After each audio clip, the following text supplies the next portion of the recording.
go.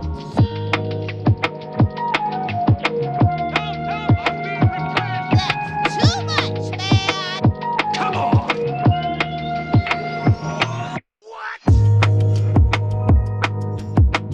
Not gonna do it. Wouldn't be prudent at this juncture. It's a bold strategy, Cotton. Let's see if it pays off for them. In the Ice Age, how much taxes did people pay?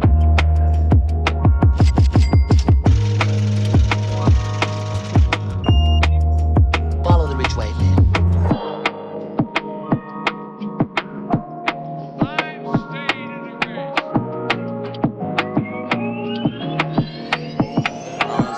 Consequences.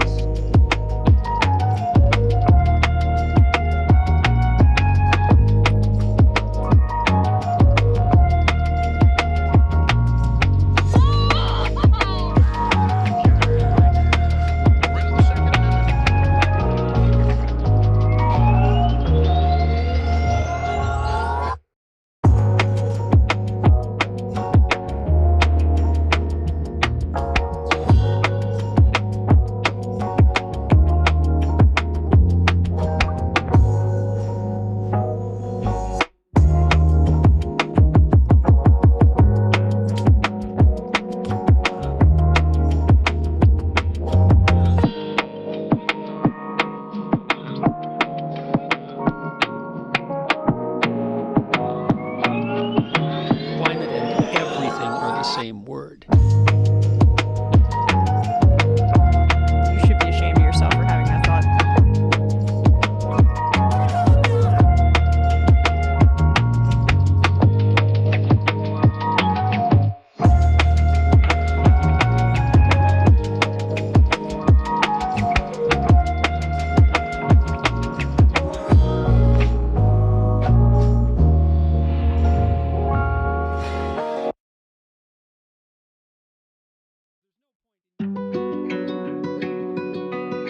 There's no point in you betraying your future self to gratify your present self. It's a stupid game.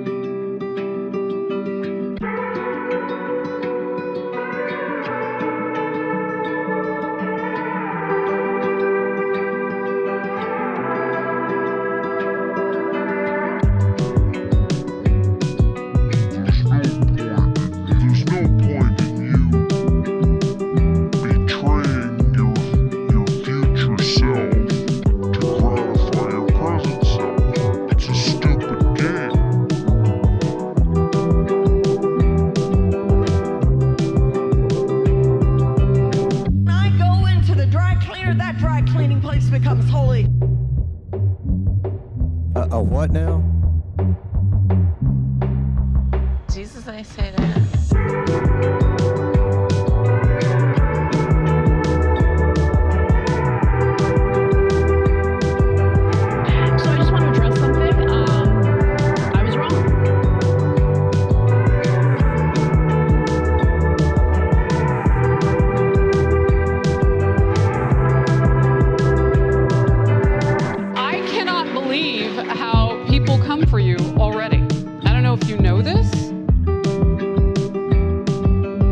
First of all, some of the things that I say will be incorrect.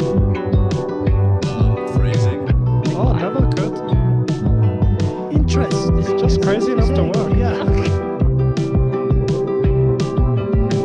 There's an old saying in Tennessee, I know it's in Texas, probably in Tennessee, that says, fool me once, shame on you.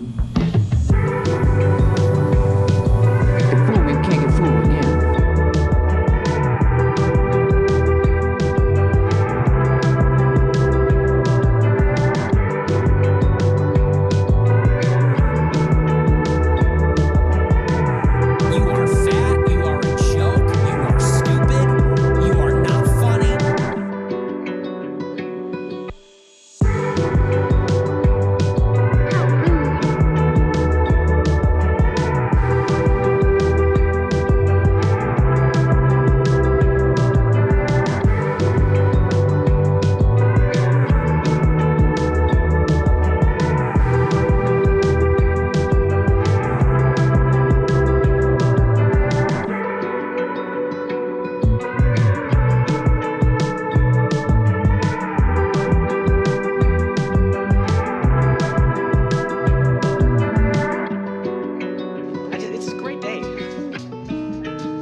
This is from 12 Rules for Life. I don't want reality. What you talking about? Break now.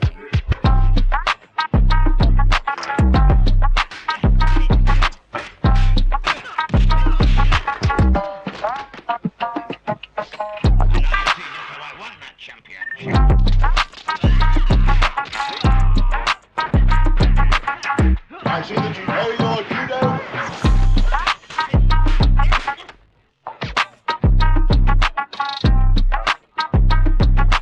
Facebook, Zuckerbucks.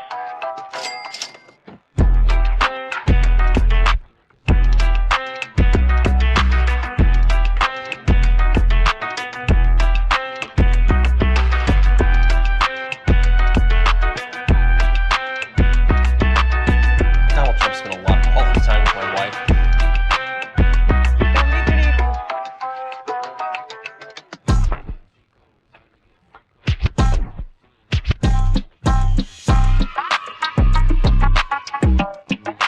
Winter is coming. Cyclone Cheeto. Don't worry about it, little Marco. Gentlemen.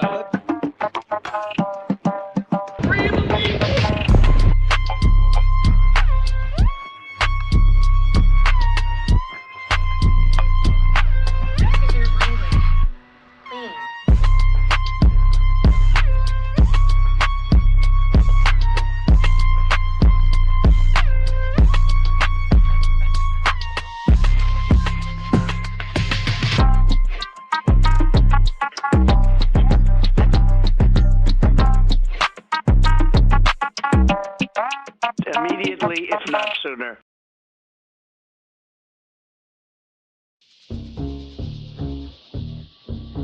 I made a huge, tiny mistake.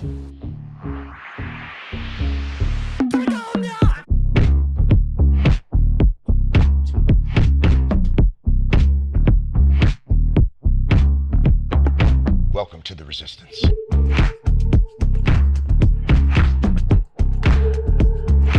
Awful. Weak.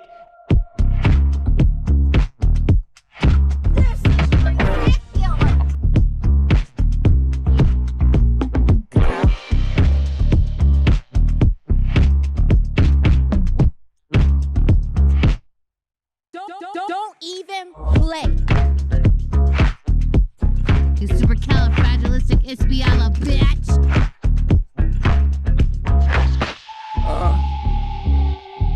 Your name, please? Thanks, Jeff, for the question. A fucking bitch. How rude. I feel like I'm taking crazy pills!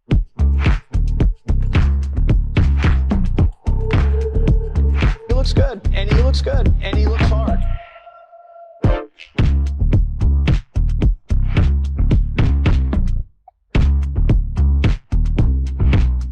Cyclone Cheeto.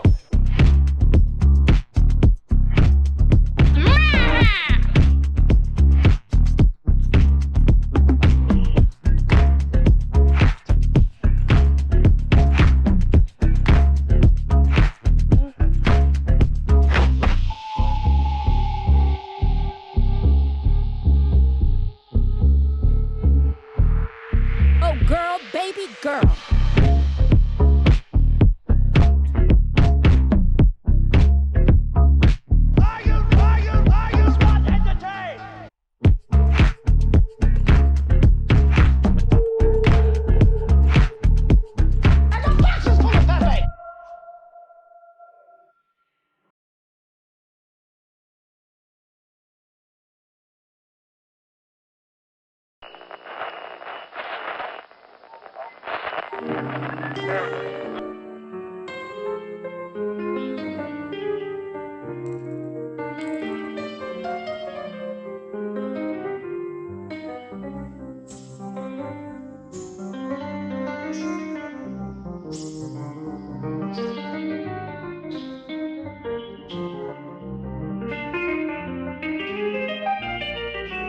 Here we are once again. floating somewhere between Earth and space, just trying to make sense of all things happening here in this little galaxy of ours. A lot to talk about here today, Space Fam, so I suppose we gotta get right to it. Buckle up those seatbelts, of course, safety first on the space flights of ours. Otherwise, might go floating off into that deep, dark void that we call space.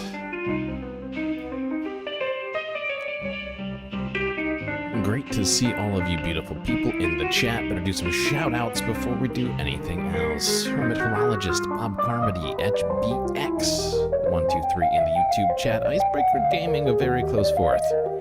Crumpled Zinc here too. D-Derb, Sisyphean Task, Donald Duck, Vicky, Rich P, 1K, Morby Daslo, Bela B-Bomb, Arvin Trevino, Noah Noah here too. Looney Tunes 9000.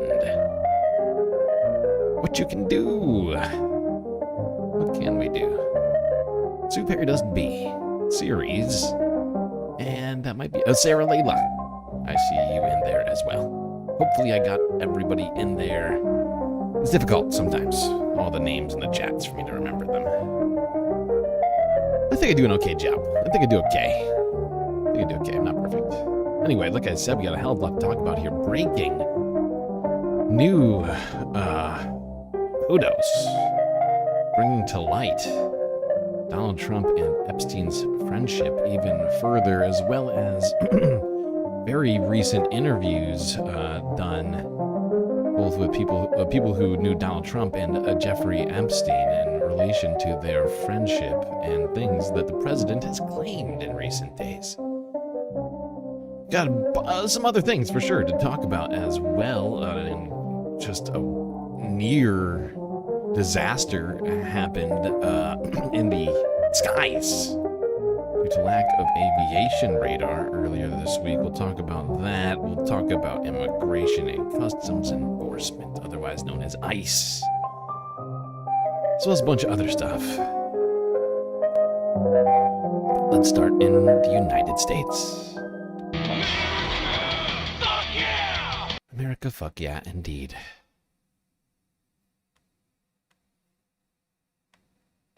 Here we go. Here's our great leader, Donald Trump. Hanging out. Who's hanging out? Who's hiding behind the tree? Stop hiding.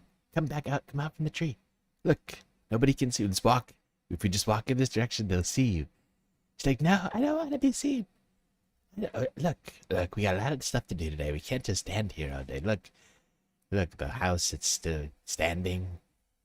Can't leave the White House. Look over there. Look, we have a lot of stuff to do, Sue. There you are. There's Susie Wiles. Hello. Susie, I don't know why you're so bashful with the cameras. All right. Obviously, I have no idea what they're actually saying. I just figured we'd start it off light. This was from Monday. Donald Trump and his chief of staff, Susie Wiles, hanging out on the White House lawn. Probably just trying to make sense of what they're going to do. I'm sure they're not at all panicked about things that have been happening in the media. Donald Trump seems perfectly fine as usual, not having any sorts of weird panic attacks about anything or doing anything out of the usual. Let's talk about something that has seemed to both have his attention and not at all have his attention. He's in some sort of strange limbo on this next thing we're going to talk about. That being the Epstein files. That's right. Donald Trump, confused why everybody wants to talk about it, but has been himself talking about it to some degree, perhaps because people have been asking him about it a lot. He wants us to stop paying attention to it. I'm afraid that's not going to be happening. I did say Sunday that we were probably going to be inundated by Epstein-related content this week. Was I right? I think so. I do think so. This morning, the Trump administration is facing more fallout from their handling of the Jeffrey Epstein case. Calls growing louder within Congress, for one, for Ghislaine Maxwell, the longtime Epstein associate who was convicted of child sex trafficking offenses related to the investigation. Illegal. for her to testify about what she knows. Conversation now around that. And now attorney Alan Dershowitz, who was once an attorney for Jeffrey Epstein, says that he believes Maxwell would be willing to testify before Congress if given use immunity. Immediately, if not sooner. She knows everything. She is the Rosetta Stone. She knows everything. She arranged every single trip with everybody. She knows everything. And if she were just given use immunity, she could be compelled to testify. I'm told that she actually would be willing to testify, and there'd be no reason for her to withhold any information. Oh, no reason at all, Dershie? You can't think of a single reason in that legal mind of yours and that skull? No ideas why she might withhold any information. There could be no possible outside influence that would cause Ghislaine Maxwell to. I almost called her Eileen. Sorry, Eileens. If there's any Eileens in chat, can't think of a single. Oh, that's right, Donald Trump. That is certainly one thing, in my opinion, that is playing a big ol' keeping, what do you call it? Sort of influence in this whole saga, if you will. I think she has plenty of reason. Donald Trump. And we're going to get into that later, but I have some very strong feelings about that. I'm pretty sure that, prompted by the right people, I'm sure Ghislaine would be fine with, omitting a few, tawdry details.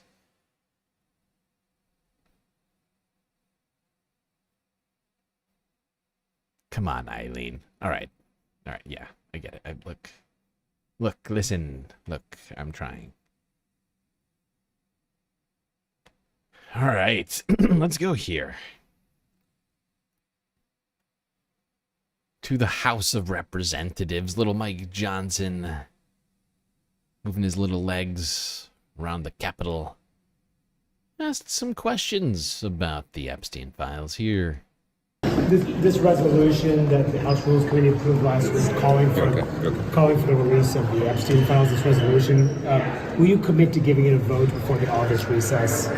So here's what I would say about the Epstein files. There is no daylight between the House Republicans, the House, and the President on maximum transparency. He has said that he wants all the credible files related to Epstein to be released.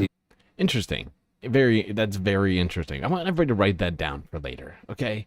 There is no daylight between the House of Representative Republicans and the Trump administration, and that they want these files released immediately. Let me just hear that one more time, please, Mike Johnson. There is no daylight between the House Republicans, the House, and the President on maximum transparency. He has said that he wants all the credible files related to Epstein to they want maximum transparency. Write that down. Maximum transparency. That's going to come up later.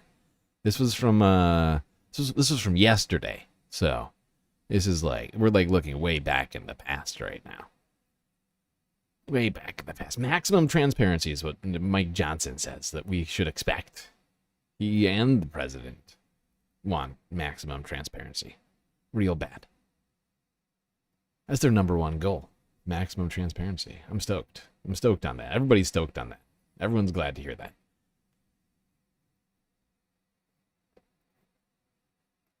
Let's go here to Reuters. Supposedly there's some kind of a divide happening somewhere, and I don't know. Let's find out. Are you still talking about Jeffrey Epstein?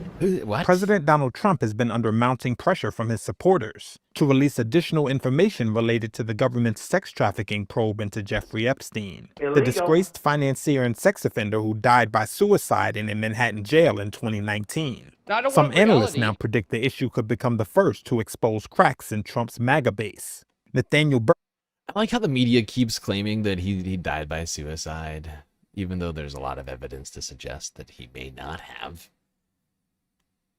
It is an associate professor of political science at Kansas State University. I think that this, from my understanding, that there were two coroners that looked at the body of Jeffrey Epstein, and they were the ones who were supposed to determine cause of death. Instead, the FBI I believe, are the ones who wound up determining cause of death for some reason.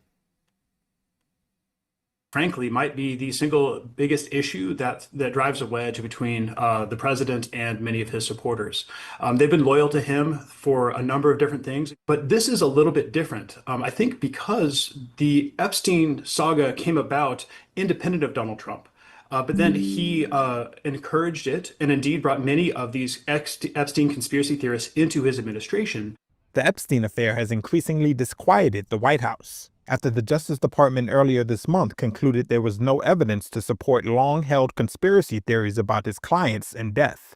As a result, some of Trump's most loyal followers became furious after his administration reversed course on his promise to release files on Epstein.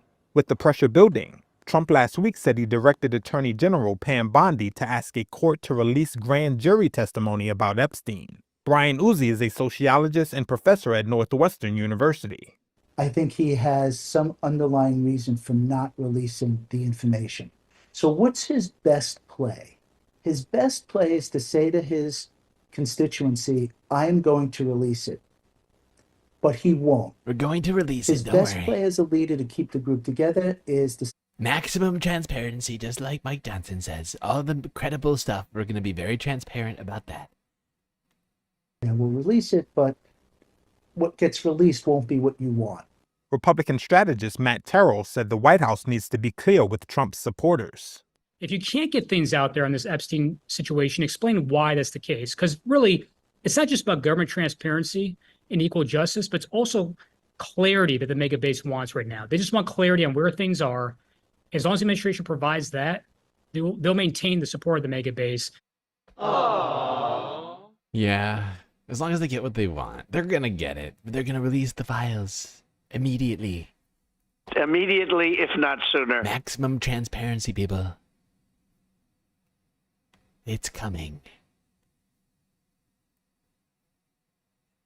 Now, I'm fairly certain most people here are familiar with what happened. We talked about this over the weekend, I want to say.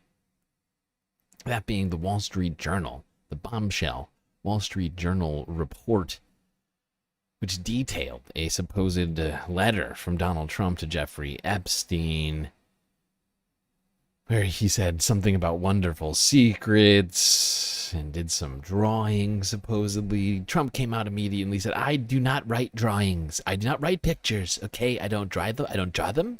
I don't write them. I have never even seen a picture with my... How would I know what a woman looks like, first off?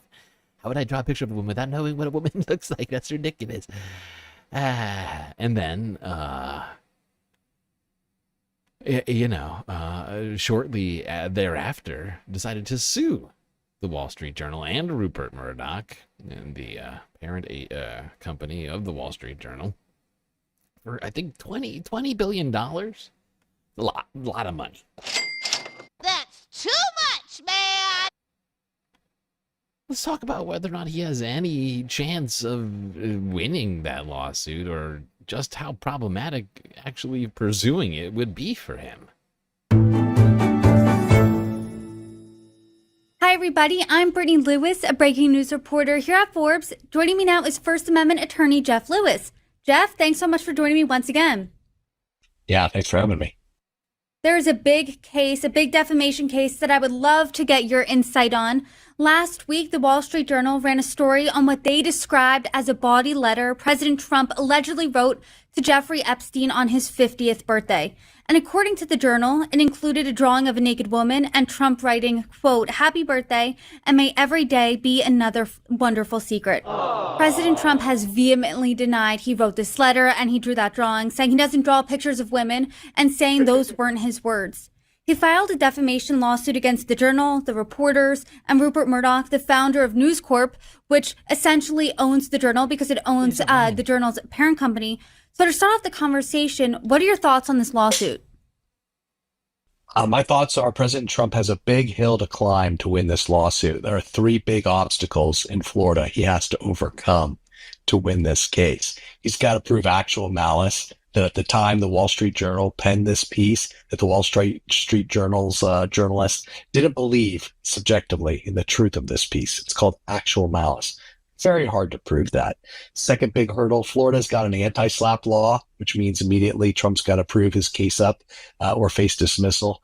And then third, and most importantly, in Florida, before you sue a media defendant like this, you have to give 5 days notice. Hey, we're about to sue you. And as far as I know, it hasn't been reported whether or not he has given such notice.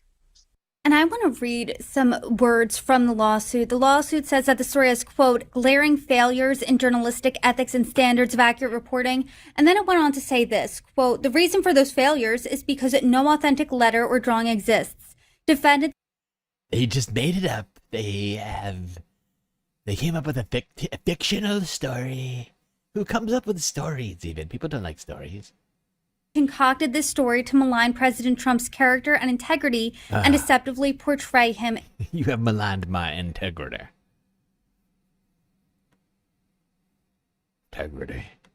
False light. This lawsuit is to the tune of billions of dollars. So, I mean, how do you do that? How do you say that, prove that this story had these glaring failures, that these journalists concocted this just because they hate President Trump, essentially? Yeah, to prove up a case like this requires specific facts that... I love that. Rupert Murdoch just hates Donald Trump. That's why Fox News has given Donald Trump like $1 billion in free airtime. That's why. They hate him so much they just want to put him on the TV. It's like reverse psychology. Okay. Journalists knew that the statements were false and proceeded anyway. And just saying, hey, you don't have a copy of the letter doesn't mean that the journalists knew at the time that the article was written that no such letter existed. We don't know if a letter exists or not. Yeah, we don't know, but I would be much more likely to believe the Wall Street Journal, a journalistic outlet, rather than the guy in question who's trying to do damage control. I mean, it doesn't take a genius to figure out who's probably telling the truth here. So I will say this, there are two claims pled in the complaint, one for defamation per se and one for defamation per quad. One of the claims doesn't even require any proof of actual damages, meaning if President Trump can prove that his reputation was harmed by a serious allegation, he doesn't have to prove a nickel of damages have been actually incurred to win, but he does have some hurdles, as we've discussed earlier. It caused me great mental anguish, okay? Don't talk about money, talk about my brain and my heart. My heart and brain have been very sad.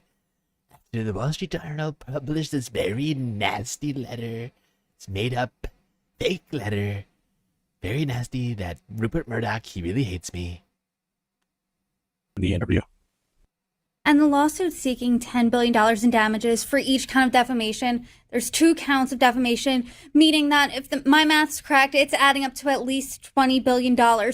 So that's a huge number. Do you think that adds anything to this case? And do you think that's worth what President Trump is suing over? Well, look, anytime you're sued by a president of the United States, there should be, or a big celebrity or a big well-known politician, it should be of concern to the defendant.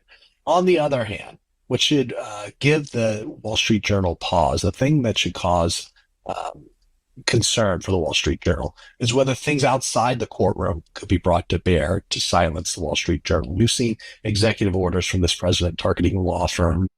I love this guy. He's like, Wall Street Journal should think twice about doing stories. They should definitely edit themselves in anticipation of Donald Trump not liking things that they do.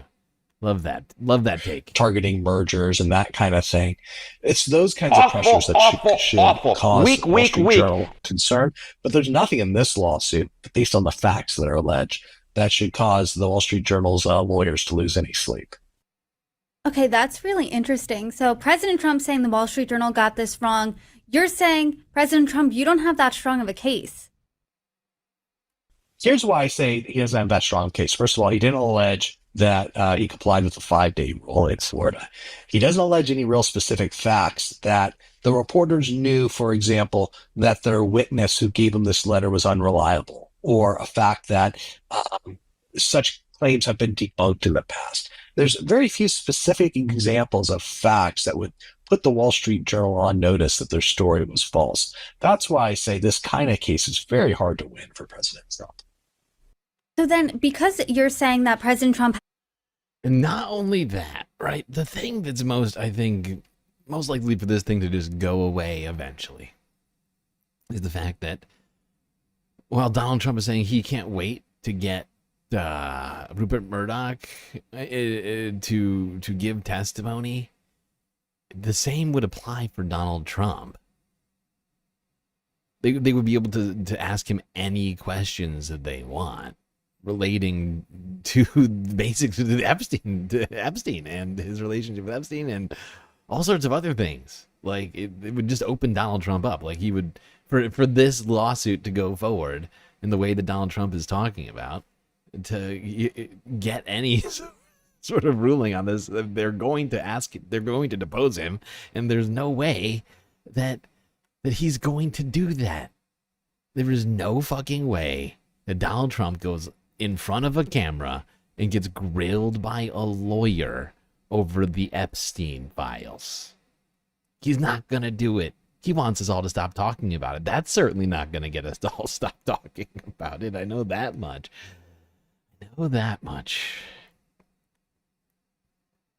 Might not be a genius, but I do know that much. Oh, it never occurred to me. Interesting. It's just crazy enough to work. Yeah.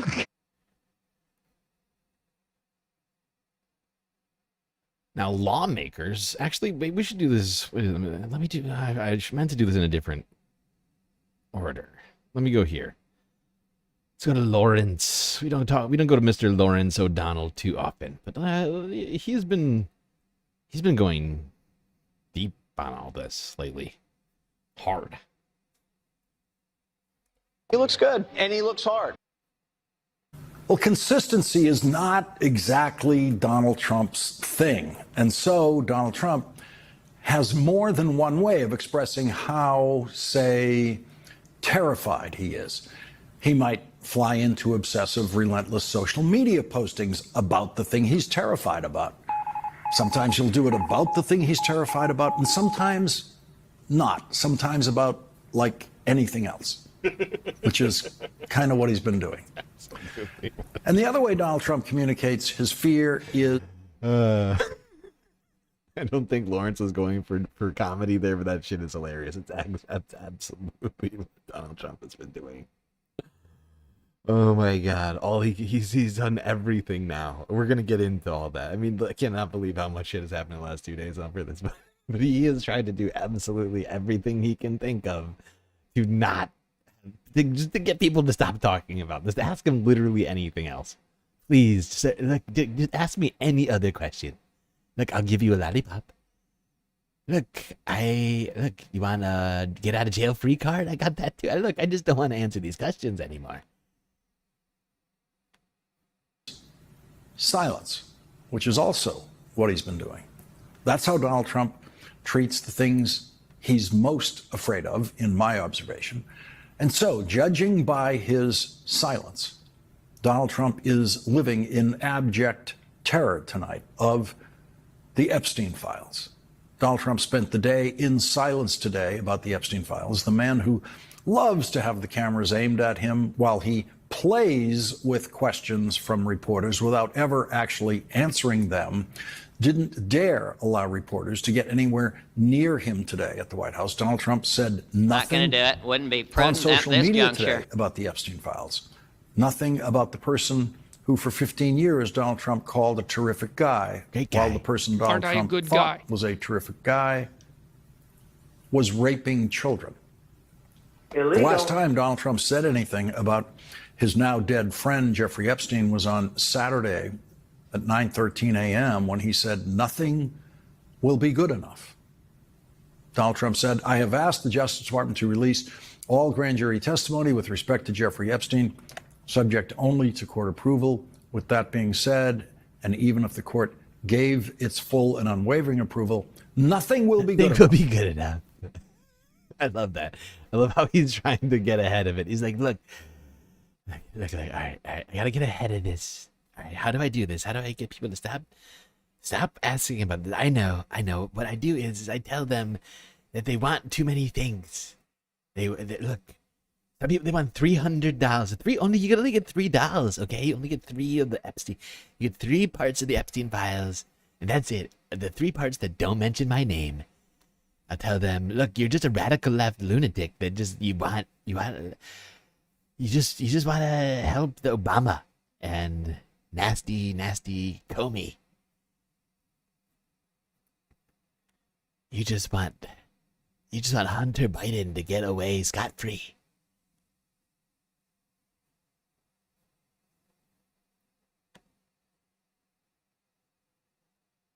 Why do you love Hunter Biden so much? I don't get it. I don't get it.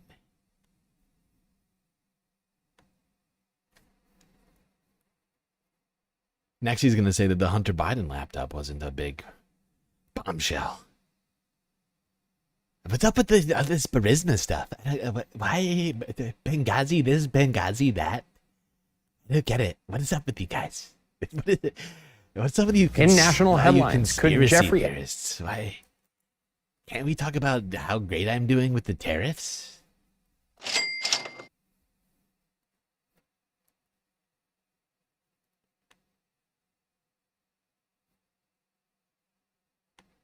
All right, now lawmakers in the last day or so have been adamantly calling for not just the Epstein files to be released, but also a new thing they are calling for is for the testimony of Ghislaine Maxwell in Congress. Whoopsies, I double-clicked. That's not cool. There we go.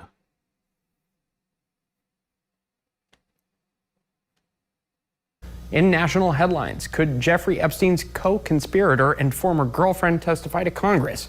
Some members on Capitol Hill who are calling for more transparency in the case of the disgraced financier and sex offender say they would like to hear from her. National correspondent Matt Galka reports from Washington. There's a new push for Jeffrey Epstein's former girlfriend, Ghislaine Maxwell, to tell Congress what she knows about the sex offender's alleged ties to the world's most powerful. Illegal. Maxwell is a co-conspirator in the Epstein sex trafficking case, and Epstein's former attorney says she should be given immunity to speak. She knows everything. She is the Rosetta Stone. She knows everything. Thank you, Dersh. Maxwell is appealing a 20-year prison sentence she received after being convicted of helping Epstein carry out sex trafficking. Tennessee Republican Tim Burchett says he's told the House Oversight Committee to question her after the appeal. If we have to do it in a closed-door session, then I say let's do it. But I think we need to get her in front of the members and ask her what she knows. The Justice Department has asked for Epstein grand jury testimony to be unsealed after days of being battered by influence. I love how they're trying to do everything possible other than release the Epstein files. Like, look, let's get the grand jury testimony. Maybe Ghislaine can come and say some nice words about me and how nasty Bill Clinton and Obama are. Republican voices and numerous negative headlines for not being transparent enough about the Epstein case. The president referred to supposed Epstein files as a Democrat hoax as the administration tries to change the narrative and ask why Democrats care about the case now when Epstein died in 2019. The Jeffrey Epstein files should be released. Congress needs to release them. Absolutely. Why do you think Biden didn't do it for 4 years? Democrats. Okay. Let's keep talking about the lawmakers who are demanding more on this Epstein situation. President Trump is one of our most online presidents ever, and he spent the weekend on Truth Social amplifying all sorts of posts, including on a familiar conspiracy. No, not the Jeffrey Epstein files, and that's the story, of course, that has driven the news for weeks, but much safer political terrain for his base.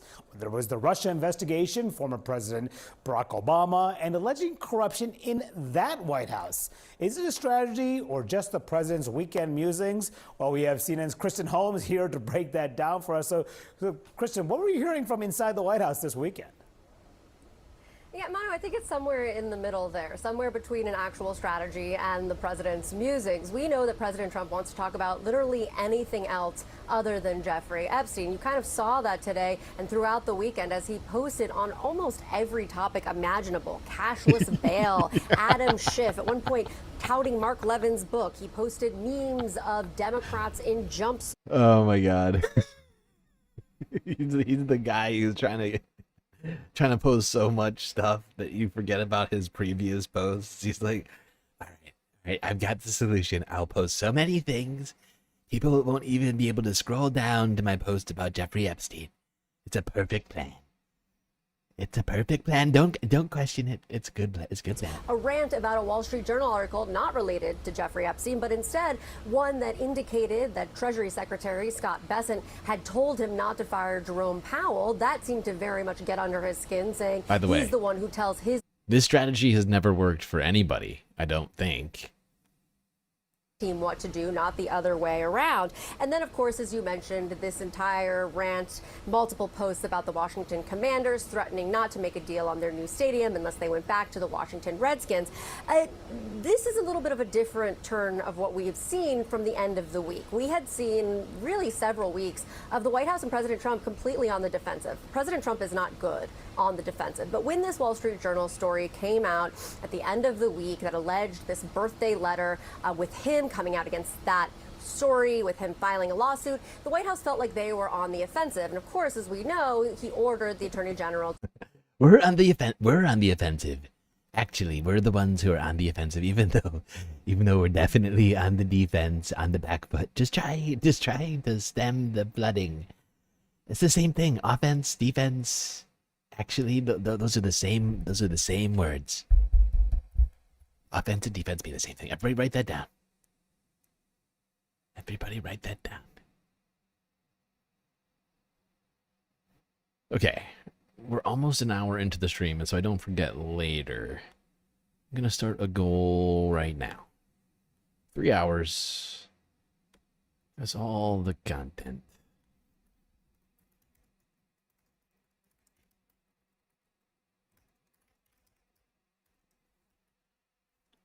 Immediately, if not sooner. Yeah. Just want to remind everybody that we are running a galactic deficit still, meaning that as August approaches, we do not have enough money to pay all of the bills, space and Earth. Goddamn Earth bills, always killing me. Great ways to contribute to the galactic deficit: Cash App, PayPal, and Patreon, of course. And I will be counting all deficit funding, Cash App, PayPal, etc., to the YouTube goal. 2 for 1, people. You can donate to 2 goals simultaneously.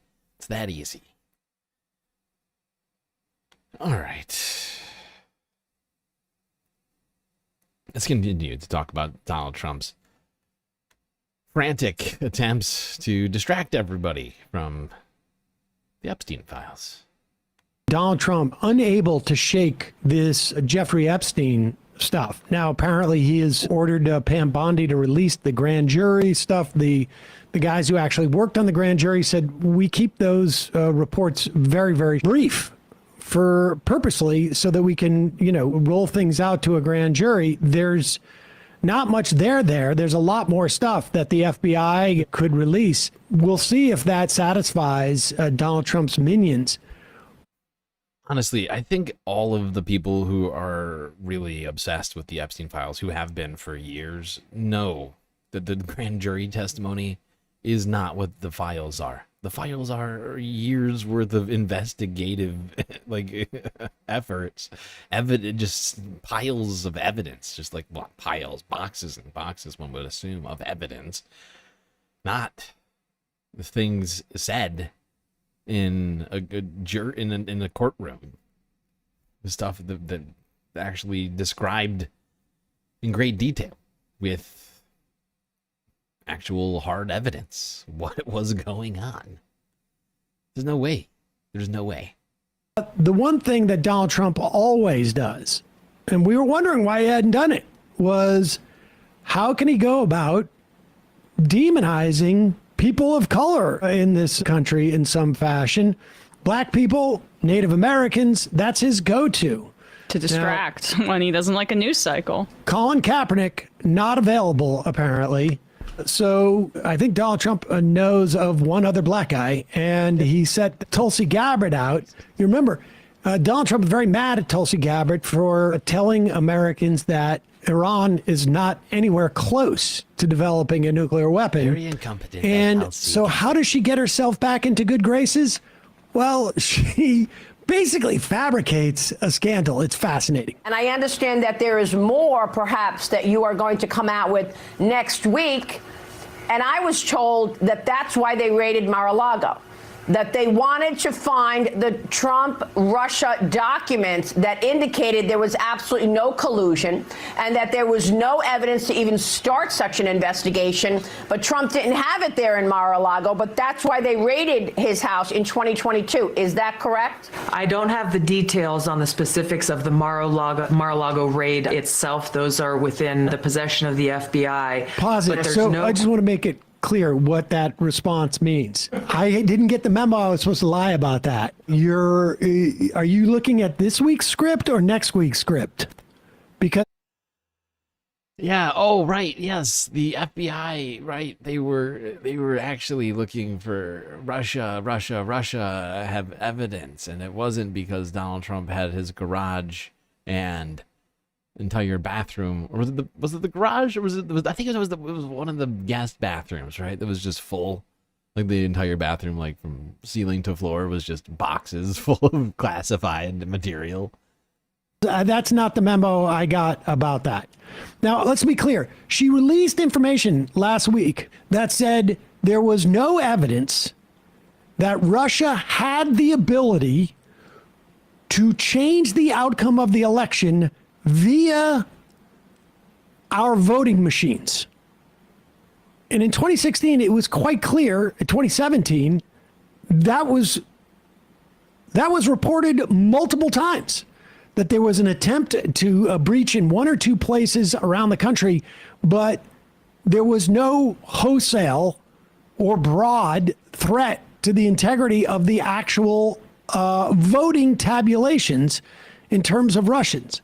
So she's just reiterating this stuff and trying to conflate it with what the other accusation is that there were tons of Russian operatives working out of the what they called the Internet Research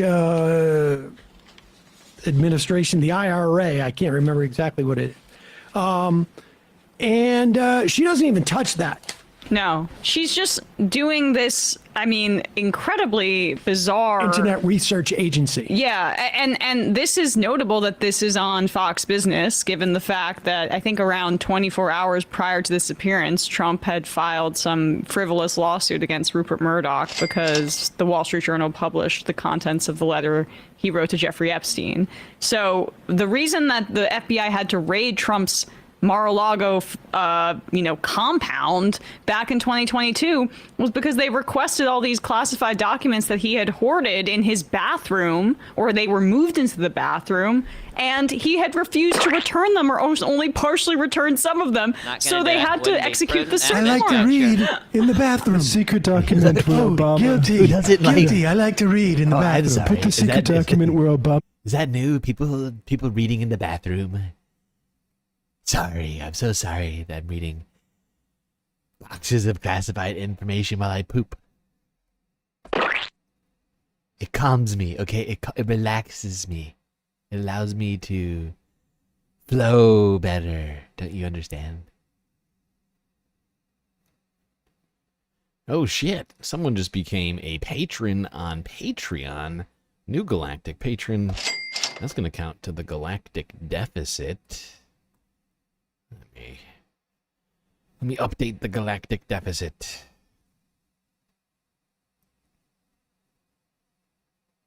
Wait, I clicked the wrong thing. That's not what we want. We want that.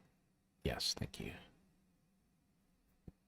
All right, we are making progress. 31 of a massive $375 that we need to raise somehow. I have faith. We will do it. We still have got like 10 days.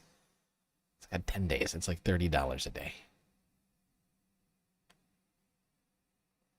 Okay, I want to remind all new patrons, as there are at least 2 of them in recent days.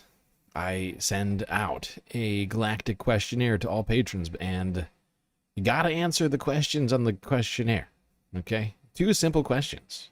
What do you want to be called in the shout-out? And 2, what do you want your avatar to be? Otherwise, you won't get the shout-out. You won't get the avatar, and that is depressing. This is a depressing thought in my brain. I think about it, it makes me sad. So remember to respond. Also, if you're in the Discord, you can respond on Discord to me. I accept that as well. In fact, many people do because they have to send me pictures in case, you know, you already got a pre-selected image you want as an avatar. Of course, I often do avatar work for people. If you don't have the time, that's what my job is for. That's what I'm here for. I'm here to provide you your avatars. If you don't, have the wherewithal to create one yourself. Just give me an idea, and I'll do something with that idea.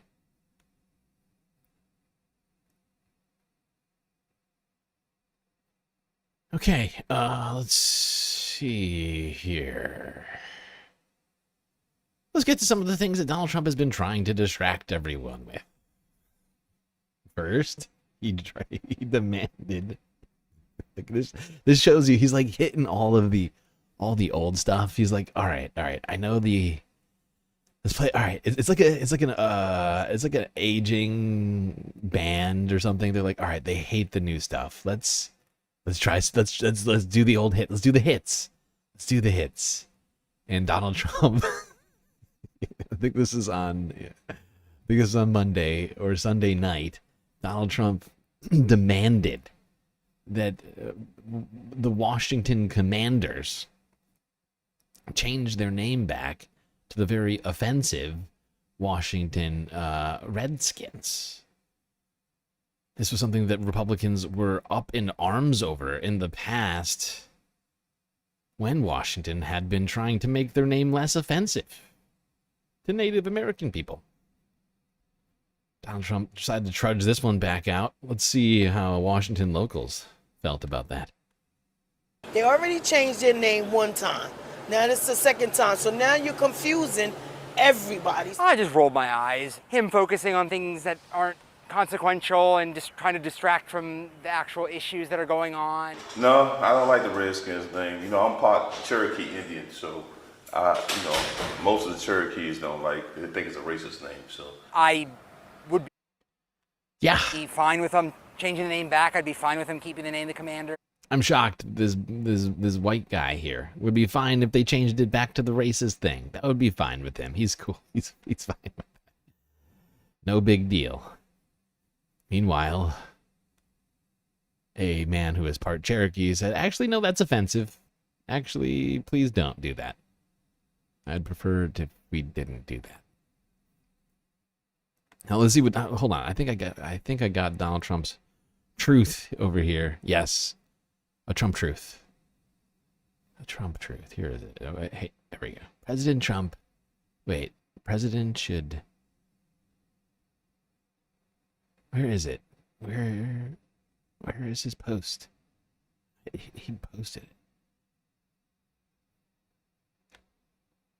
Where was Donald Trump? Where is this guy? God damn it. Anyway, Caroline Levitt. Here we go. I'll read this since I can't find Donald Trump's post. This is the AP. White House says Trump is serious about wanting the Commanders to revert their name back to the very racist name that they had before. The day after Donald Trump threatened to hold up a deal for a new football stadium in the nation's capital, if the Washington Commanders did not go back to the very offensive name that they had previously, White House Press Secretary Caroline Levitt said the president's comments were not a joke. Give me a joke. Wish it was a joke. And here we go. Once again, Donald Trump threatening businesses. Now, I found this fascinating. Where are the Republicans? Why are they not up in arms against this? A president telling a business what to do, usurping their free speech rights to call themselves what they want. What if it was the reverse? What if it was President Obama back in the day before Washington had changed their name, telling them, hey, change your name to the Washington Commanders? Oh my God, they would have invaded the Capitol.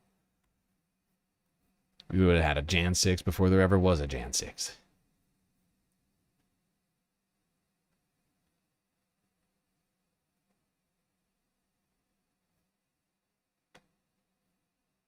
But one thing I was thinking about is if the president can dictate free speech to private entities, does this fly in the face of Citizens United? I know that I'm reaching at straws here, but I'm looking for any sort of silver lining. I'm like, wait, does this invalidate Citizens United if the president can just tell a business what their name should be?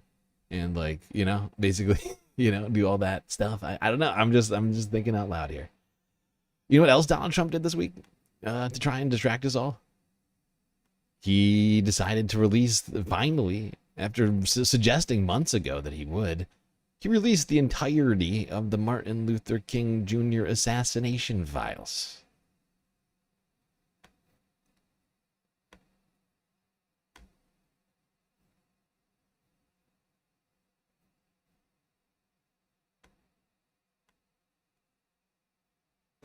And we are now following some breaking news. The Trump administration has just released thousands of FBI records on Martin Luther King Jr. The documents inside include details about how the FBI's investigation into King's assassination, and the release comes despite opposition from the civil rights leader's family. NBC News justice reporter Ryan Riley joins me now with more on this breaking news. So, Ryan, I guess the big question is, why now?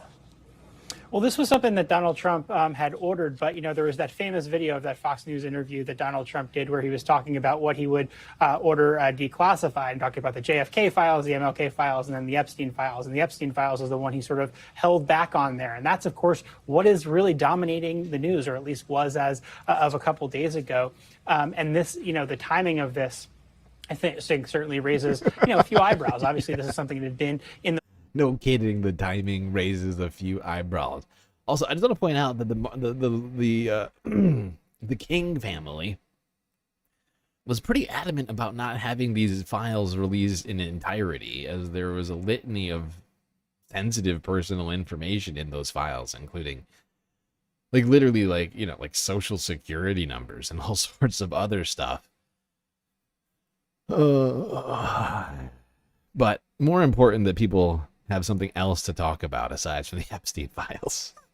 Works for a while, so the exact timing, but combined with a number of other stories that we saw today, along with some of Donald Trump's posts from overnight, it seems as though changing the topic from Epstein seems to be a major focus here for sure, Ryan. And this is not something the King family is in favor of. They voiced their opposition to this release. Why don't they want this information out there? Well, there are definitely, it's a lot of personal information that would be coming out. They did have a statement from a conservative member of Dr. King's family who was sort of supporting this in the press release that they put out in connection with this. And you had a mention from Pam Bondi praising Dr. King as, a great American. So there are definitely questions about how much information is in regard to his personal life should be, put out in the public there. So that's but a lot of this has to do with, and it could, fuel conspiracy theories. But a lot of this has to do with the chase and the sort of hunt for his assassin. So I think that's what we. Right, but that's not why Donald Trump's releasing it. He does not give a single fuck. He released it for one reason and one reason only, as more fodder to distract the entire American public from the Epstein files. He does not want to talk about them anymore. And the fact is he wasn't all that concerned about it back when he was president. He honestly, everything he's done around this, If you're thinking about this clearly, which I don't think everybody is necessarily, but if you were to think about all this clearly, this happened under Donald Trump's watch, right? He was president when Jeffrey Epstein was arrested and indicted, and when he died in jail. He was friends with him for well over 10 years. Some say decades. And I think we all know somewhere deep down in there, Donald Trump doesn't want to talk about this because A, Jeffrey was his very close friend, and B, because all of this implicates him in being sort of in the orbit of all of this and or running parallel with Jeffrey on some of this stuff. Holy shit, I just noticed multiple donations. One on Cash App, another on PayPal. Totaling, wait. No. Getting us up to $101. That's right. My God. Incredible generosity on Cash App and PayPal with our galactic deficit financing goal. And as I said, these all count towards the YouTube chat goal, which means do the math, chat. Do it right now. We are 1 hour in. And what am I doing? I'm ending the goal because we already completed it. It's gorgeous. It's amazing. My God. Thank you to everybody who contributed to this epic moment. This might be the quickest we've ever completed a goal. That being a YouTube chat goal. This now means we're only $275 away from shoring up that galactic deficit. You are all beautiful. Oh, it's epic, it's glorious. It's fantastic. I'm overwhelmed by the generosity. Thank you very much. All right, there we go. That's an early confetti party for the space fams. My God.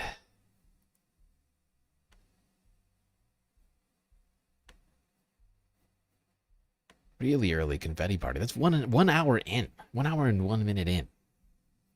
And that's weird because we were 1 hour and 1 minute in, and now we're at $101. Ooh, weird.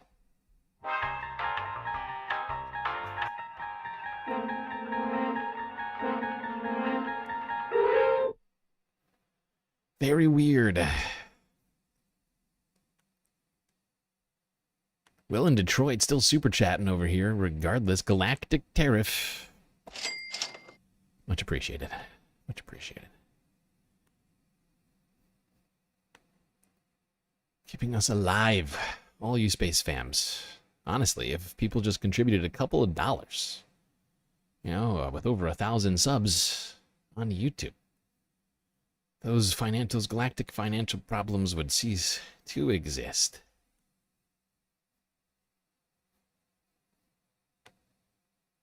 Really, a couple dollars a month. What is that? Less than 10 cents a day. A simple Patreon membership or a galactic YouTube membership would do it.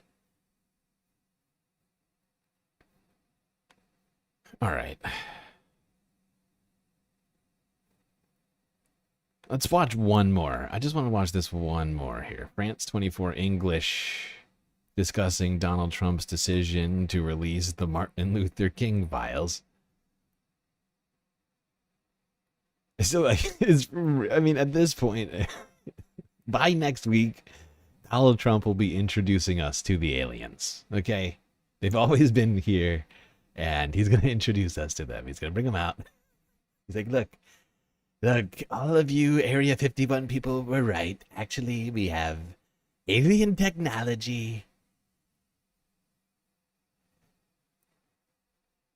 When that doesn't work, I'm thinking Godzilla. I'm trying to think what comes next after aliens. That's going to distract people. Godzilla's very distracting.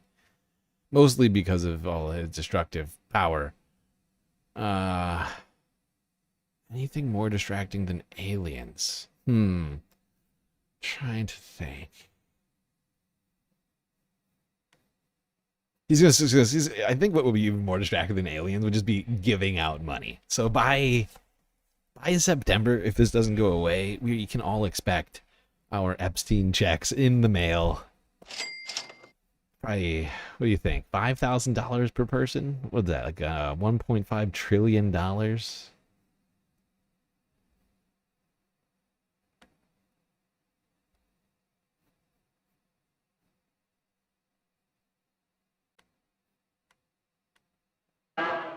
It's a trove of files relating to America's best-known civil rights activists that the Trump administration has brought to light.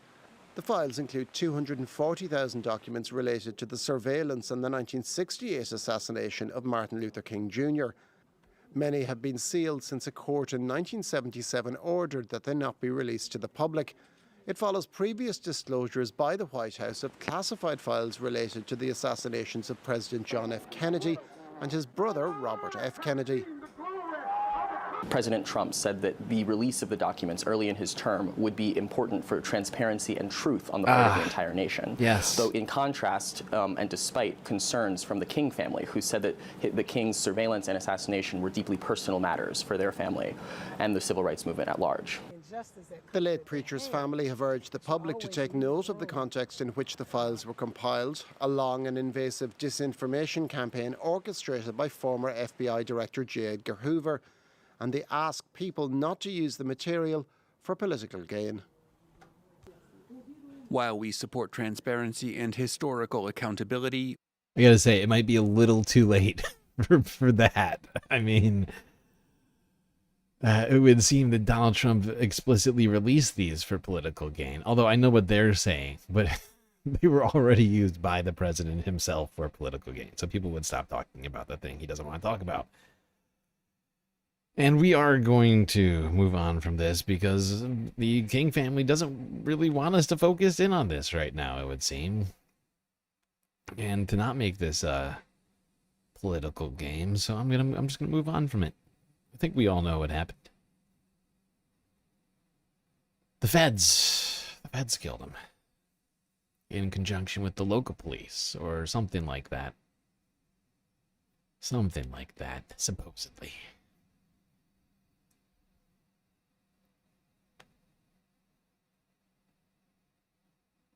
Stop talking about Jeffrey Epstein. Thank you for your attention to this matter. I love how he's now ending all of his tweets with this. All of his truths on Tweet Social. It's hilarious. Thank you. I don't know why he has... It's like every tweet is a public service announcement. Every truth on Tweet Social makes me money and is also a very important announcement. Thank you for your attention to this matter. All right. Let's go here. One woman who knew Epstein in the 90s had a recounting to tell on CNN about one night where she met Donald Trump in Jeffrey Epstein's office.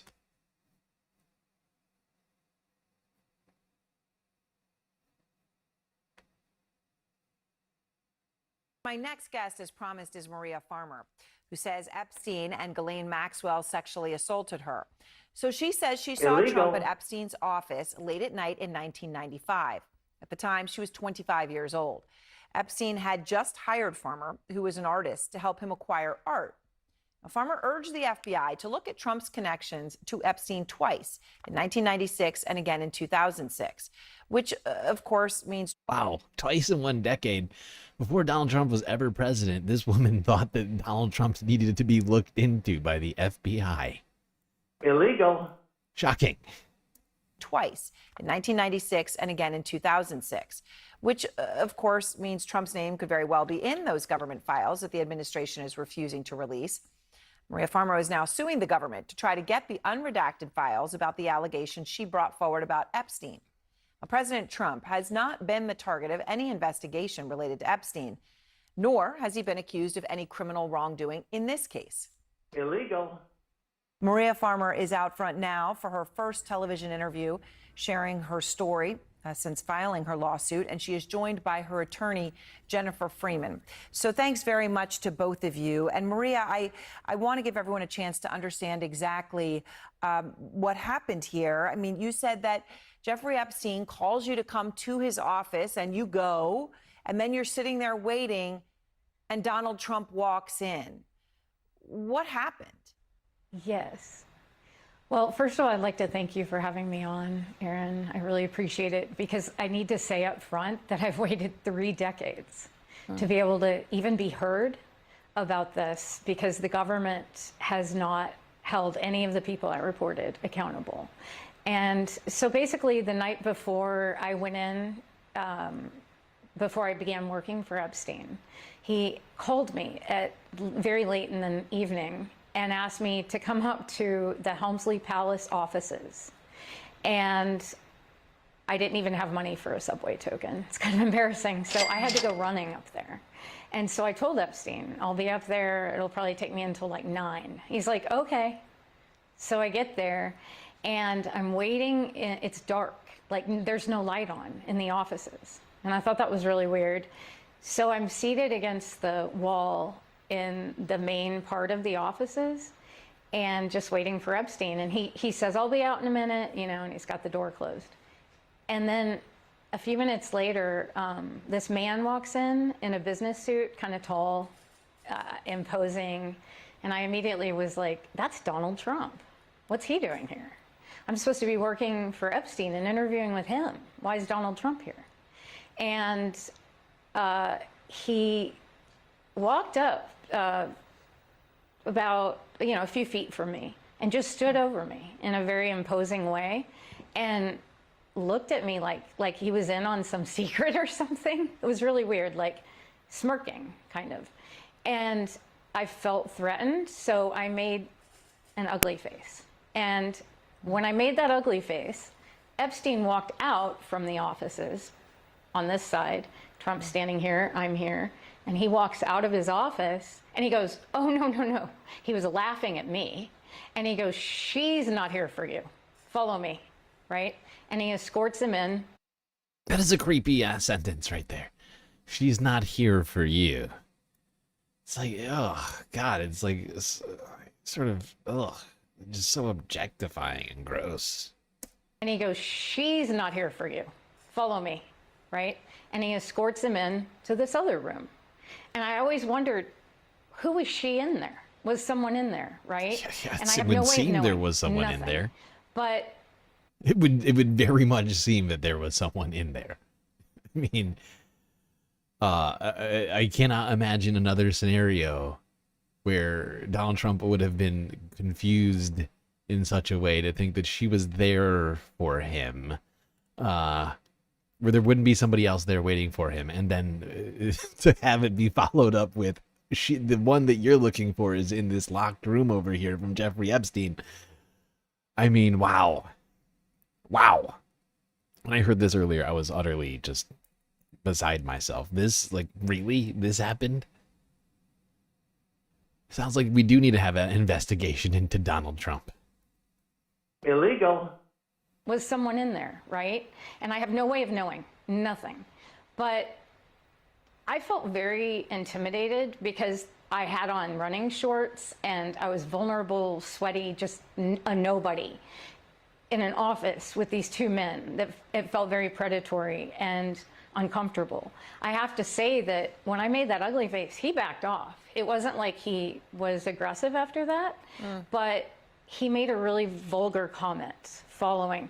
And I don't know if it was like, you know, like locker room talk in the 90s, the way men were, but he made a joke to Epstein, oh, I thought she was 16. And I thought that was so strange. Because at the time, my sister was. Oh, I thought she was 16? Why would that even come up? I cannot imagine a situation in which that comes up just naturally. Because, I mean, like, let's just go with it chronologically here. He thinks this woman is here for him, right? And then when he gets corrected by Epstein, he says, "Oh, I thought she was 16." A what now?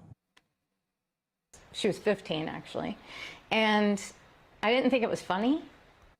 No, it wasn't funny. She's right. You are not funny. That's not funny.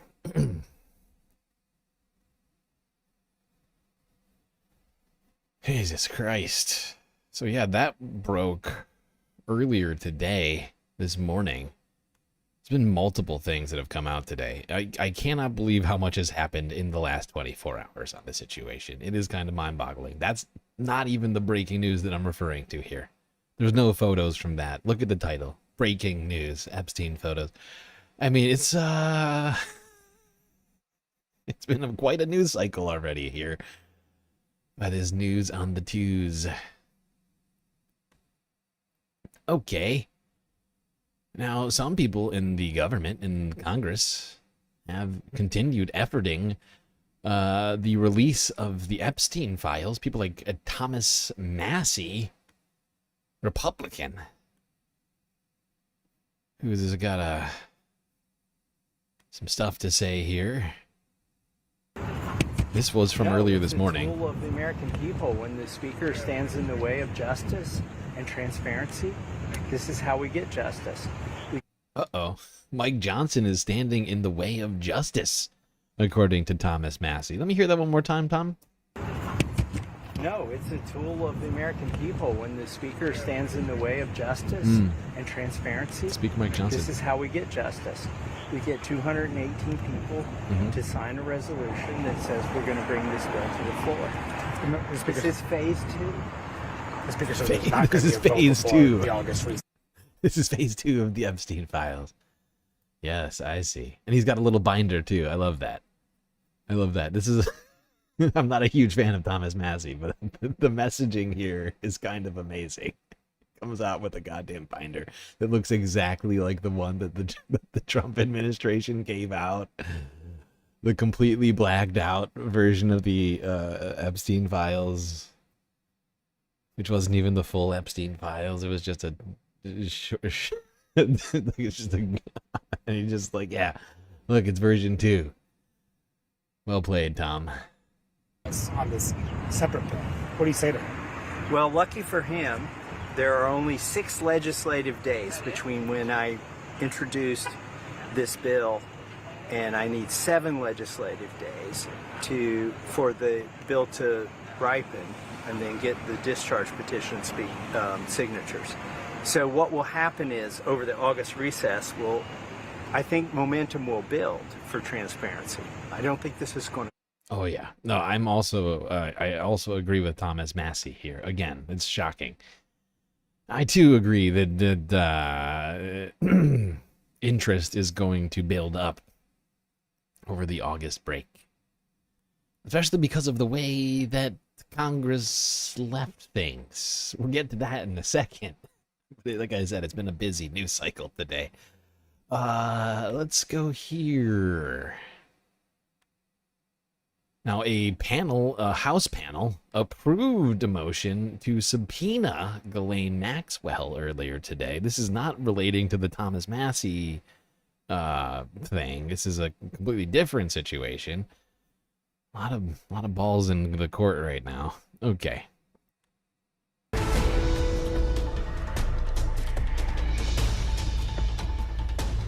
Hi, I'm Diane Macedo. We have breaking news. An oversight committee just approved a motion to subpoena Ghislaine Maxwell to testify before Congress.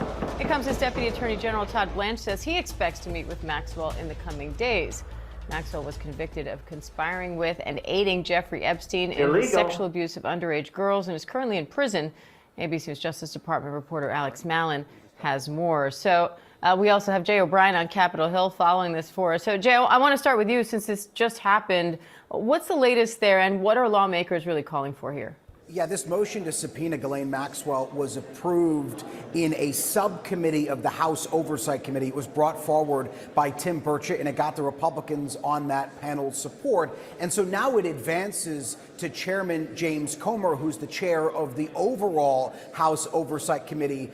It tries to force Comer to subpoena Ghislaine Maxwell, but ultimately it looks like the decision will still rest with James Comer as to whether or not he wants to go along with this motion that was approved in, again, that subcommittee of his broader House Oversight Committee. Well, there we go. Motion approved by a House panel to bring Ghislaine Maxwell to Congress, but it is, like he said, going to rest on the decision of James Comer. Who knows what he's going to do?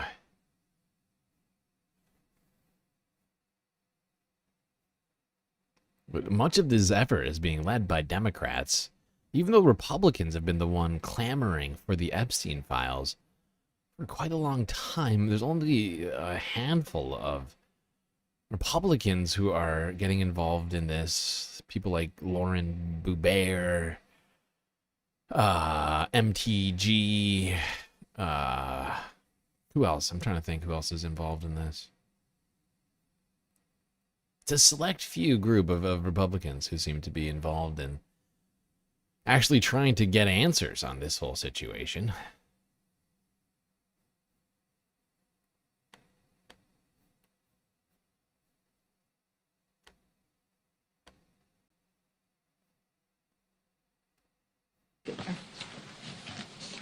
Thank you, Chair Dobene. Questions? Thank you. House Oversight just approved a subpoena of Ghislaine Maxwell. What are the main questions? What are the leading questions that you have for her? I'm not on the House Oversight Committee. I won't be. Yeah, I won't be in those meetings. But let me tell you our position. Donald Trump and House Republicans want to protect the rich and the powerful. It's the basis of their one big ugly bill, and it continues to be the theme when it comes to Jeffrey Epstein. House Democrats want the truth to come out. We're going to continue to support those efforts. Donald Trump and his son and his closest friends spent years fanning the flame of this theory, and now we're holding them accountable. Yeah, Donald Trump and all of his allies, friends, and family were clamoring about all of this. Well, honestly, I want to say Donald Trump has brought this up a lot less than the people around Donald Trump. That's one thing I will say, is that Donald Trump himself has not fed as much into this as the rest of the sort of Republican ecosystem, right? Whether it's, yeah, like like his own family or, you know, online influencers, Congress people. But Trump hasn't brought it up as much. I think we know why, because he's never wanted to talk about it. Like he knows that his base cares about it, so he has brought it up a couple of times and then said, look, the Democrats, they don't want you to see this because they're in it. But he never thought that he'd actually be held to account to actually release it if he were to become president again. And that was a bad gamble to make, in my estimation.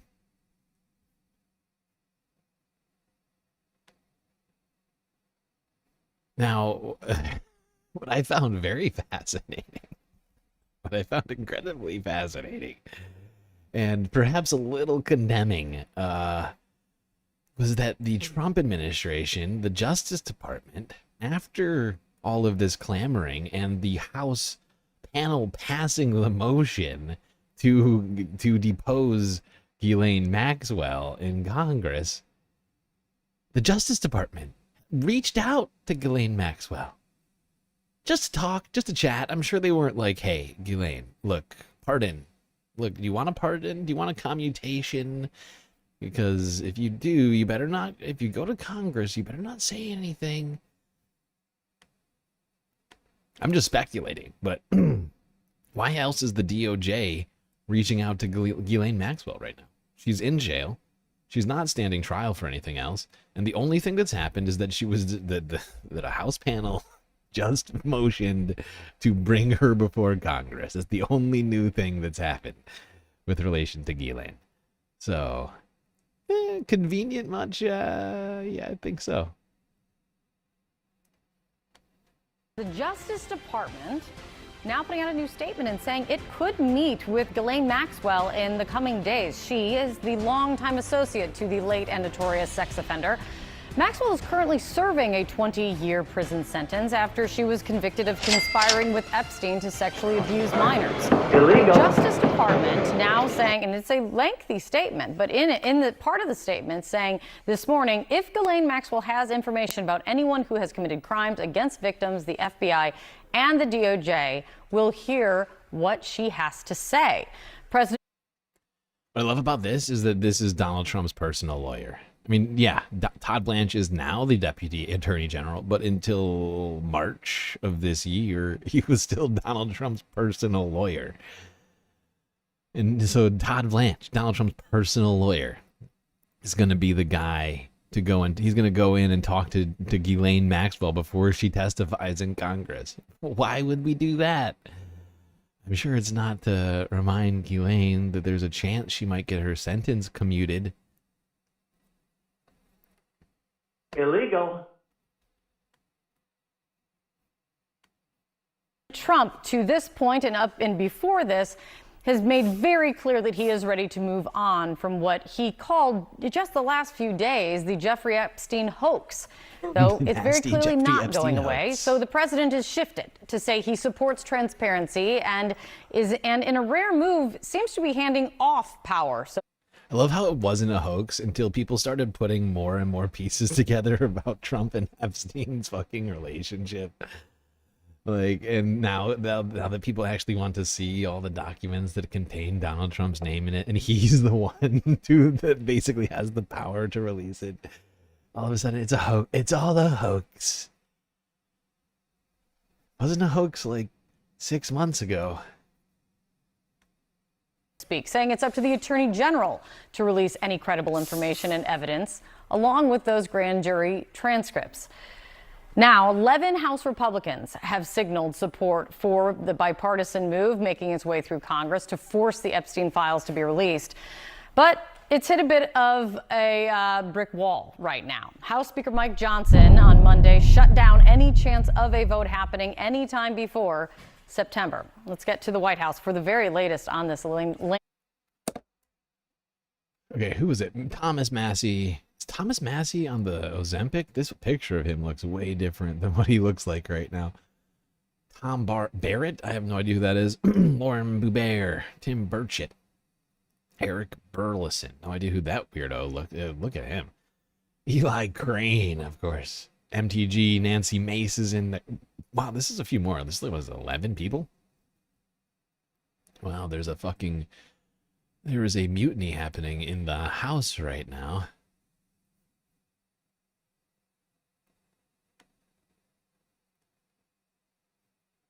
Whoa, do not try and update my stream software in the middle of a stream. That's crazy.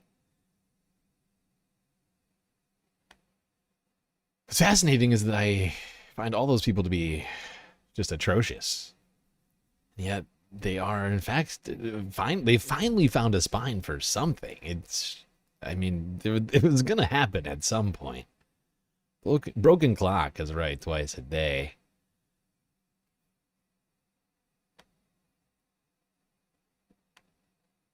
Now, Donald Trump was asked about the DOJ's decision to reach out to Ghislaine Maxwell earlier. I believe the president of the Philippines was here speaking with Donald Trump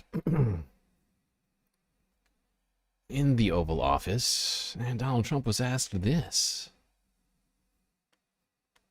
Do you support the Justice Department seeking a new interview with Ghislaine Maxwell? Did you urge the Attorney General to seek one? I don't know anything about it. They're going to what? Meet her? How did they do it? Your Deputy Attorney General.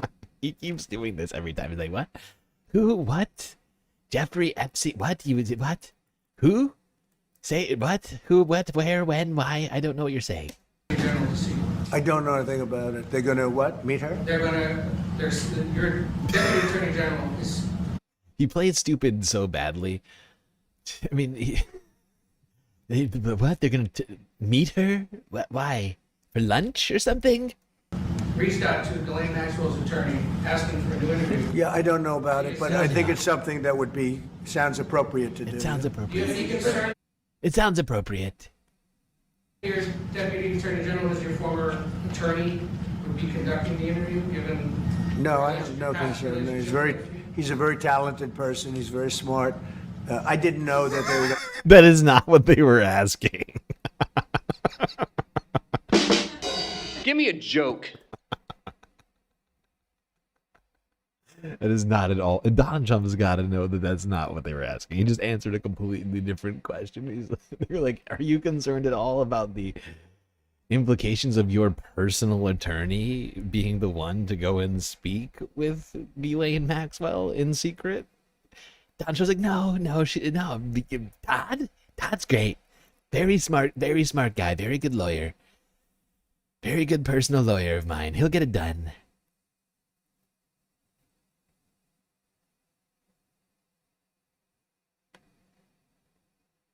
I love that. I love that he's like, fuck it. I'm going to answer a completely different question.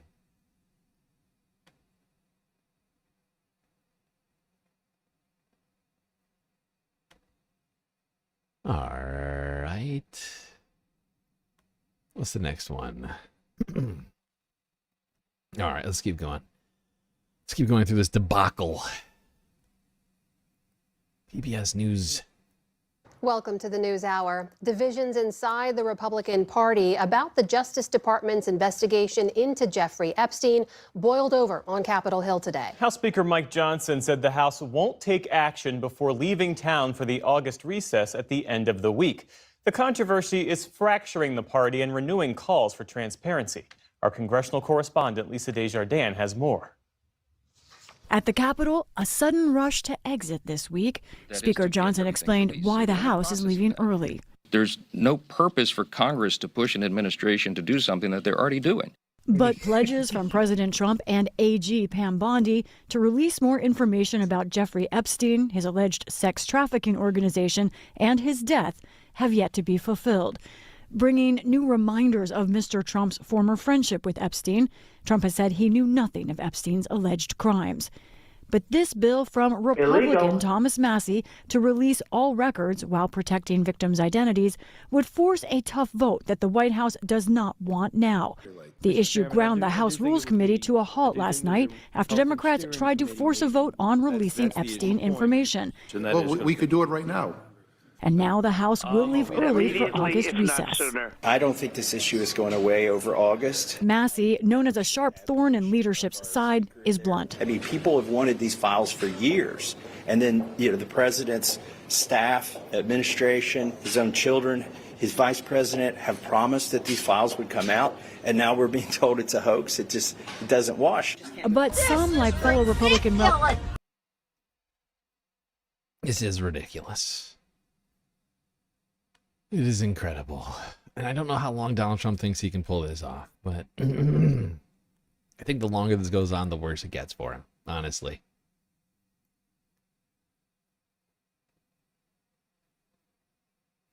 Because now, like, even just in this one administration, in this term, they have flip-flopped on this multiple times. They said that they had the files, they were on Pam Bondi's desk, they were going to be releasing them immediately, if not sooner. Immediately, if not sooner. Then, things sort of fizzled on that when they gave those fake files, even more, further redacted files that already existed, to people like Jack Posobiec and is it Laura Loomer? No, Chaya Raichik and all those other weirdos. And then, so they had to walk that back and say, well, this is the first part. There's more stuff. We're just going through it. It's on my desk and don't worry. And now they're like, well, can we release them? They're fake files. The files are fake. Now we're here where the files are fake. No credibility files. Obama did the files. People calling for the release of Ghislaine Maxwell in chat.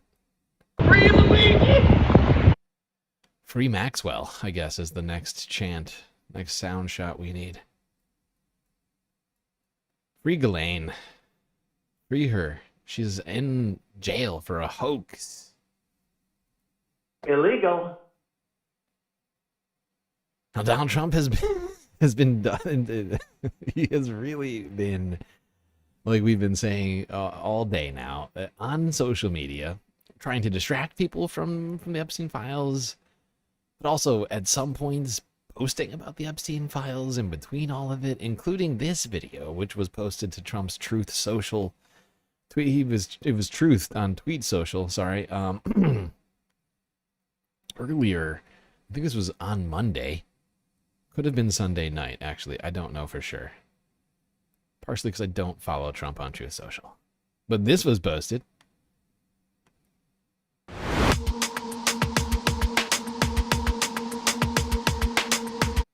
Now, just for clarity, this is fake. This is an AI video that Donald Trump put on his channel. Or his page, whatever you call it, on Truth Social.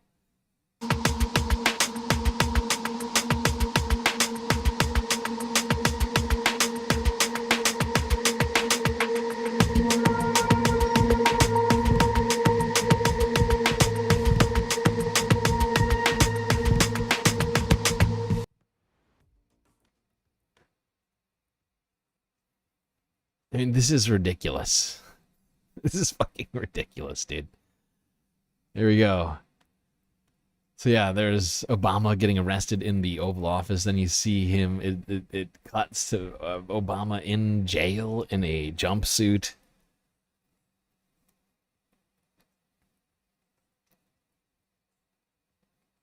Looking sad in a jail. I don't know why he's outside of the cell in this picture, but whatever. He's just looking sad in a jail hallway.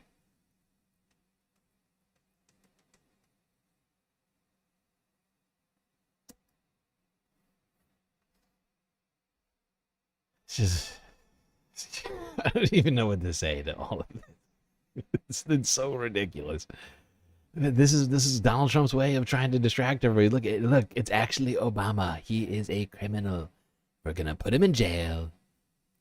Even though presidents can't do crimes. I don't think Obama could ever go to jail now, thanks to Donald Trump and his lawyers, Todd Blanche specifically, who argued in front of the Supreme Court that presidents can't do crimes, even before they're president.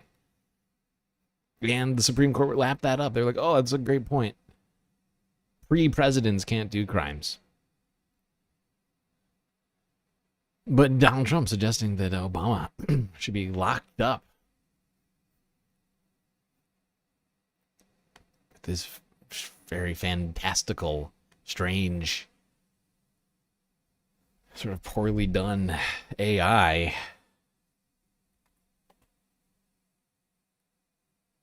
Although I do feel like it's a little bit of projection. Like, let's be real. Donald Trump is probably the one who should be in jail and has just managed to avoid jail somehow due to our incredibly corrupt system. But maybe, hey, maybe in the future he'll be in jail for these crimes that he did, potentially. All right. I mean, why does he care so much about them? Or care so much about people caring about them? I feel like he's, I think he's worried. I do think he's worried. All right.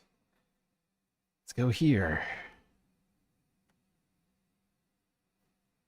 Today, President Trump declared his intent to, quote, go after people for what he claims were attempts to interfere in the 2016 election by immediately, claiming if not sooner, that Russia was seeking to influence the result. The president insisted that former President Obama was guilty of crimes for what Trump said was his role in weaponizing intelligence. The leader of the gang was President Obama, Barack Hussein Obama. Have you heard of him? Look, he's guilty. It's not a question. I like to say, let's give it time. It's there. He's guilty. This was treason. This is treason. CNN's Kevin Liptak is at the White House for us. Kevin, it's notable. This is treason. I mean, this one makes me laugh, honestly. Donald Trump is like, look, I know I got arrested for claiming that the election was fake, and then, convicted of 34 different felony accounts of that election tampering and all that other stuff. But it wasn't me. It was never me. It was always Barack Hussein Obama. He's the one.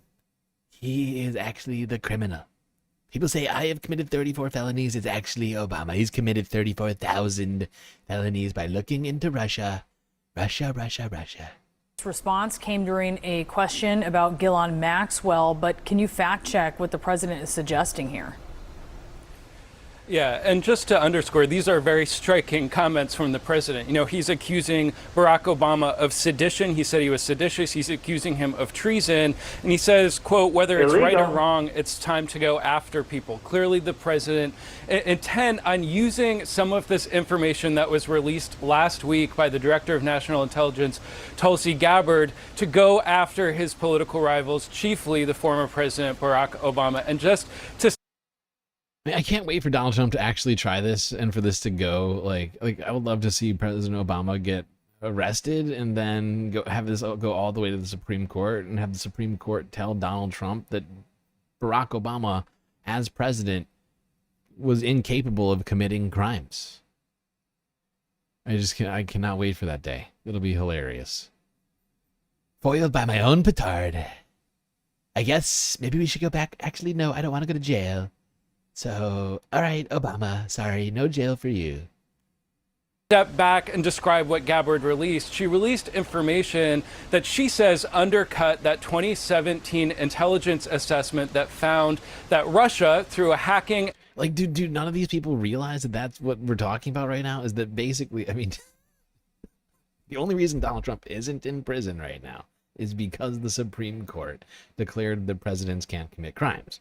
So by that same logic, Barack Obama, for everything that we may have against him, can't commit crimes. He still can't commit crimes. He's still, he's a former president. Everything the presidents do is lawful, according to the Supreme Court, thanks to Donald Trump's ridiculous argument that they accepted last year. Obama can't commit crimes.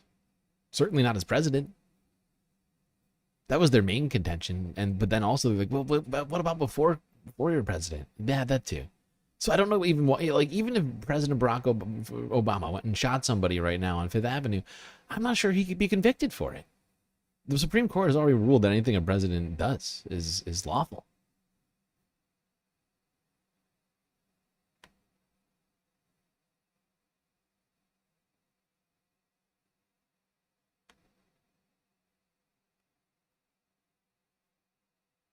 I'm not saying I agree with it, but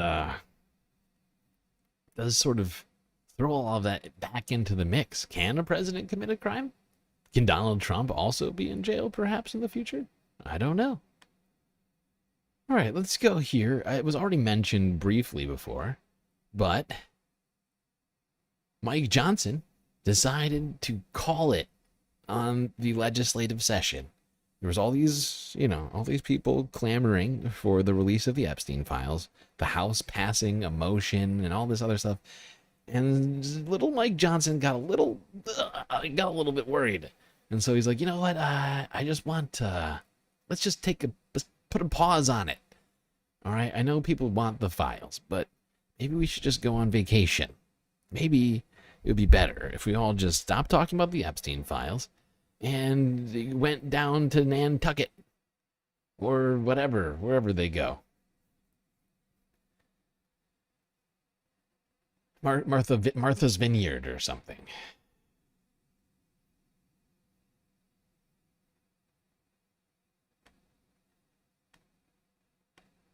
Impact our districts and our communities. With that, I'll take a few questions. Mr. Speaker. Chad. Good morning. You say yesterday that you were in lockstep with the administration on the Epstein files, but it doesn't seem that you're in lockstep with all of your House Republicans. Thomas Massey just saying in the past hour. That's true. There's 11 Republicans who are working with Democrats to get the Epstein files released right now, unlike Mike Johnson, who's letting that not happen. And remember that? He said that the Republican House, I told you to write it down. He said that the Republican House was completely aligned with Donald Trump, and they were focused on maximum transparency. Remember that? Remember that? I do. I know. I remember it. All of your House Republicans. Well, Thomas Massey just saying in the past hour that this is going to come back and bite Republicans. What do you say to schisms inside your conference here? I say Thomas Massey is the one trying to. Is it just me, or does Mike Johnson look like he's having some sort of digestive issues? He looks like he's having acid reflux. He looks real stressed right now. Just real quick, look at his face right before he. Massey just saying in the past hour. Is it just me, or does it not look like this man is having some serious acid reflux? You gotta reduce stress here, Mike. You know, I know it's tough, but especially now that you're having to help Donald Trump obfuscate the facts around the Epstein case. That's a tough one. Going to come back and bite Republicans. What do you say to schisms inside your conference here? I say Thomas Massey is the one trying to bite Republicans. Okay, I'm not quite certain what his strategy is. But it's just not him.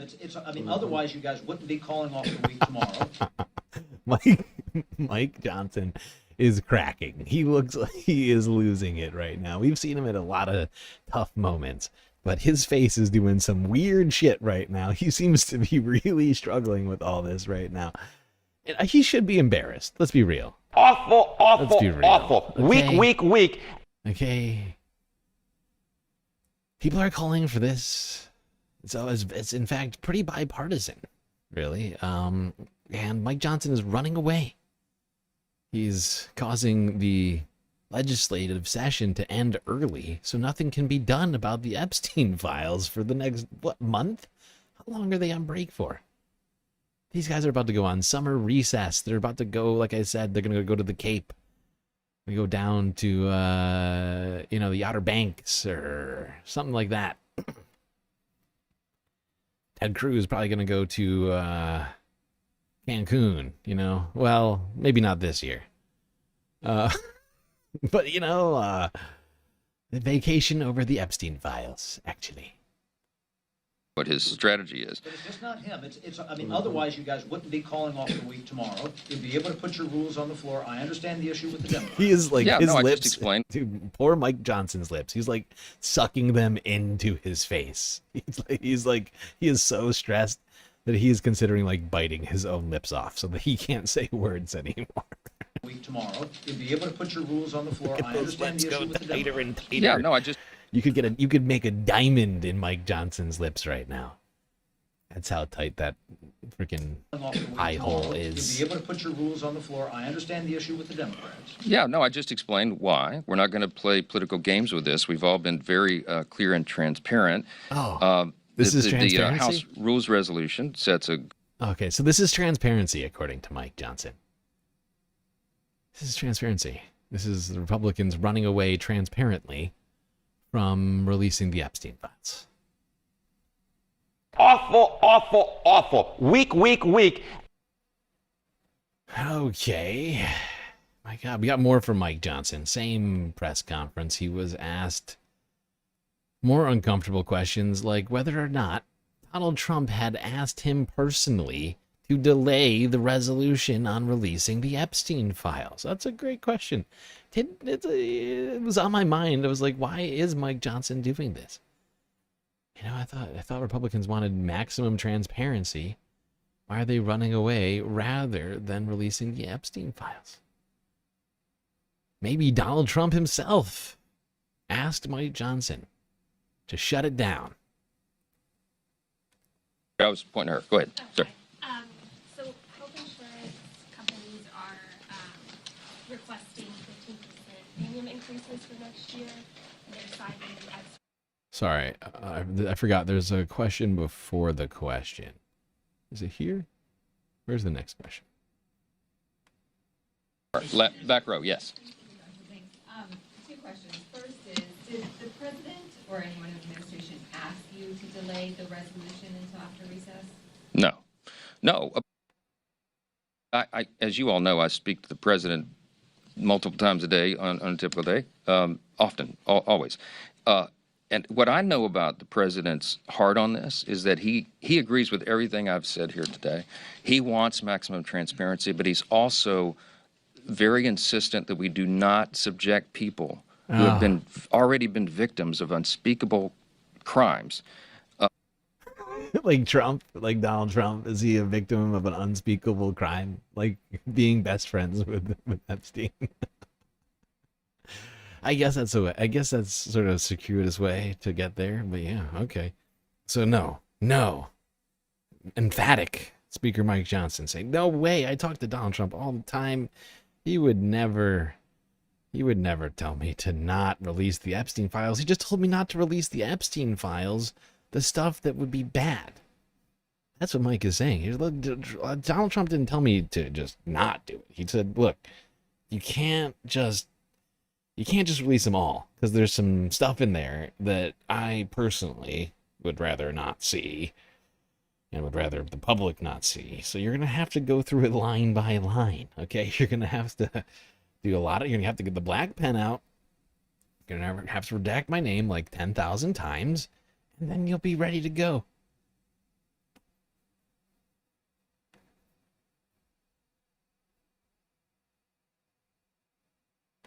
Mike Johnson, struggling there a little bit with justifying what's happening here. They are running away, and they are ending the legislative session early to avoid releasing the files right now. And Donald Trump told him not to release the files as they are right now. Like, because if you release the files as they are right now, they contain the name Donald Trump like 10,000 times. And so it's, it's better to just go on vacation. Like I said, 1,000 Islands, Rockies, go out there, just soak it up, soak up the summer rather than soak up the truth. I don't want reality. Cory Booker had some stuff to say about this Republican flight from the Capitol. Look, I think it should be really apparent right now that the House of Representatives is running out of town. They're running out of town because it's clear the Speaker believes that their membership in the Republican caucus over there is so fragile that they cannot withstand simple debate, discussion about the topic of Jeffrey Epstein. That this is so patently a hill of lies upon which the Justice Department and House Republicans are trying to hide behind, that they can't stand to have debate and discussion about it, so they're canceling their plans and running out for a summer recess. That should tell voters something. Senator Durbin said it plain, that we are now in a nation where we had our highest law enforcement official say plainly that there is a client list and a truckload of evidence that they were going to release. It's on my desk, indicating that there was something substantive that was going to expose criminal behavior. And now, months later, they're saying nothing to see there. It is clear that one of those statements is not true, and so therefore, someone has lied to the American people. And what the House of Representatives seems to be so afraid of is to answer that question: when was the lie told? And that somehow is so difficult to endure, that question, that they are running out of town. Part of that was... There we go. Cory Booker saying it like it is. Republicans are running out of town as fast as they can, tails tucked between their legs in shame. In shame.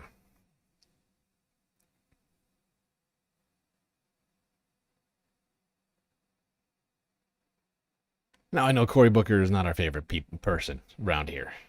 In fact, most of the government at this point, not our favorite people. It's a long list of people in Congress who are not doing the best job. I mean, sure, all Republicans, but Democrats, too, are really dropping the ball left and right on so much stuff. But Cory is right. Republicans are running away from this one. Can't lie. When he's right, he's right. He's certainly better. At least he's better than Hakeem Jeffries. Marginally. Okay. Why is Chuck there? I don't know why Chuck is there. At one point, since people are asking, at one point during this, Chuck walks away. I don't know why. Here he is. Look, he turns. He's like, I'm gonna walk away. I'm gonna go. Look, there he goes. Chuck starts just walking, but fuck it. And then he appears over here. How does he do it? How does he do it? He's magic. He's magical. I don't know how he did it. When I watched it the first time, I was like, what the fuck? What the fuck just happened, Chuck? Did you just apparate? No, he's sneaky. He's sneaky. He hid behind Cory Booker. We will win.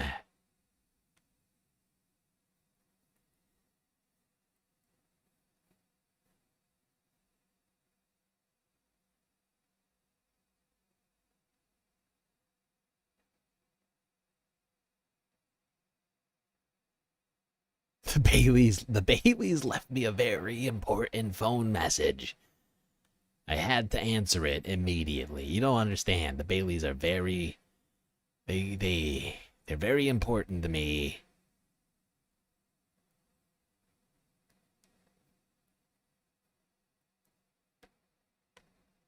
Okay.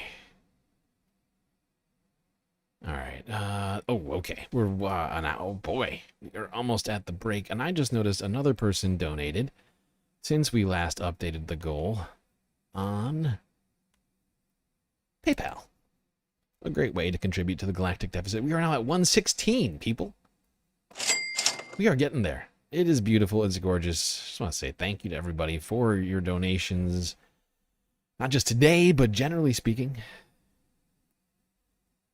We're getting closer and closer to that goal, though. We're at like 1/3 of the goal, nearly. We are like $9 away from being at 1/3 of the way through the goal. Today, and earlier, before this stream started, we were only at less than 10%. It's a huge move. Huge move. All right, we do have to take a quick break, but we will be right back after these brief space messages.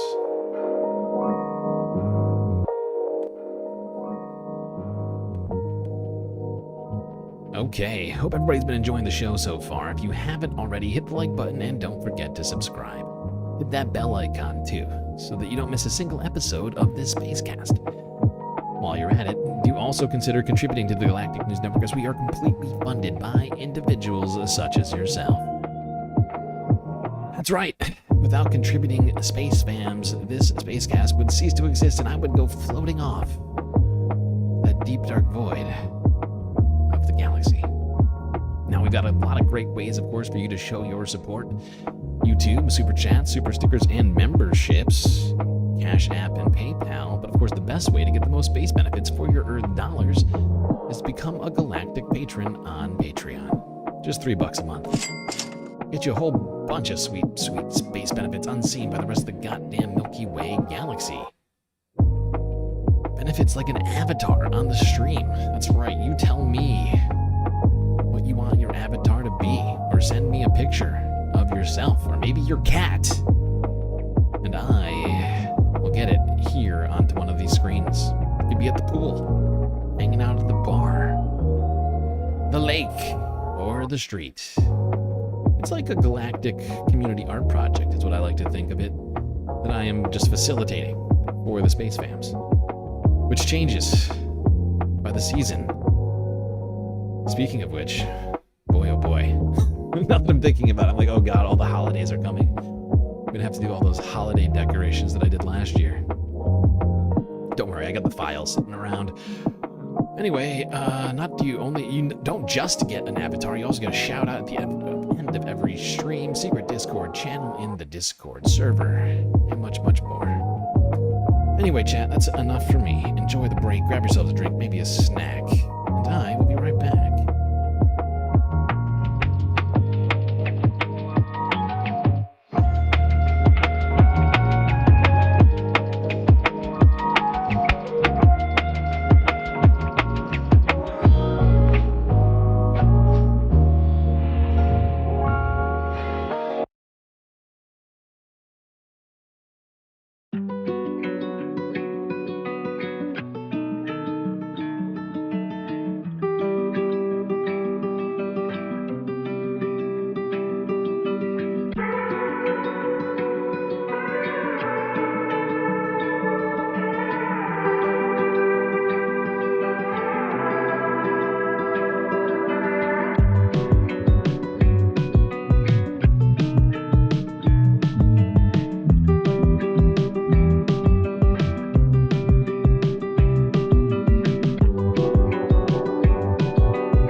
for us to get back to the show.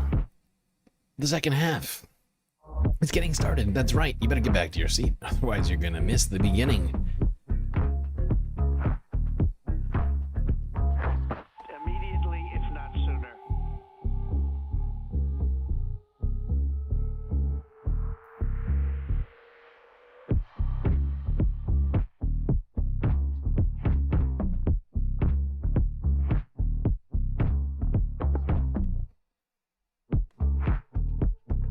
All right. Well, we left off the first half with Cory Booker calling out the Republicans for running away from releasing the Epstein files, something which Republican voters supposedly want, even if it's not their top issue. For some people within that Republican Party, I want to say at least 5 to 10% are very serious about this. And broadly speaking, I think all of them care to some degree.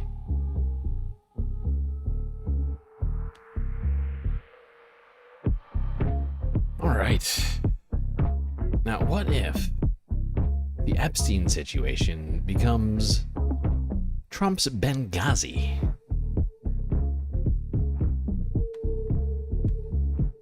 Let's talk about that. Benghazi, Benghazi, Benghazi. Russia, Russia, Russia.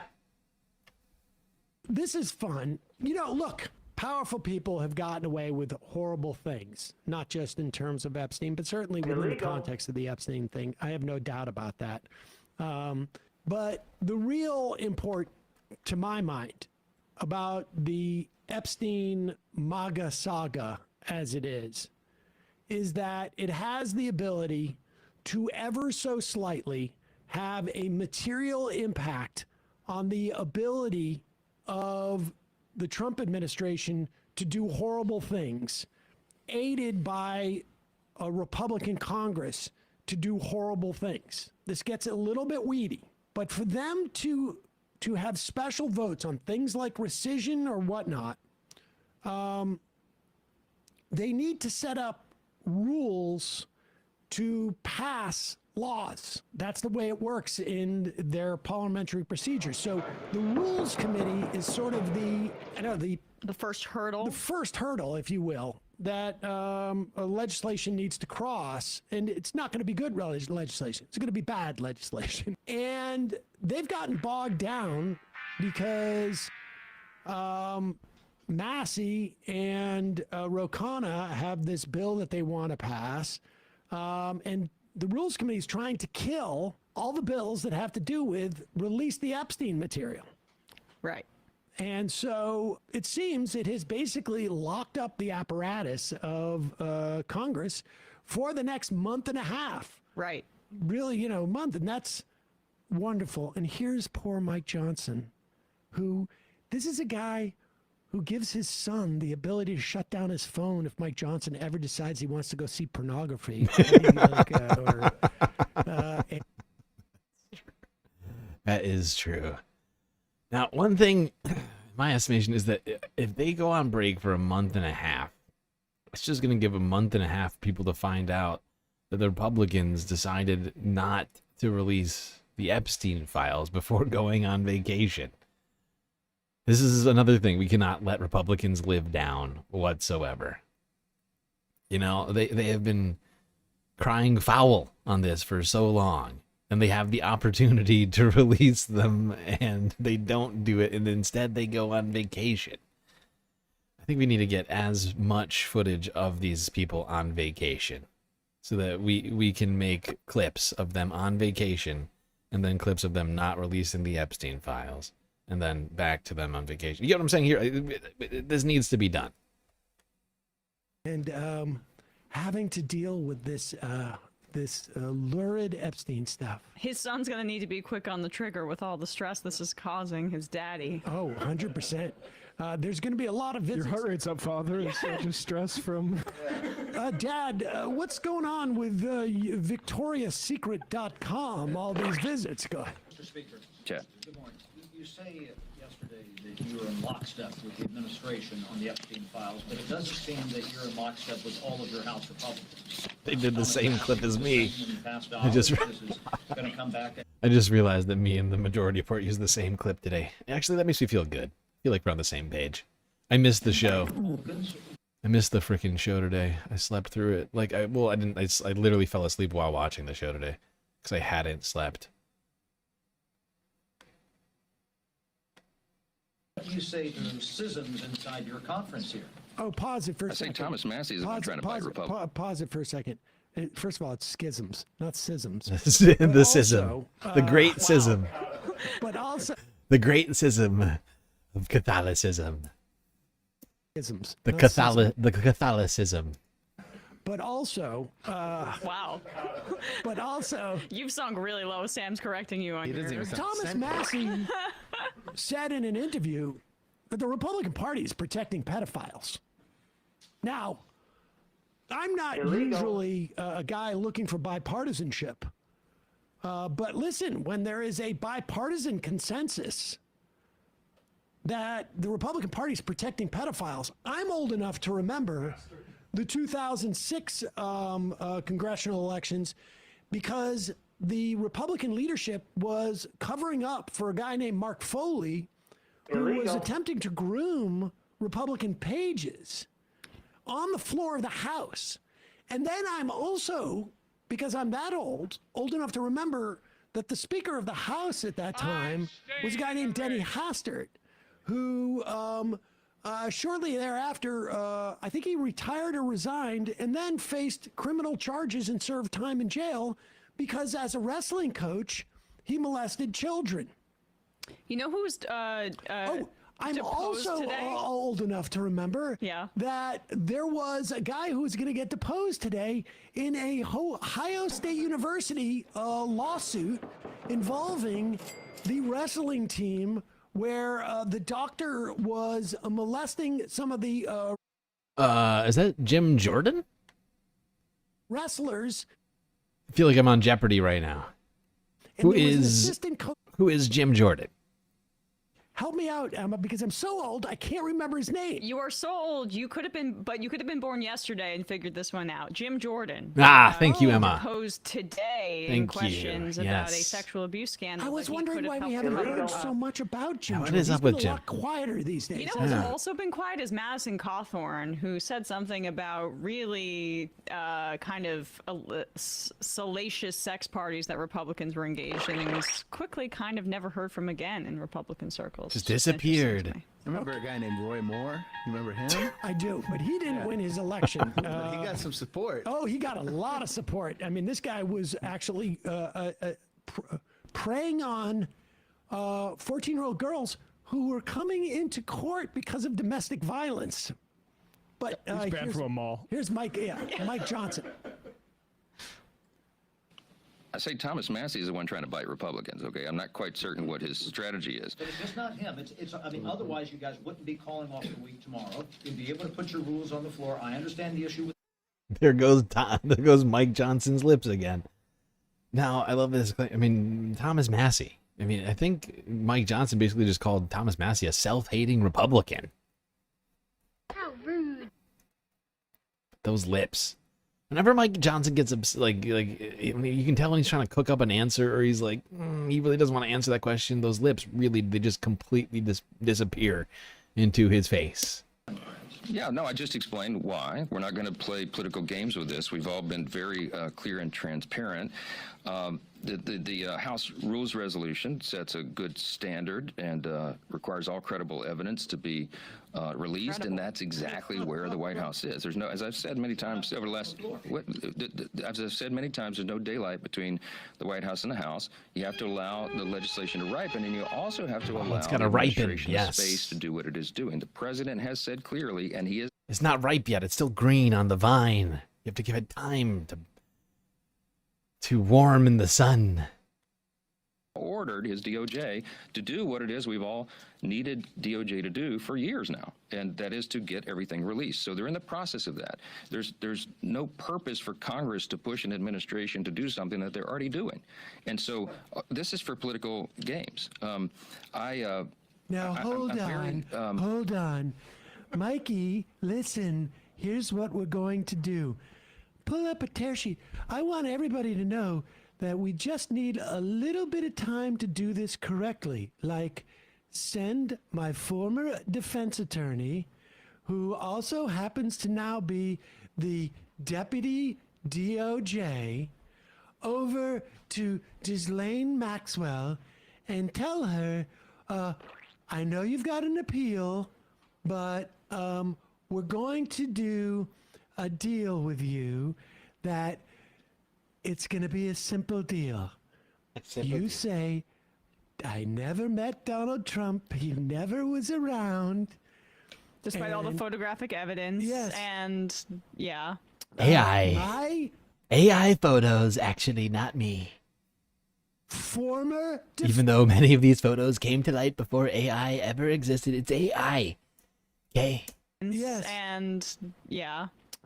My former defense attorney, who's now the deputy AG, is going to reach out to you and make a deal. So this is all going to go away, and then we can be transparent. I think Ghislaine is ready to say that I had nothing to do with it, and actually it's all my enemies who are... It was Obama. I get just a message. Obama was wrapped up. Jeffrey Epstein facilitating this criminal network, along with the Biden crime family, and not Jeffrey Epstein or Ghislaine Maxwell have ever heard of Donald Trump. Who? Trump who? I have no idea who you're talking about. I've just got a sense she's going to say that. So, Bill Clinton, I've got some bad news for you. Oh, yeah. Well, okay, just can you put the Axios thing back up just really quickly? Because they've already... What is he saying? They're working on releasing it. This is what kicked this whole thing off. They concluded that there was no client list, that he died by suicide, and that they were essentially ending the matter. And then the administration was going to release the video that is, supposedly unedited. And then they found that they had edited 3 minutes out and left markers to show that they had edited it in Adobe You Premiere. said client list. You didn't say client spreadsheet. Wait, okay, Or look. client video of all of these people. It doesn't exist, but we're working on releasing And we'll it. get it to you right away, okay? But it's not there. We actually want to get it to you more than you even want it. Wait, are you still guys talking sounds about very Trumpian, Epstein? actually. Are you still talking about Epstein? Okay, let's hear. An administration to do something that they're already doing. And so this is for political They're games. already doing it. Good boy. I'm very resolute on this. We can both That's call sexy. for Resolute, you transparency say. and also protect victims. Wow. And if you run roughshod or you do it too quickly, that's not what happened. Oh. I'm convinced that the deal. We can't do it fast. That's why we need to take the whole summer break off. We need the time for it to marinate, to ripen, as Speaker Johnson says. We need adequate time to peruse the files for stuff. Things that maybe would be non-creditable, like that Donald Trump was best friends with Jeffrey Epstein. Going to do their job. The administration is going to do their job, and we'll do our job. And so we'll see to it. Yes, ma'am. Oh, you did. You were so good, Mike. Is that the second clip? Do we play both clips there? Or, They keep following Mike, up. Listen, just say transparency over and over again. Go. 2 questions. First is, did the president or anyone in the administration ask you to delay the resolution until after recess? No, but I, as you all know, I speak to the president multiple times a day on a typical day, often, always. And what I know about the president's heart on this is that he agrees with everything I've said. Excuse me. He wants. Excuse me. I spoke to the president's hard on. I am not. Do you refer? Mike, can I suggest in the future not to use those words? Okay. I get it. I get it. I mean, I appreciate it, It's but a also tense not. time. You're trying to keep it from unraveling, so things unzipping, but try and keep it in your pants. Let's unzip all the files. Often, always. And what I know about the president's heart on this is that he agrees with everything I've said here today. He wants maximum transparency, but he's also very insistent that we do not subject people who have already been victims of unspeakable crimes to further public scrutiny. And it would be a very dangerous thing to put those people's names out or to do a release of information in a way that is haphazard where they could be easily unmasked. And so you have to be very careful You wouldn't want to unmask the perpetrators. about how you do that. I think we have a moral responsibility. You wouldn't want to, that'd be unfair to the perpetrators if you accidentally unmasked one of the perpetrators who didn't want to be unmasked. People who've done everything right and yet were indicted. I did everything right and they indicted me. To do that. Pause We have it a for a moral second. responsibility. Like this is like some type of physics, quantum physics problem to redact the names of the people in this thing. Incidentally, 20 some odd of whom have already testified. But what's the quantum physics associated with this stuff? Also, it would be this whole thing of we need to do it carefully would be a lot more believable if they didn't just release a whole bunch of JFK files with people's social security. I believe the quantum physics element of this that Sam is trying to figure out. I know it's complicated, but I think it's that somewhere within the Epstein files there is a dormant black hole, right? And I think what Mike Johnson is concerned about, if you shuffle the papers around too much, you might tip that black hole out of balance, causing it to suck up everything in its surrounding until it consumes the entire Earth and the solar system. And I understand their reticence on this. You would not want to have the Epstein files cause a massive black hole which consumes all matter in the solar system. That would be bad. That would be bad.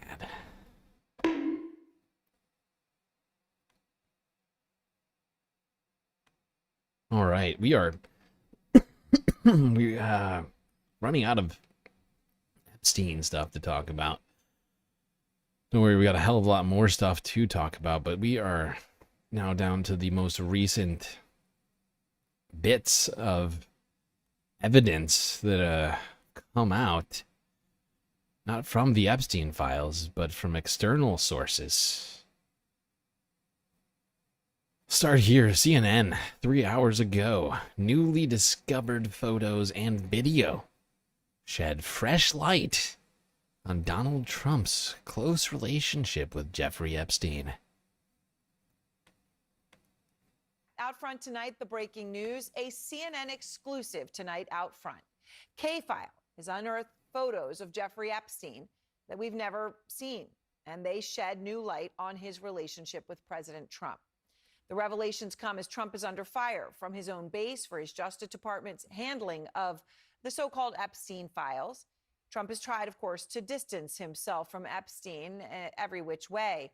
But one of the photos that K-File found confirms that Epstein actually attended Donald Trump's wedding to Marla Maples. And this is the proof. Marla Again, who? this has never been published before, so this is a new image. You haven't seen it out there on X or anything like Fake that. news. I don't even know a Marla. This is the proof. Marla who? I have no idea who that is. Oh, wait, my first wife? I forgot about her a long time ago. So sorry. And this is the proof. Again, this has never been published before, so this is a new image. You haven't seen it out there on X or anything like that. This is the proof that Epstein attended Trump's wedding at the Plaza Hotel in New York. And in the photo, what you see is Epstein entering the Plaza Hotel. The wedding date of this is December 20th, 1993, in the center of their friendship, which of course continued. And for comparison, we'll show you on the right a photo of Trump and Marla Maples at the same location under the entryway arch. Andrew Kaczynski of K-File is here with the new images of Trump and Epstein. And Andrew, I shared one of them there, but, so let's start with the one at Trump's wedding. I mean, this is a significant development. Well, yeah, it is. Trump's wedding to Marla Maples in 1993 was dubbed the wedding of the century by the media at the time. And although we know that Trump and Epstein were friends during this period, this is really the first time that it's actually been reported that Trump invited Epstein to his wedding. This is, we should note, more than a decade before those first allegations of sex trafficking against Epstein. But as you know, Trump's relationship with Epstein has been under the microscope recently. Now, besides that one photo of Epstein entering the reception at the Plaza Hotel, we can also see him in the background of another picture. That's Howard Stern on the far right, along with Robin Leach from Lifestyles of the Rich and Famous. And Epstein is behind them at the wedding, almost seeming to be photobombing them. We also found this photo from just a few months earlier. Donald Trump with two of his children talking to Jeffrey Epstein. That smile is fucking creepy. Gives me such bad vibes. Something off about that guy. Well, yeah, I mean, obviously there's something off with that, but there's something else like this. Oh, God. Just a few months earlier, Donald Trump with two of his children talking to Jeffrey Epstein. That's at the opening of the Harley-Davidson Cafe in New York in October 1993. You can see Yvonne. Geez, they were just hanging out all over the place, huh? Weddings, places of business, for their each other's personal homes, out at the bar, with the kids. They were very close, it would seem. At the opening of the Harley-Davidson Cafe in New York in October 1993. You can see Ivana there. She would have been just about to turn 12 years old in that photo. Yeah, you can see Ivanka right there it looks like between Trump and Epstein. All right, these are never before seen photos, Andrew. I know you also found some. If that's Ivanka, does that make this Eric? Is this Eric Trump? Or is it Don Jr.? I don't know I don't know the fucking, I don't know who was born first in this family, honestly. All right, these are never before seen photos, Andrew. I know you also found some video of Trump and Epstein that was from later of them talking that has also never surfaced before. What's that? Well, that's right. This is from 6 years later in 1999. This video has never been seen before in this context. It shows Trump talking to Jeffrey Epstein just before models hit the runway at the Victoria's Secret fashion show in New York in 1999. You know, the only other video we've seen of the two men was 7 years before this. Trump is at the show with Melania, who is, of course, now First Lady, seated These two seem to be getting along nicely. Look at them. In 1999, side to you know, side. the only other video we've seen of the two men was 7 years. You almost might call them a dynamic duo. Before this, Trump is at the show with Melania. Having quiet conversations amongst the crowd at a glitzy New York fashion show. With future First Lady Melania Trump hanging out. Supposedly these two first met via Jeffrey Epstein.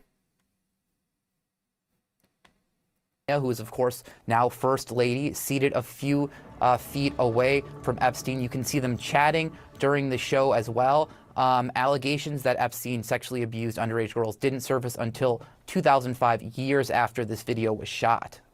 Right, but this, of course, establishes them together and obviously very friendly in 1999.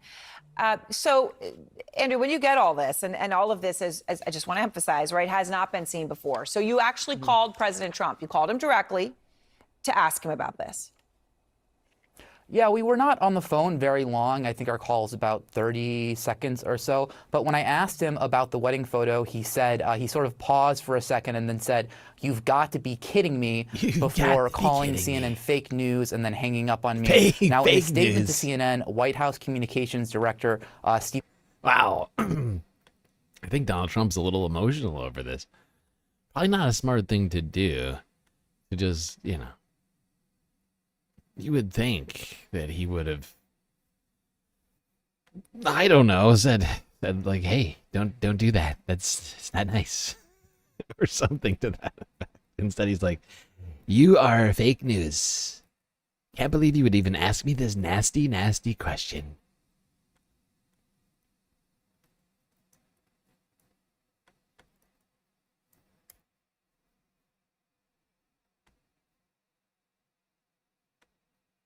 There's your Donald Trump diplomacy for you. Gets a call from a journalist with access to photos of him and Jeffrey Epstein. He's like, "Look, nasty, you are a nasty guy. I can't believe you even want to talk about this. Fake news. Goodbye." Yes, Trump Streisand. No, we're going to have to rename the Streisand effect at this point to the Trump effect.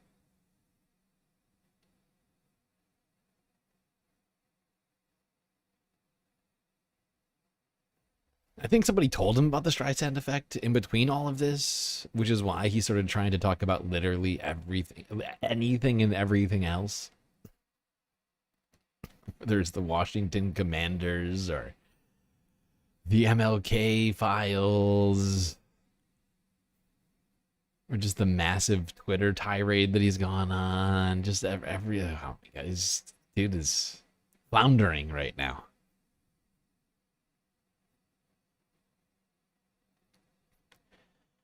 Now we've got a very inside source here. Jeffrey Epstein's own brother did an interview with CNN earlier today where he detailed his brother's very close friendship with Donald Trump. I did everything right and they indicted me. 3 guests on this show who either knew Epstein or knew Trump have all used the exact same words to describe Trump and Epstein's relationship over the past week as we've been talking to them and you've heard them. And they have done this totally unprompted. So here is a former Trump business executive, one of Epstein's former girlfriends, and an Epstein accuser who says she had a troubling incident with Trump. They all said the exact same thing here on Outfront. They were best friends. They were best friends. Was his best friend. You heard them, Not and right there, Jack reality. O'Donnell, Trump's former business associate, talking about what Epstein meant to Trump. These are people, right, who each met Epstein and Trump at different times, in different places, and just to state the obvious, in totally different capacities. And yet they all concur on this crucial thing. They say that when they knew them, Trump and Epstein were best friends. So in just a moment, I'm going to speak to Mark Epstein. He is the brother of Jeffrey Epstein, about all of this. Out front now, Mark Epstein, the brother of Jeffrey Epstein. And Mark, you know, from what you know, from what you saw, how close was your brother to Donald Trump? They were very close. They were good friends. Jeffrey used to sometimes tell me things that Donald said that were funny. I know Donald was in Jeff's office a lot back in the 90s. It's documented that Donald flew on Jeff's plane a number of times. I don't know if they ever checked, but I know Jeff flew on Donald's plane also. I don't know if they've ever looked at his flight logs. And they were good friends. I mean, I flew on Jeff's plane. It's known I was on the plane in 1999, flying up from Florida, and Donald was with us. You know, and we were all joking around. They were good friends. So, you know, tell me about that. I know there was something on that flight that you remember about your brother and Trump. What is it? Well, it was a funny thing. We were talking, and, well, stick a pin in that. A couple weeks or a week before that flight, I was talking to Jeffrey, and he told me that he was talking to Donald, and he asked Donald, how come you sleep with so many married women? And Donald's answer was, because it's so wrong. Now, amongst guys, it was a funny line. And then when we were on the plane a week or two later, Jeffrey asked Donald the same question. I know he did that for my benefit so that I could hear Donald say it. And Jeffrey asked him, how come you sleep with so many married women? And Donald said, because it's so wrong. Now, it's a funny line, but the answer is not... Funny is one way to put it. Horrifying when it comes to the man's ethics and morality. I do it because it's so wrong. I love married women because I'm not supposed to do things to them. And yet I do it. And yet I do it. And that's actually very, very revealing about Donald Trump's fucking personality when you think about it. I mean, he likes doing things that are wrong. It gives him some sort of satisfaction to do things that are wrong. Wonderful secrets. Wonderful secrets. I wonder what kind of wonderful secrets about wrong things that he and Jeffrey Epstein shared.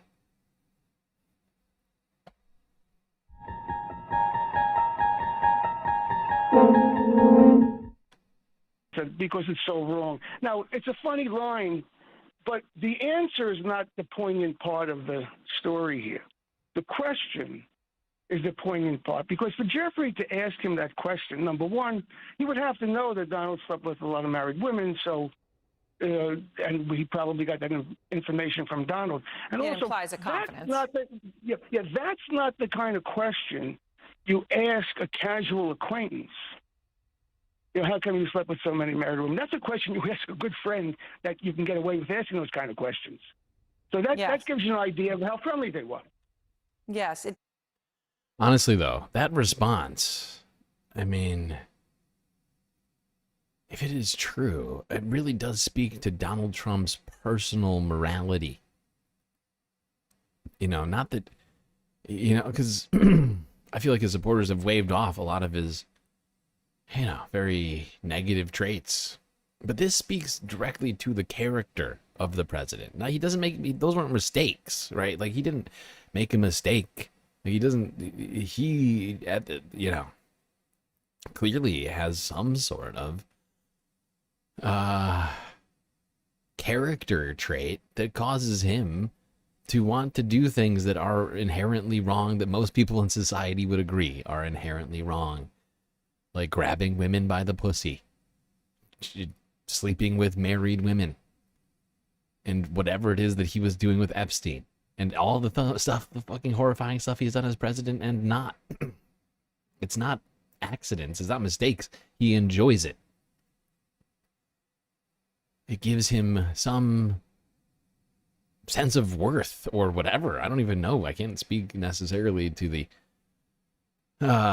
internal dialogue beyond that, but I mean, it's horrifying. It does. It certainly gives that perception. Now, okay, Mark, Trump admits they had a falling out with your brother. That's what he said happened. He has not shared what led to it. But here are some of the things that he has been willing to say about your brother. I want to play them for you. I was not a fan of Jeffrey Epstein. I threw him out of a club. I didn't want anything to do with him. Jeffrey Epstein was not somebody that I respected. Now, my understanding is that the falling out between Donald Trump and Epstein was over some sort of multi-million-dollar property that they both wanted. I know, shocking. Two rich white guys fighting over property. That's never happened in the all of history. Arguably the greatest work of nonfiction of the 20th century. That does not fit with what you're telling me, Mark. Yeah, I understand it doesn't. But he's trying to cover his butt. I mean, look, I understand people trying to distance themselves from Jeffrey because of what he was charged with and the circumstances he found himself in. I understand that. You know, but I know that they were good friends, and I witnessed it myself. You mentioned something a moment ago that made me think of this, you know, something that the White House told us yesterday. We talked to a woman who accused your brother of sexual assault, and she also talked about an encounter with Trump at your brother's office. This was in 1995. She found it disturbing. She said she told the FBI twice to look into people around your brother, including Trump. But she talked about this incident that she said happened in his office. And the White House, their response to us, Mark, they were categorical. They said, quote, the president was never in Epstein's office. Is that true? That's just another blatant lie, because he was there. The people that worked for Jeffrey in his office, you can find them. They can testify that they saw Trump in Jeffrey's office on numerous occasions. You know, so for him to say he wasn't there, all I can say is that's just another lie. So you talk about him as your brother, and your you were on the plane together at that time. When did your brother first tell you that he was in legal trouble? When did you know anything about what he was doing? It was about 2006 when he first got into trouble. It's known prior to Jeffrey's death, I hadn't seen him for 7 years, although we were always in touch, communication with telephone or emails, but we just never got together. And for the 12 years prior to that period of time, from like 2004 until 2008, we only got together maybe a half a dozen times or so, but we were always in contact. And in 2006, Jeffrey asked me to come up to his place uptown. He wanted to talk to me. So I was uptown, I stopped by. I'm not uptown all that much back then. I live downtown, and I sort of joke. I say to go above 14th Street, I need a visa. But so I went to talk to him, and that's when he told me that he was getting in trouble for being with girls that were too young. He said he was stupid, but he wanted me to hear it from him as opposed to hearing it on the news or something. And that's when I first found out, in 2006. All right, and the reason that this is so important is trying to understand what the people around Epstein would have known, separate from what any of them might have also been doing, right? So I guess the question here then, Mark, is did you have any suspicions before Jeffrey's confession to you that he was involved with underage girls? No, because I rarely saw him, so I didn't know what he was involved with. We had different lives. He had his friends, and I had my friends. Okay, hold on. I don't want to. I'm not going to watch the whole thing, even though I basically just did. Let's go close to the end. Investigation, FBI investigators concluded that Jeffrey Epstein committed suicide in his cell. Now, you say you were the one called to identify his body. You had conversations at that time, and you do not accept this finding. No, I don't, because what they don't mention in the report, and no one says, is that, after Jeffrey died, the next day I had to go to, number one, to identify his body because I'm the next of kin. There's only there. And they did the autopsy then. And Dr. Roman, who was the city pathologist, it was her autopsy. And Dr. Bondman was there on my behalf because I had the right to have, the family has the right to have their own pathologist there. And they did the autopsy, and they came out of the autopsy a couple hours later, and they both concurred that they could not call this a suicide because it looked too much like a homicide. They're very clear about that. All right, Mark, thank you so much. You're welcome. Have a good day. And they wrap it right up right there.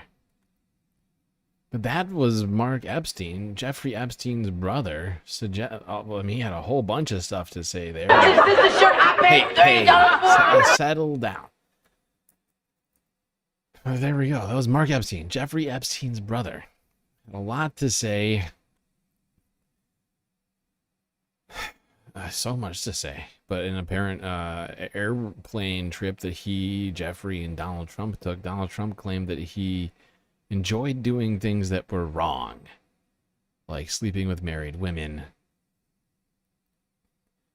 And, basically refuting Trump's claims that he and Jeffrey Epstein weren't very close friends.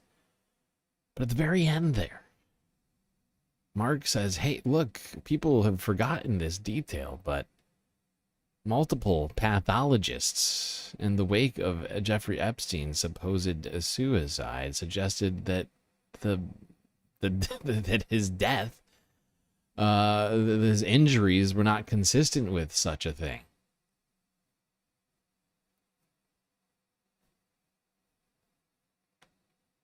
I know it's been a long time since that happened, but I still remembered that part of it. I was like, I recall there being some amount of contention around this.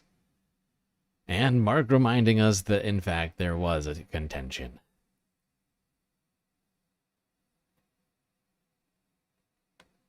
A visa? Oh, he was joking. He was just saying that he couldn't leave the south side of New York without a visa as a joke because he didn't belong amongst the hoity-toity upper West Siders or whatever.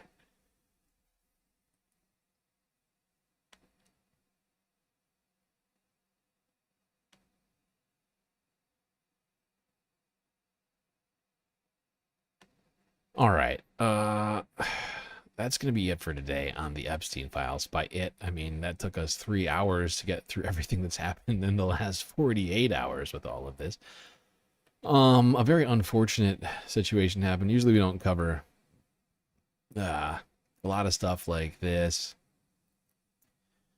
You probably have heard of it, maybe you didn't, but Malcolm Jamal Warner passed away in recent days. He was known for his role as Theo Huxtable on The Cosby Show, a show which was beloved by many. I think a lot of people have very mixed feelings about the show.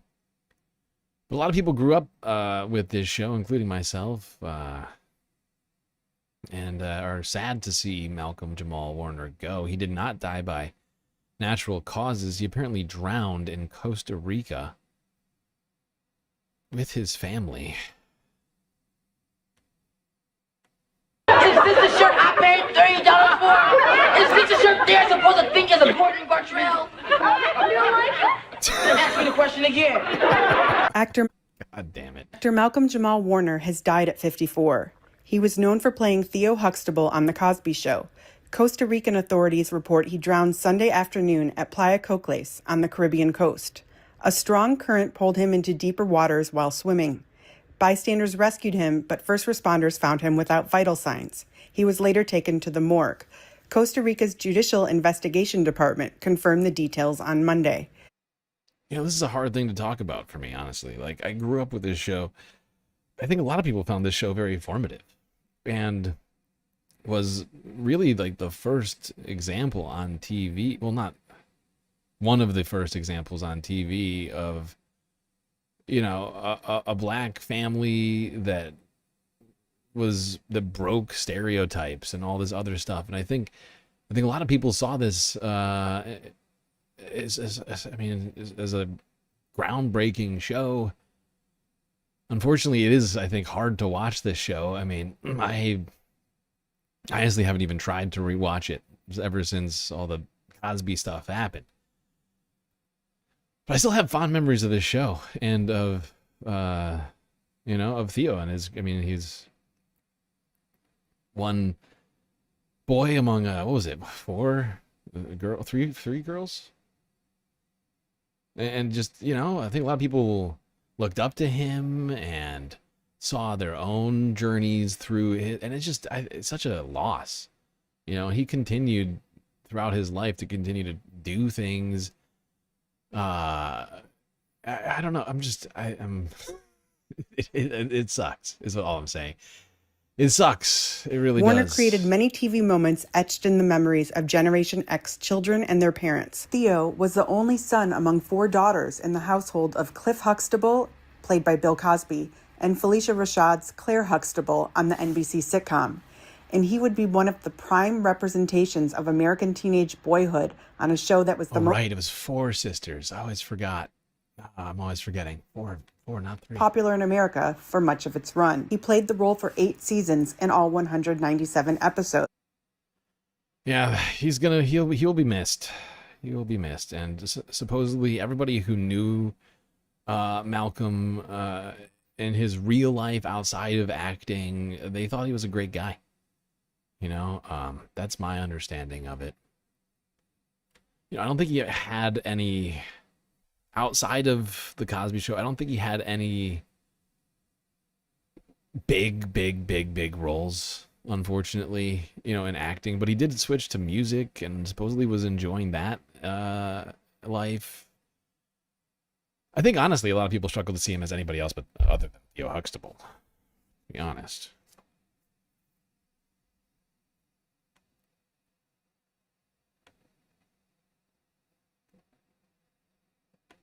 Okay.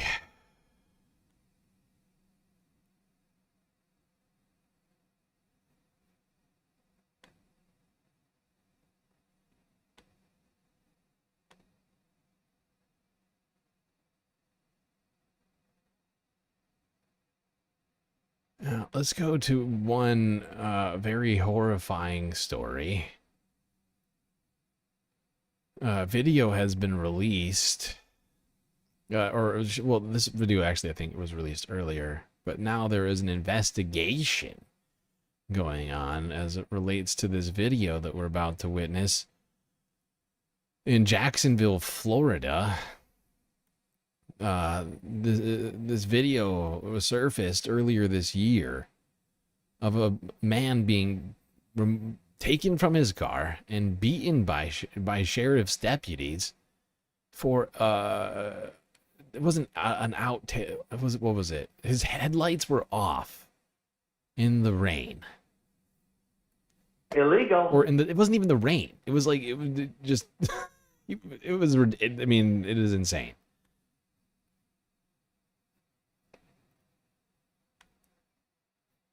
Now to the traffic stop that's gone viral and why the Jacksonville Sheriff's Office says it's opened an investigation. The video shows deputies beating and punching William McNeil Jr., who says it happened back in February, but he's releasing the video now. Here's a portion of it. When he pulled me over, he walked up, opened my door because my window don't work, right? Okay. And then I said, so what I did wrong? Yeah. He said, well, for one, your headlights are off under this weather. I'm like, okay. There's multiple people headlights off, first of all. And then there's no rain. It doesn't matter. It doesn't matter, he says. There's no rain. You have to have your lights on. It's light out. You can clearly make out everything in this picture. It's light out. And I love how he points out that he wasn't the only person with his lights out, and yet they picked him for some reason. You're still required to have headlights on. Can you pull that law up? Huh? Can you pull that law up? Yeah, when you step out of the car, I will. Can you call your supervisor? Huh? Can you call your supervisor? All right, go for it. Exit the vehicle now! Exit the vehicle! Show me your hands. Here.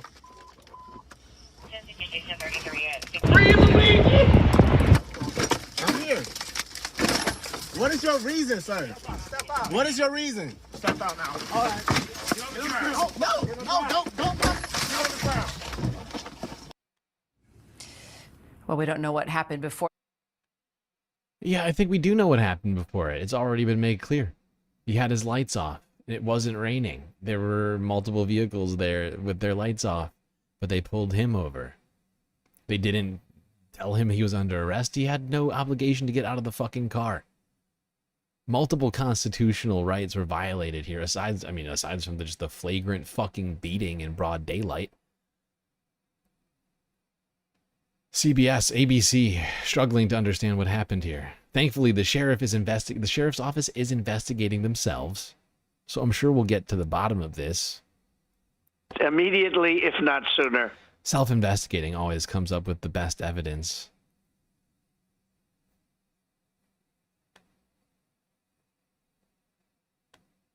All right.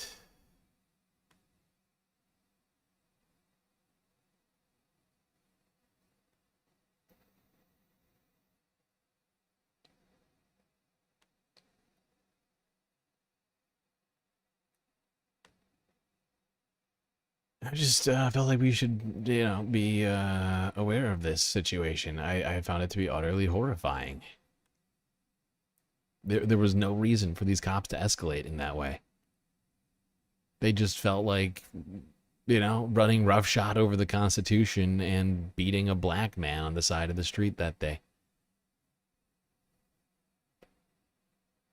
Certainly wasn't posing a risk to anybody. He was inside of his vehicle unarmed and just trying to have a conversation with these sheriff's deputies. And the second he asks for a supervisor, that one guy's like green lights it. He's like, okay, go ahead, break his window and rip him out of here. Nobody said, hey, you're under arrest. You don't have to exit your vehicle until they declare that you are under arrest. You're being detained. That's just a fact.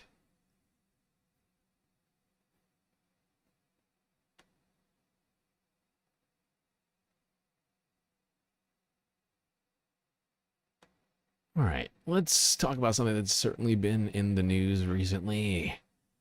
The cancellation of The Late Show with Stephen Colbert. Something which Donald Trump applauded on Tweet Social, truthing up a storm about how thrilled he was that Stephen Colbert was going to be off the air. No talent, low ratings.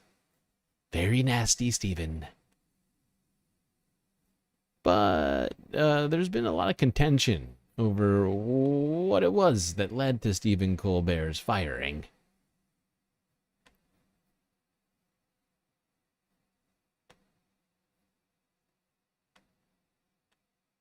Stephen Colbert is hitting back now at President Trump and sounding off after CBS canceled The Late Show. Listen to this. On Friday, Donald Trump posted, "I absolutely love that Colbert got fired. His talent was even less than his ratings."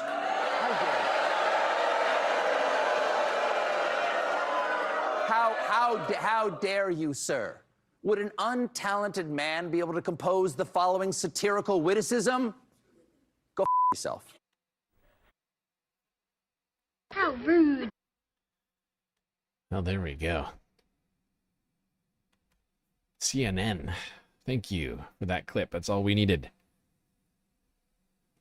I don't feel like actually listening to CNN try and break this down. I think CNN is also worried they're going to go the way of CBS somehow. But, yeah, Stephen Colbert coming at Donald Trump live on his own show, telling the President of the United States, go fuck yourself. Illegal.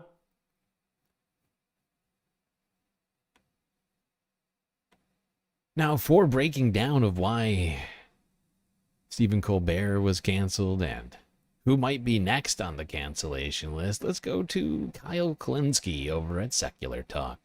All right, so speaking of Colbert, now look, I'll admit, I didn't really watch him a lot. I was more likely to watch him back when he had the Colbert Report.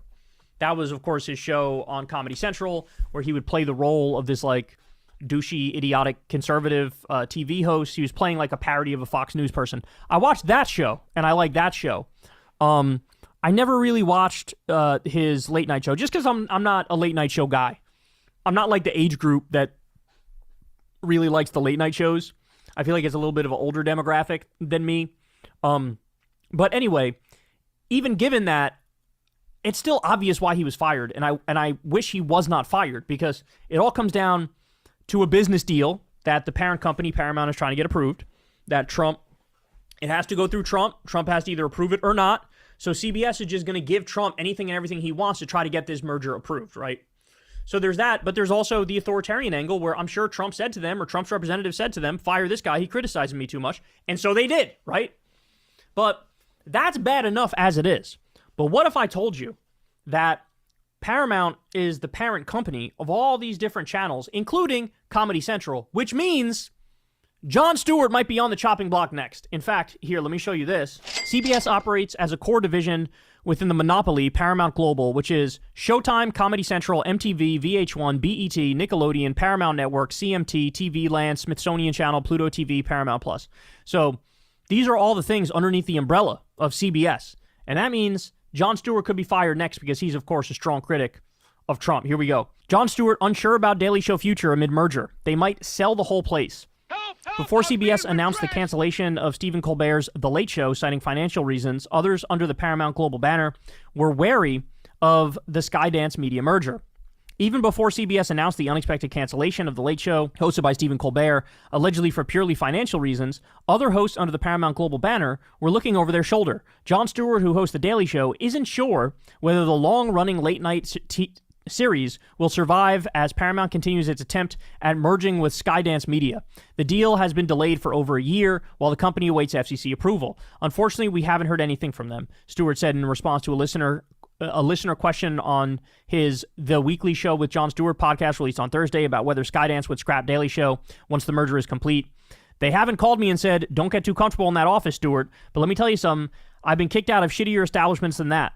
We'll land on our feet. I honestly don't know. Stewart considered that without The Daily Show, it's uncertain that Comedy Central could continue to hold up on its own with just the remaining shows on its roster. I think we're the only sort of life that exists on a current basis other than South Park, he said. But I like to think we bring enough value to the property. Like if they're looking at it as a purely real estate transaction. But wait, there is more. South Park hasn't been able to do its job either, because CBS has been, what's the word? delaying the release. Here. The whole fucking place for parts. South Park is still alive, but the show creators Trey Parker and Matt Stone recently slammed the Paramount Skydance merger for delaying the release of season 27. This merger is a shit show and is fucking up South Park, they shared in a recent social media statement. We are at the studio working on new episodes, and we hope the fans get to see them somehow. Yeah, with CBS seems to be doing a lot of content moderation over there for anything that might be deemed offensive to dear leader Donald Trump, who will be in the crossfires amidst this merger. Seems like CBS, I mean, we talked about this merger way back, and they want this merger super bad. Be very lucrative. Very lucrative for the people at the top.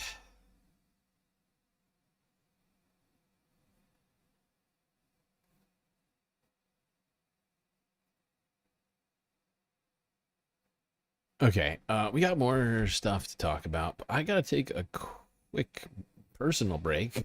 I'll be right back.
Okay.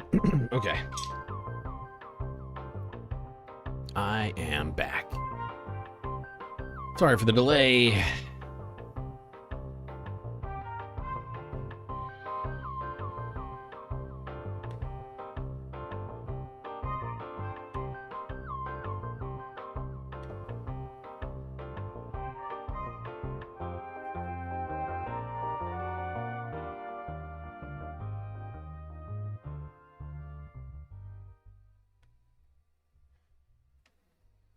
Okay.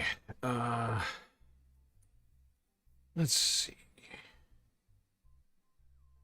All right, let's talk about this one real quick.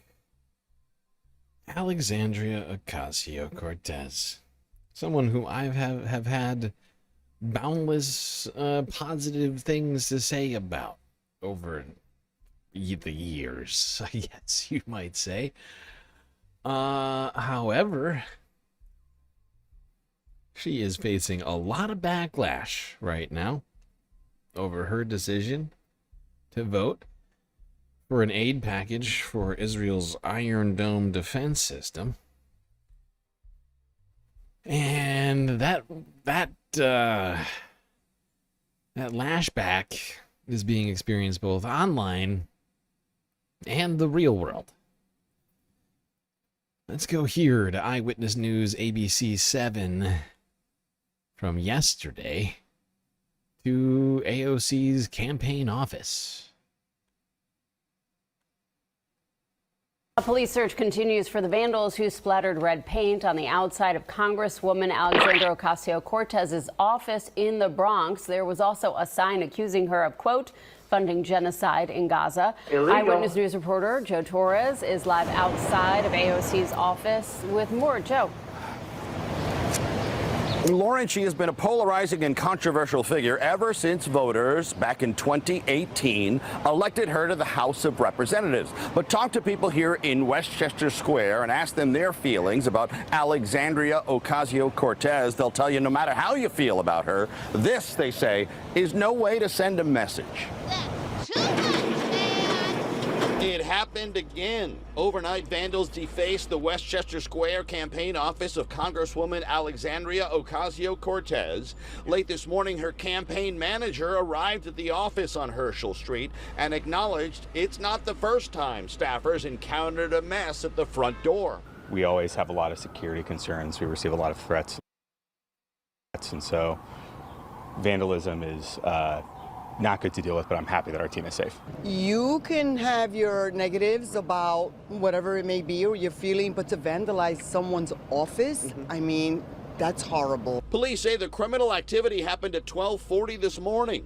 Vandals splattered red paint on the windows, door, and roll-down gate, and they posted a sign that read, "AOC funds genocide in Gaza." Security concerns prompted the Congresswoman to cancel her appearance at a scheduled news conference this morning in Jackson Heights. It's not something unfamiliar to us, but basically having to deal with the reality of keeping her safe and other people safe at public events is always our top priority. NYPD investigators will now closely examine any video recorded by cameras on the building's exterior. Okay. Here's my take on the situation. I don't think AOC should have voted for this. It may be a shock to everyone. I disagree with her decision to vote for this. Do I think she's better than most House representatives? Yeah. But she shouldn't have voted for this. She didn't have to vote for this. And I don't understand why she did. Do I think that this right here, what people decided to do in protest, was going too far? Maybe. I don't know. I mean, it's a crime. I know that much, but so is genocide. And so is funding genocide. And it's really upsetting to me that AOC decided to vote for this thing. I mean, granted, these are non-offensive weaponry, right? They are, this particular aid package was for the Iron Dome, but the Iron Dome helps keep Israel doing what it's doing. If they were under threat of attack without those defenses that we are providing them, they would probably have to make different choices, right? And I think that AOC had an easy opportunity here to not vote for it. This bill passed like 400 something to like 6. Like, there was no reason to be one of the yes votes on this thing. And I don't get why she did it. It doesn't make any sense to me.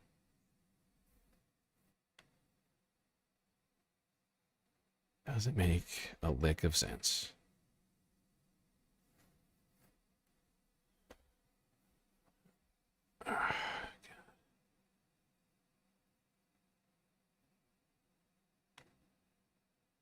All right, let's talk about this. We dedicated an entire stream to this on Sunday.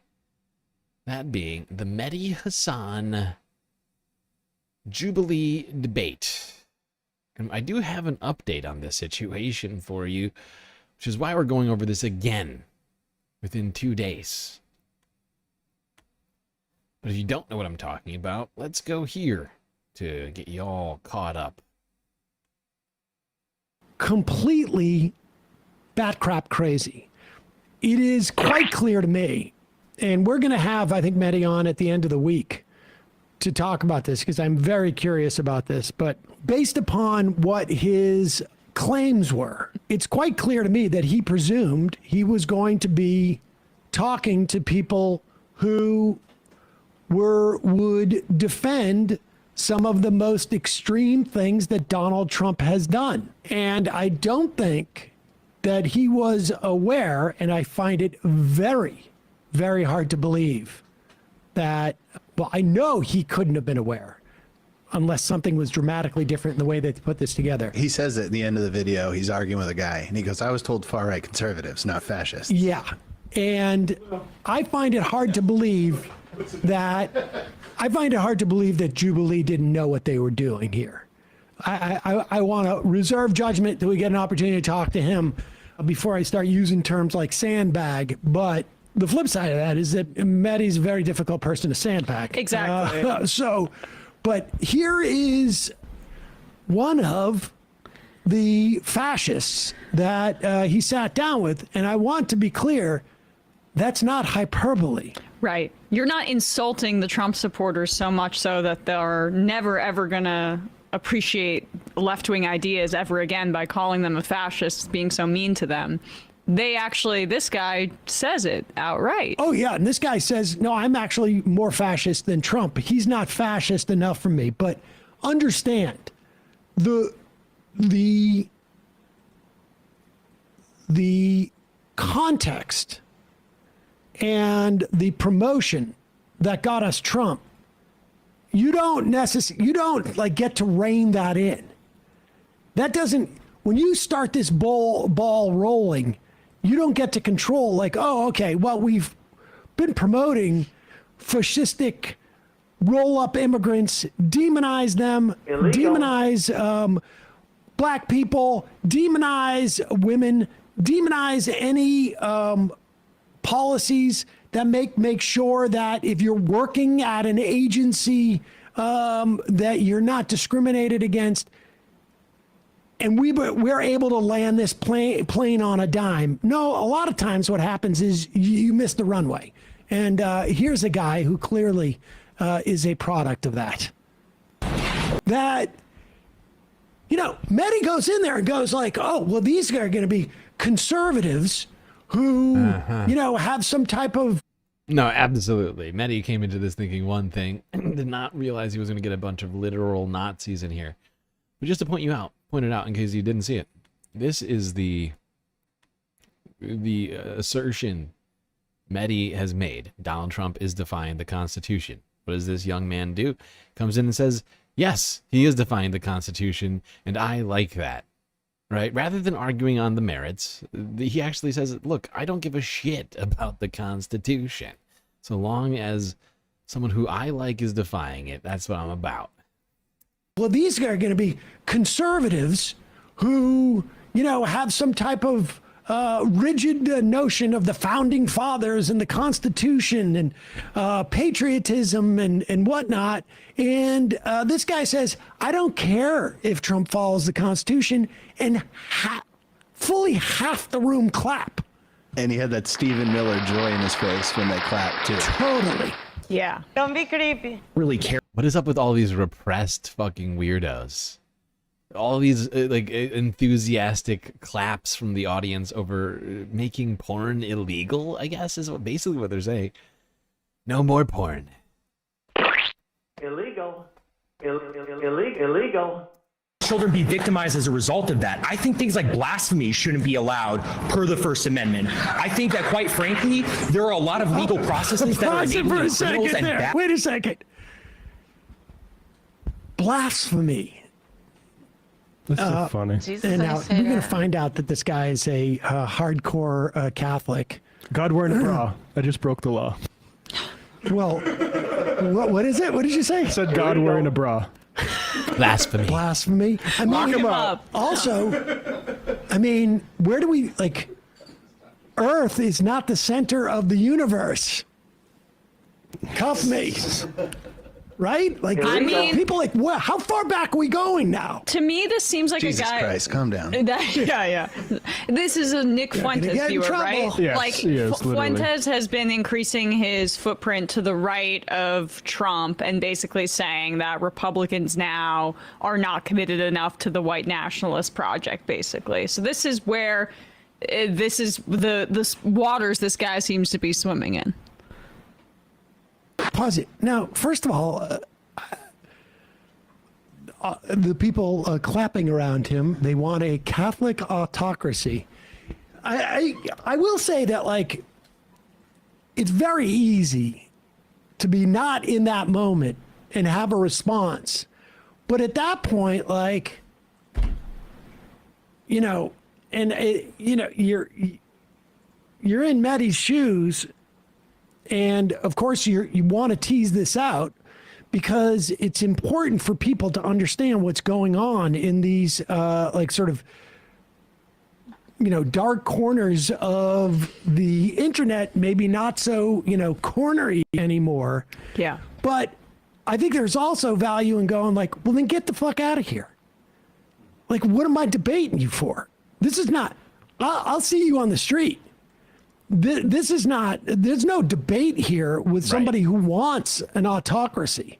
There's no debate here where, like, all you're Yeah, and I'm fairly certain most people are aware of this, but the element of debate within the context of democracy goes all the way back to fucking Greece.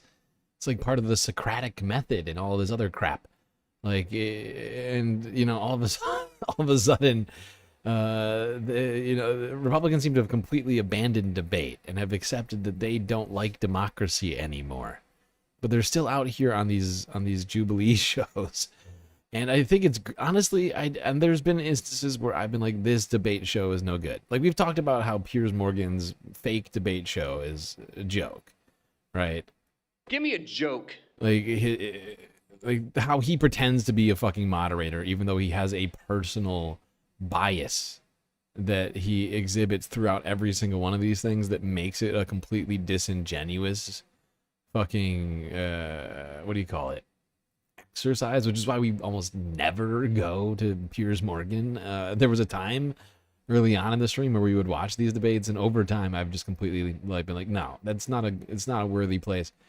And sure, there's a lot of problems with Jubilee too, but I think that at least the format is relatively understood, right? There is no moderator. If there was a moderator, I would want that moderator to be unbiased and to just be there to ensure the proper rules are followed and stuff like that. But since there is no moderator, you know, I think in many ways it is somehow beneficial, right? As long as the people like Mehdi are capable of dismantling these insane talking points for these people, I think it does have a benefit. I think there is some good that comes out of it, like Sam is saying, just to show just how ridiculous and how insane and fascist some of these fucking people are that come onto this show.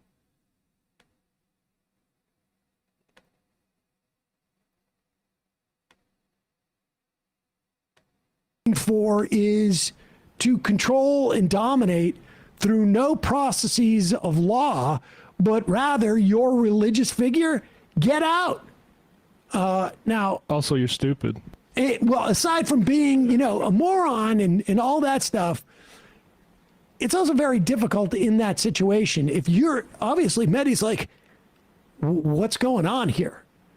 Well, why am I debating somebody about this? This is not within the realm of policy, of democracy, of anything that is relevant. You might as well put in, like, you know, somebody who, I don't know, wants to talk about the best recipe for canopies. Well, he says, I believe in autocracy. So then the entire notion of debate is moot, because you believe in something that is not about democratic input or the exchange of ideas. You believe in something that is a power, top-down, authoritarian government. So then what is the whole point of debate? And this is, for me, anyone, I don't know, I don't understand the critiques of Mehdi here, but I mean, at some point, this kid basically comes out and says the reason. He says, well, the reason we come and debate is not not to win you over, but to somehow push the Overton window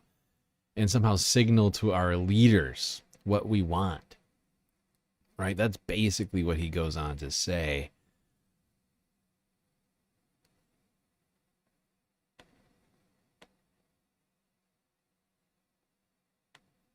As absolute freaks that are alienating to most normal people. Good. Honestly, when we first watched this, I claimed that I don't think that he did this. I think it's a lie. I think this particular thing, I went and I voted for Jack Porker or whatever. I think that's a fucking lie. I stand by that. I don't believe this man did that. But in this fictional scenario that he's talking about, who is he trolling exactly? Like, I don't even understand the premise. Like, who is being trolled? Like some vote counter person, they see, Jack Porker, and then they move on, and they were trolled somehow. What are you talking about? No one was trolled. You're just being a troll. We're able to enact local leaders. Who is the we, by the way? When I say troll, I mean in terms of intellect. I'm here on camera right now. What do I have a name? I don't know. It's Connor. Let's just go with Connor, I guess.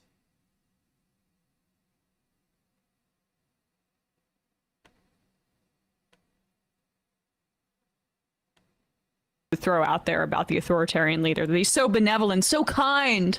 What he gives to us. But you don't condemn Nazi persecution of the Jews. I think that there was a little bit of persecution. We may have to rename this show because you're a little bit more than a far-right Republican. Hey, what can I say? I think you can say I'm a fascist. Yeah, I am. Absolutely. I'm just checking who's clapping. I just want to get that. He's got to settle down that fucking laugh of his. Seriously. Even on the second time hearing it, I'm still off put.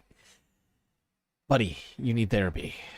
Laugh one more time. The Tucker Carlson sort of explosion of fascist The alpha delight. males are back. Yeah, this is how to get women is to laugh like this. I think you can say he's not ashamed of that. He's glad that millions of people are going to get to see this. He's thrilled about that. He's excited.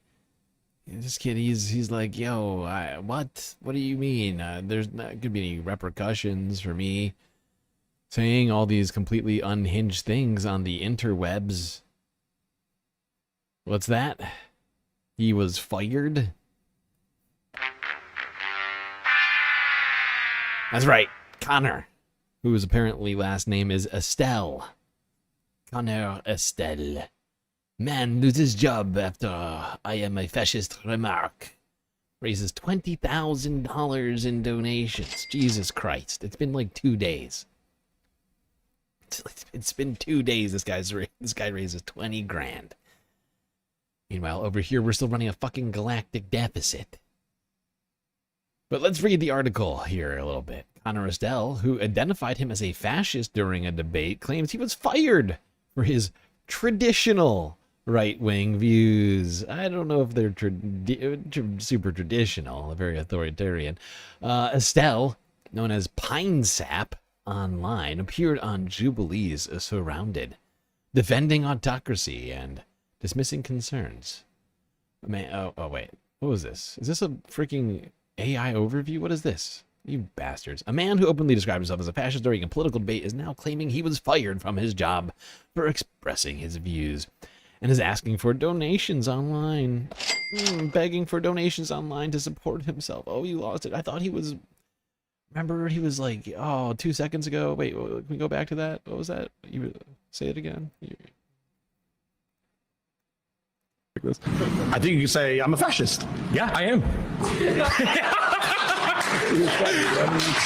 Look how thrilled he is about this. He's laughing. He's having a good time. Look at him. Look at him. He's having a great time. I'm just checking who's clapping just to get my set of where everyone is on this. Because you know that millions of people are going to be watching you on YouTube and checking out who the fascists and the Nazis are. I'm not ashamed of that whatsoever. Nope. Not ashamed of that whatsoever. Well, yeah. Okay. Well, apparently having no shame whatsoever, lost you a job, but then gained him 20 grand. Should be interesting to see if he's able to find a job after this. I don't know how long that $20,000 is going to last. But yeah, Connor Estelle appeared on an episode of Surrounded, a debate series by Jubilee. He was one of 20 quote-unquote conservatives debating progressive host Mehdi Hasan. I mean, this conservative claim has gone completely out the door. Is 20 fascists or near fascists? This episode, which has now crossed over nearly 4 million views, In just 2 days, host Mehdi Hassan, featured Estelle defending autocracy and expressing no concern about being called a Nazi. He has now launched a fundraiser on the Christian crowdfunding site Give, Send, Go.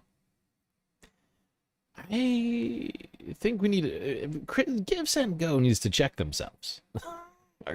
What does Christianity even mean anymore? Are Christians pro-Nazis now? I feel like Give, Send, Go should take this down and hold this money from a Nazi, an avowed Nazi authoritarian.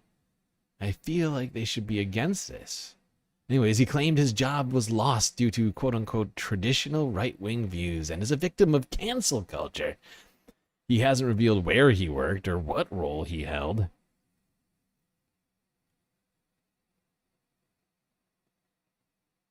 Oh boy. Oh boy. Okay, Turn Tennessee Blue posted on X, which then Dave Smith appears to have responded to. Why is Dave Smith getting involved in this? Number one, Donald Trump is not my boss. 2, grown men shouldn't sleep with 16-year-old girls.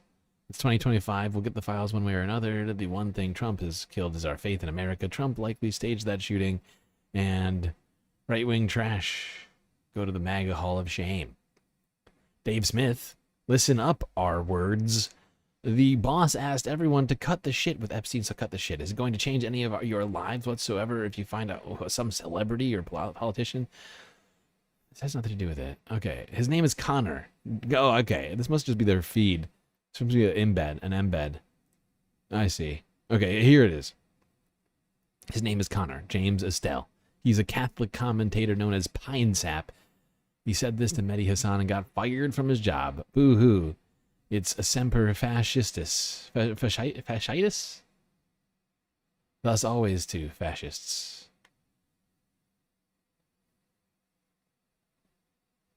Who is Connor Estelle? Estelle goes by the name Pine Sap at his fundraising appeal. In Jubilee's surrounded debate show, Estelle openly supported autocracy and responded with, "Yeah, I am," when asked if he would describe himself as a fascist. All right, hold on. Hold on. Go back here.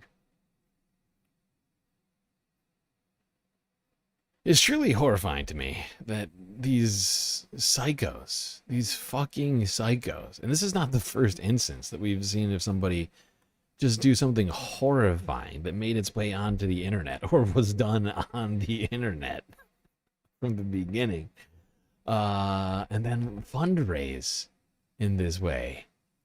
I find it really despicable that somehow these people who are saying things that are just genuinely disturbing to, I think, most people, are that there's just some, there's some number of people out there who just support this garbage.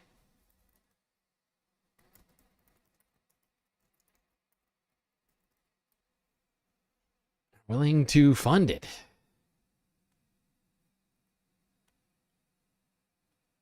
Sorry, I'm just checking on this because this piece was written like 24 hours ago.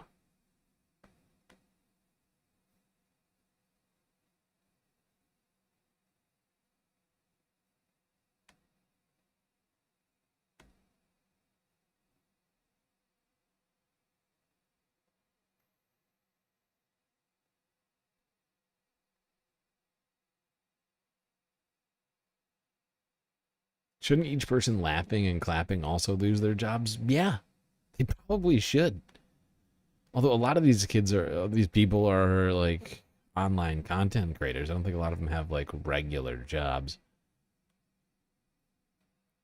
I would love to know what his regular job was between just spouting horrifying nonsense online. Supposedly he's like a Nick Fuentes like orbiter type person. Why does it take so long to get onto Give, Send, Go?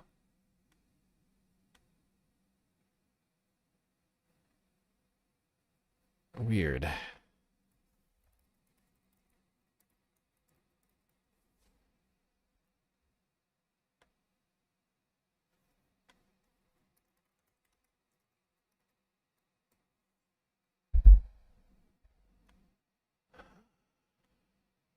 Huh. Give, Send, Go seems to be down. It won't allow me on the website. Trying to figure out if this kid raised a bunch more money. He probably did. It's strange. It's almost like somebody tried to take down Give, Send, Go. I cannot get on the website. Okay, fuck it. Well, he raised at least $20,000. Well, maybe we'll have an update to that situation. Lost his job, raised 20 grand. And gets to continue being a fascist for now, I guess. I guess we can expect him doing a full-on podcast in the future.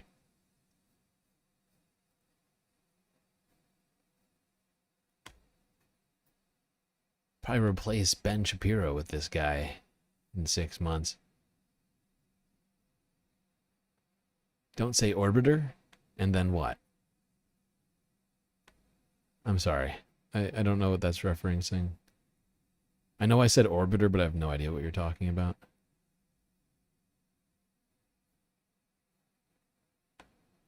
Okay.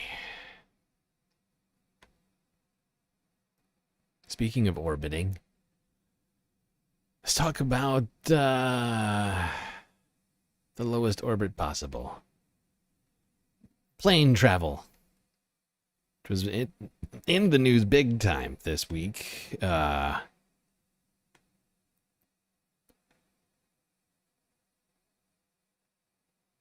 Are you taking that personally because of your name? It wasn't orb related. That's not what I'm suggesting. Look, orbiter, that's a well-established internet term. He's raised $33,469 according to Trumpster Fire. Thank you, Trumpster. So yeah, he's increased that 20 grand to now over $30,000. I had a feeling the Nazis circling the wagons around their newfound fascist friend. All right, let's talk about this horrifying near collision which almost occurred earlier this week. This was on Monday. Apparently, a Delta Airlines plane was forced to make an aggressive maneuver to avoid a B-52 bomber at a airport runway. New details this morning on really a scary midair close call. We're now learning a B-52 bomber was doing a flyover at the North Dakota State Fair when the pilot of a Delta regional jet says he was forced to make an aggressive maneuver to avoid colliding with it. The SkyWest flight had taken off from Minneapolis and was preparing to land in Minot, North Dakota when it happened. CNN's Brian Todd joins us now. So, Brian, you've got some new information from the U.S. Air Force. What are we hearing? That's right, Omar. The U.S. Air Force now confirming to CNN that a B-52 bomber was performing a flyover of the North Dakota State Fair on Friday evening when this incident occurred, when this Delta Connection regional jet operated by SkyWest Airlines was landing in Minot, North Dakota. Here is a statement from an Air Force spokesperson issued to CNN just a short time ago. Quote, "We are aware of the recent reporting regarding commercial and Air Force aircraft operating in airspace around Minot International Airport. We are currently looking into the matter. We can confirm that a B-52 aircraft assigned to Minot Air Force Base conducted a flyover of the North Dakota State Fair on Friday evening." Now, that flyover was advertised for 7:40 p.m. local time. And further setting the scene for everyone now, this was just an extraordinary sequence of events with this apparent close call on Friday night. This was Friday, July 18th. As we mentioned, this was SkyWest Flight 3788. It was operating as a Delta Connection flight from Minneapolis to Minot, North Dakota. The incident happened as this aircraft approached Minot, as the commercial plane approached Minot, which is also home, as we have mentioned now, to an Air Force base with radar capabilities. Now, the pilot said that he had to make a hard U-turn to avoid colliding with a B-52 bomber, and that is according to audio from the incident, audio that was recorded by a passenger from the pilot after the incident occurred. The pilot told passengers that the tower asked him to report 6 miles from the airport, and after being in communication with the control tower, the pilot said he turned right, but then he saw the military aircraft on the right-hand side, so the Air Force air traffic controller told him to turn left. He said he could tell by the speed of the other aircraft that it was a military plane. And after the incident, after they safely landed at Minot, we should say they safely landed, after that incident, the passenger recorded audio of the pilot apologizing to the passengers. Take a listen.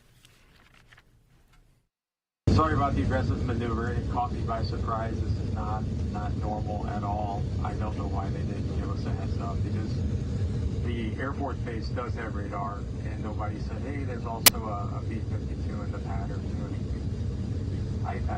Long story short, it was not fun, but I do apologize for it, and thank you for understanding. Some critical things. Pretty terrifying. Pretty terrifying. And supposedly, the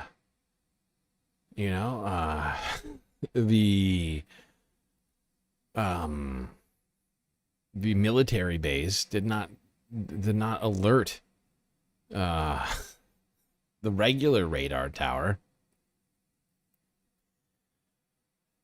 This could have been a horrifying situation, just like was seen in DC earlier this year. Truly terrifying. Let's hear from one of the passengers. Thank you very much for waking up early to walk us through this a little bit. Why is this so fucking quiet? Oh my God, it's full volume and it's like whispering. I mean, really kind of really remarkable. Walk us through this one more time. This happened as your flight was getting ready to land. What did it feel like? It felt like a normal go around at first when there's too many airplanes pulling up to the gate and they have to kind of just stall. But it was such a hard U-turn to where we were going kind of straight and then went pretty sideways. I'd be looking out the window and just see straight grass. I wouldn't be seeing the horizon anymore because we were so sideways. I can imagine, were there like audible gasps from people? Like, how were people reacting in that moment as you're all kind of just dealing with it? It was very quiet. It was really eerie. I don't know if it's just because I was towards the front of the plane. I didn't really hear a lot of what was going on behind me. But people were kind of looking around a little bit. It was a small plane, so any kind of maneuver on those is really aggressive, kind of bumpy. Turbulence is really aggressive in those. So I fly a lot, and it didn't seem that out of the norm to me, but it did seem really aggressive. I was texting my husband like, wow, that was a really crazy turn that we just took, and we're kind of just hovering. I don't know what's going on. Because I was going to ask you, you had said that you fly quite a lot for work. Is there something, do you compare it to something similar to what you experienced before? Yeah, I had a situation in Dallas. I was coming home for a few days, and as we were literally about to touch the tarmac, we were so close, we just shot right back up into the air, almost just straight up. And the pilot said something along the lines of we were avoiding another plane that was also landing at the same time, that it was too congested. And he said it very casually, and I was explaining that to my husband and one of my friends, and I guess I don't want to say got brushed off, but it wasn't taken that seriously. I'm like, that's a serious issue that we were so close to landing. It was just moments before landing to just shoot back up in the air like that so aggressively, and it wasn't a big deal. So that's why when this happened, I took out my phone when he decided to explain it to everybody, because I wanted to be able to explain it to other people, and I knew I wouldn't be able to remember it in such detail as he would say. There you go. Woman who recorded the audio on that plane. Just alarmed, as I think most people probably would be when a plane makes a very, very abrupt maneuver.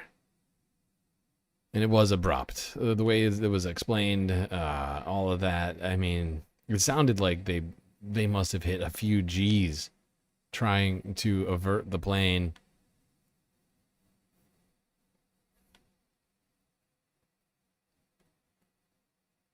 Okay.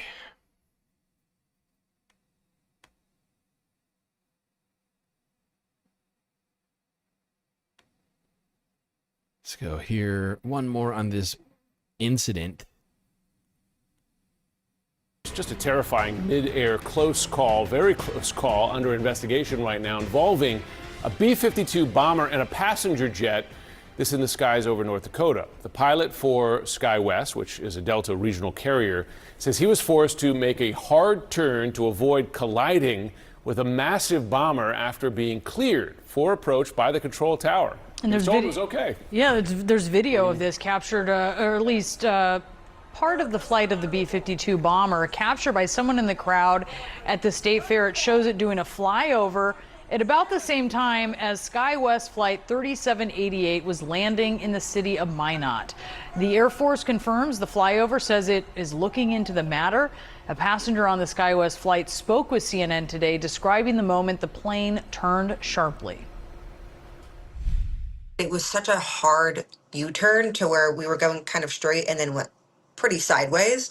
I'd be looking out the window and just see straight grass. I wouldn't be seeing the horizon anymore because we were so sideways.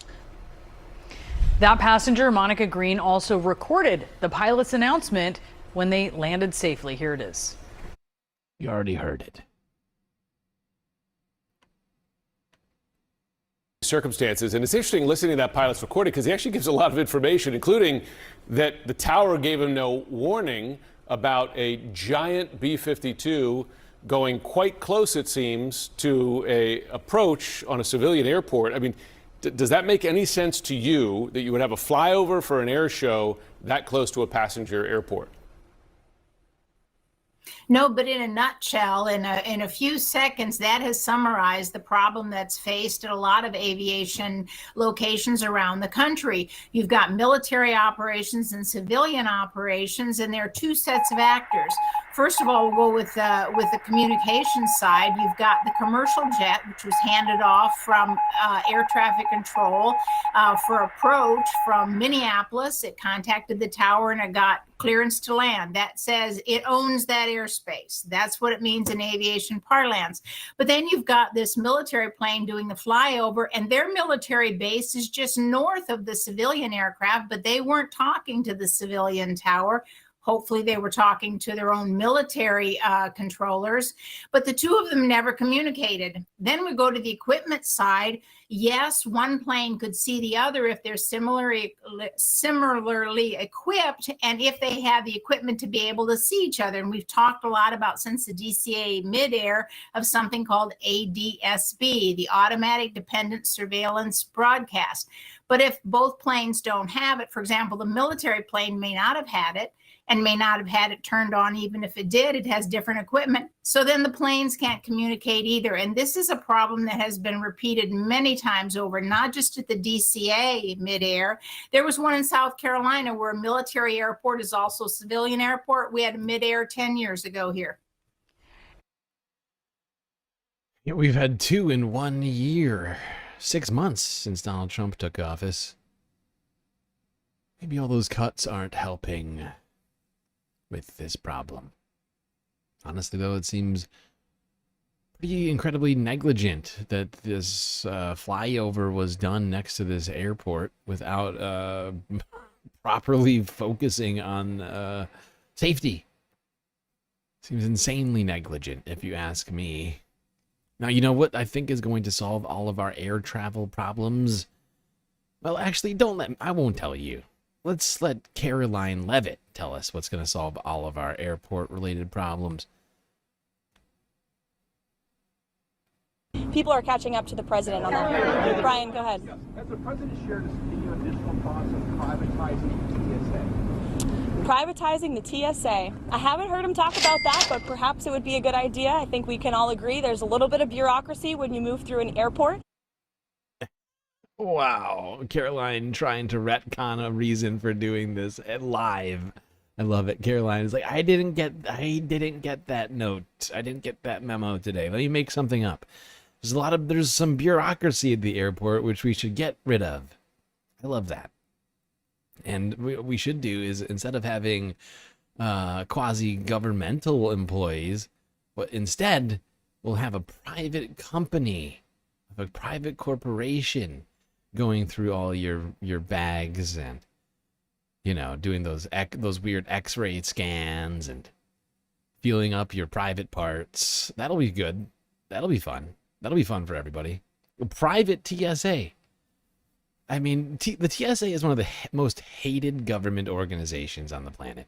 You turn that into a corporation, and chaos will take hold immediately. I mean, like, if you think people hate the government, get some completely unaccountable corporate employees feeling up your grandma or whatever and going through all your shit. That'll be good. That'll be good. Caroline, say that again to me. Privatizing the TSA. I haven't heard him talk about that, but perhaps it would be a good idea. I think we can all agree there's a little bit of bureaucracy when you move through an airport, but I'll get with the president, or perhaps you can ask him yourself next time, Brian. Okay, thank you, Caroline. She really struggled with that one. Maybe it's the bureaucracy? I don't know. You know, I love is that Republicans are the ones who created the TSA, and now we're talking about getting rid of it. Maybe we should just get rid of it altogether. I'm not so certain that it's actually making us any safer. If we're going to talk about privatizing, we should also talk about just getting rid of that horrifying fucking group of people. Who doesn't hate the TSA? Like, let's be real. Nobody wants a private TSA. If anything, they just want them gone. They are the worst. Okay. Now, for our international viewers, I don't know if you've been considering flying to the United States, but you might have a problem if you're planning to come to the United States on a visa. Things are going to get a little bit more expensive all of a sudden. It's called a visa integrity fee, and it costs $250. Visa integrity. It's for anyone visiting the United States that needs a visa, so not part of the visa waiver program or the ESTAs. Most European visitors won't need it, but there'll be large numbers of students and from other countries where you still need a visa to visit the United States for leisure or business, and now you got to stump up $250. But what is this fee for? Think of it as being almost a good behavior deposit. According to the government, if you are good and you don't break the rules and you leave on time, you'll get the money back. You leave on The only problem is there's no mechanism in place. No one knows how it's going to work. So you'll pay your $250, you'll visit the US, you'll go home, and no one can tell you how you get your money back. There we go. That should be fun for everybody. I love that. $250 integrity fee. Integrity. Welcome to Integrity Farms, America. You're going to need to pay $250 so that we know you have integrity. If you do something we don't like, we're going to keep that 250 bones. It's ridiculous. This is a fucking ridiculous plan. And they have no system set up for actually facilitating this. It's a deposit. Don't worry, people. You'll get your money back. How are you going to get your money back? I don't know. CNN doesn't even know how you're going to get that money back.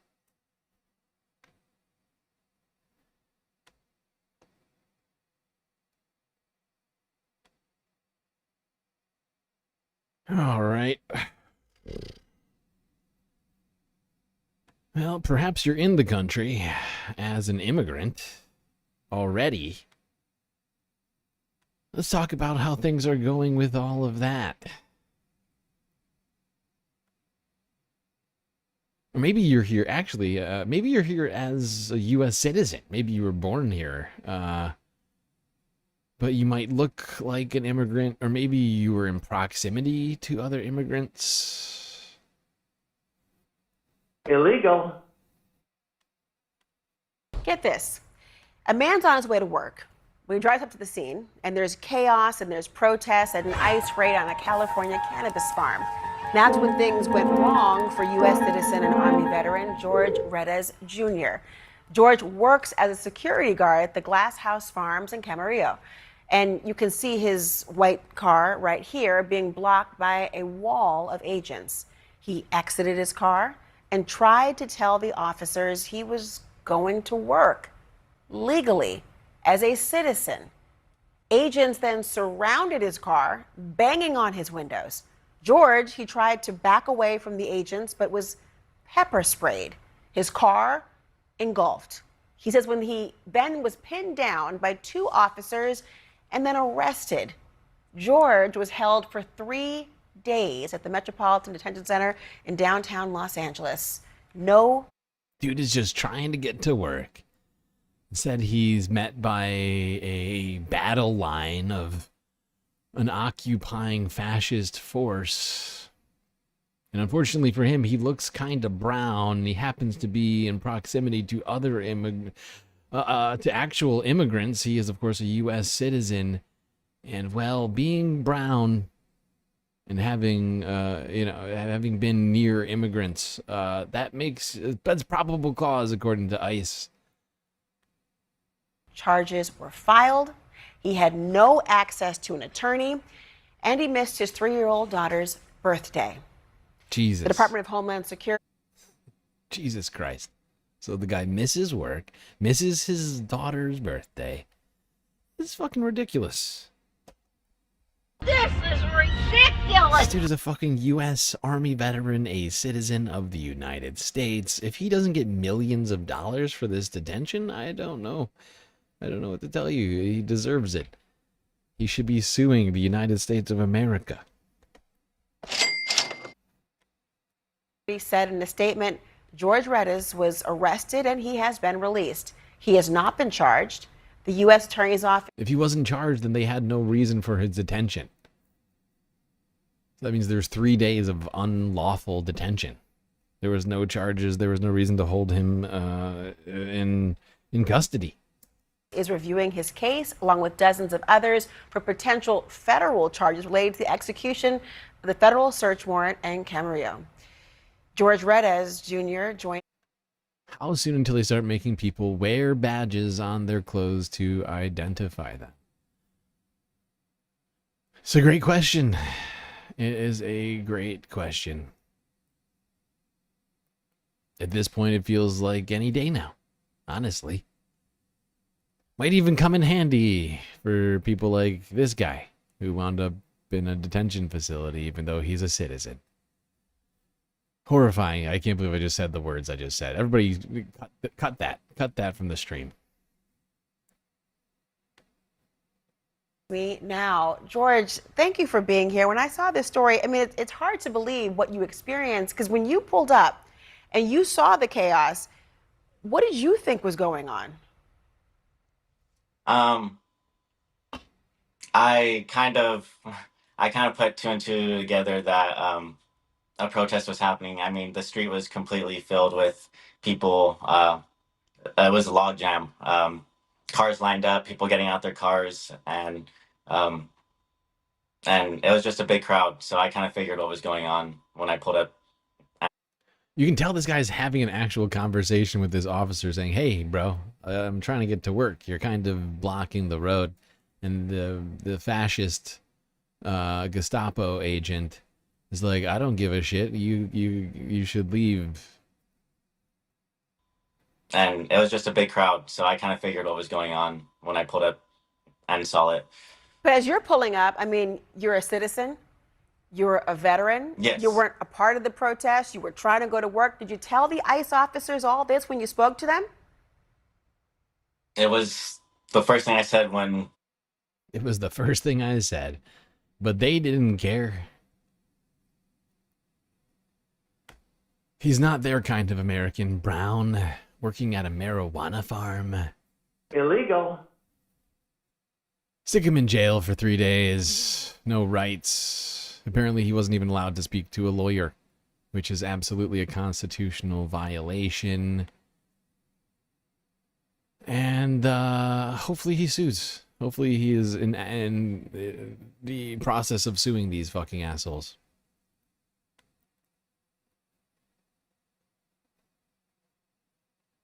But this is what our tax dollars are paying for.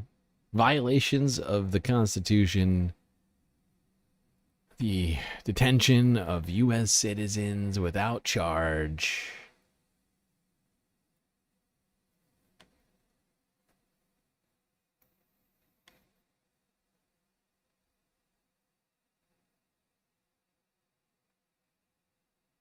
Now, apparently, a Customs and Border Patrol officer was shot in New York City over the weekend. Secretary Puppy Killer, R.I.P. Cricket, Kristi Noem, had some stuff to say about this situation. Yes, sir.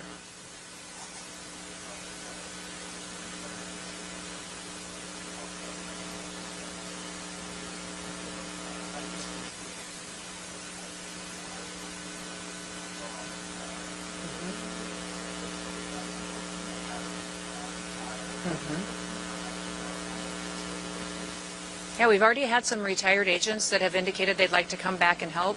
They love the opportunity to come back and work for an agency that's allowed to do its job. Under this administration, President Trump is allowing our ICE and our CBP officers, our law enforcement officers, to do their jobs again, and that's reinvigorating them and their desire to want to be a part of a team where someone's got their backs. What we'll do in a city... They weren't, those CBP officers, they weren't allowed to do their jobs under the Biden administration. They were just getting paid to sit there twiddling their thumbs. like this is we'll double down. We'll put more agents here. We'll put more personnel here. We'll give them more equipment, more training for situations where they may have to go into a dangerous neighborhood where local law enforcement won't be there to have their backs. Well, basically, Kristi Noem saying that ICE is going to double its efforts in New York City, work on occupying New York City, and that is troubling. I'm fairly certain there's a lot of people on the ground who are going to have a real problem with that. The guy on the left looks like the Coldplay CEO. Oh my God, he does kind of look like the Coldplay CEO guy. You're right. He does look like that. There we go. Disturbing. But apparently ICE is going to be doubling its efforts, fully occupying New York City. They are, you know, they are funded more than any other army on the planet. I'm fairly certain New York City is going to have a real problem with that plan.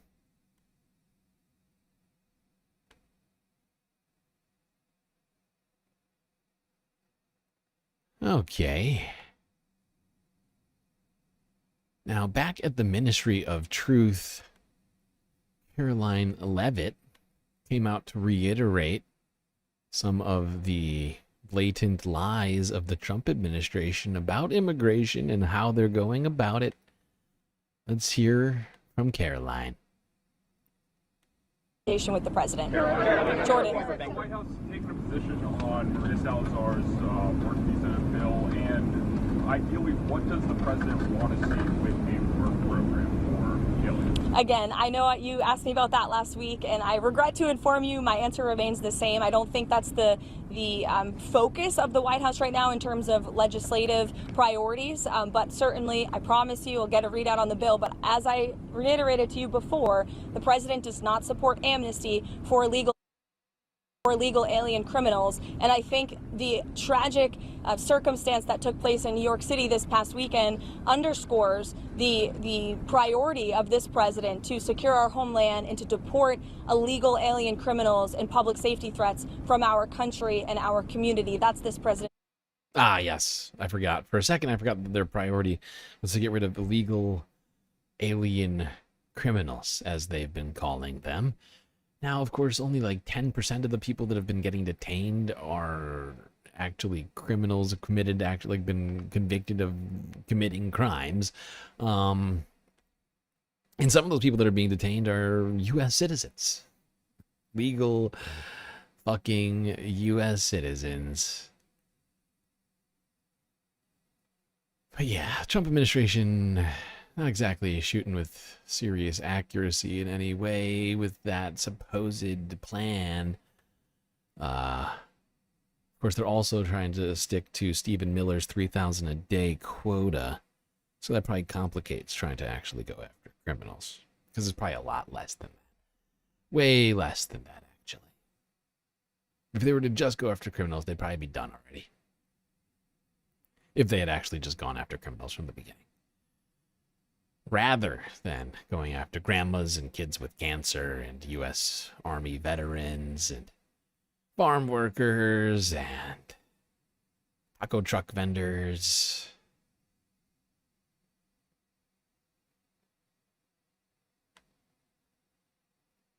Speaking of who's allowed to be in this country. Oh, God. I've been trying to remove as many of these as possible. I finally ran into one. CBS News. I am very quickly removing CBS from most of these right now. I don't know. I just don't have any trust for them right now, considering everything that's going on. But let's go here. CBS. Going to try and break down for us who qualifies for temporary protected status in the United States.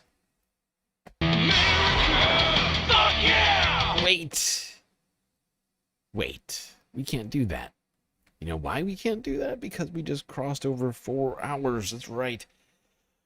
We've gotten through 2 full halves, which means it's time for another galactic intermission. But don't worry. We still got a hell of a lot to talk about here today. And we'll be right back with all of that after these brief space messages.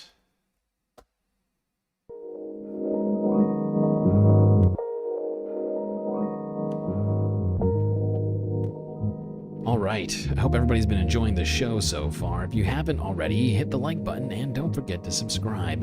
Hit that bell icon too, otherwise you might miss one of these shows. While you're at it, do also consider contributing to the Galactic News Network, as we are completely funded by viewers such as yourself. So many great ways, of course, for you to show your support. YouTube, Cash App, PayPal, and Patreon. Now, of course, if everybody who subscribed to this channel contributed just a couple dollars a month, we would have no more financial problems on Earth or in space. A simple YouTube membership or a galactic patronage would do it. Of course, the best way to get the most space benefits for your Earth dollars is to go onto Patreon and become a galactic patron. You get yourself a sweet, sweet avatar on the stream itself. That's right. You'll be hanging out at the pool with me. All you have to do is become a patron, tell me what you want your avatar to be, and then I will get them situated on the stream. Could be at the pool, maybe the bar, even the lake, or the street. All great options for galactic patrons and their avatars. But you don't just get an avatar representation of yourself on the set. You also get shout-outs at the end of every stream, secret content, and a secret Discord channel inside of the Galactic Discord server. So many benefits, it's blowing my mind.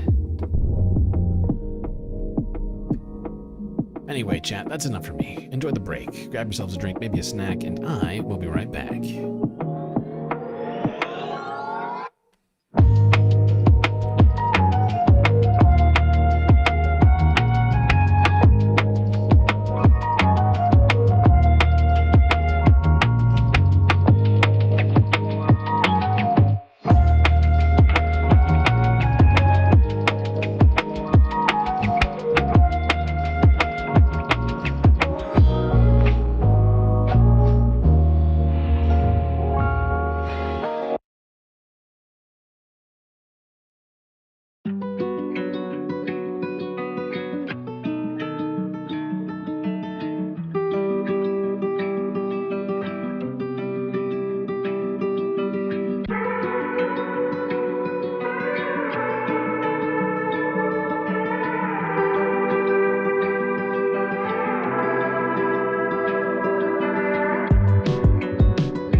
right, Space Fams. You know what that sound means. It means it's time for us to get back to the stream, start up the third half of the show. So you better get back in that seat of yours, otherwise you're going to miss the latest galactic content.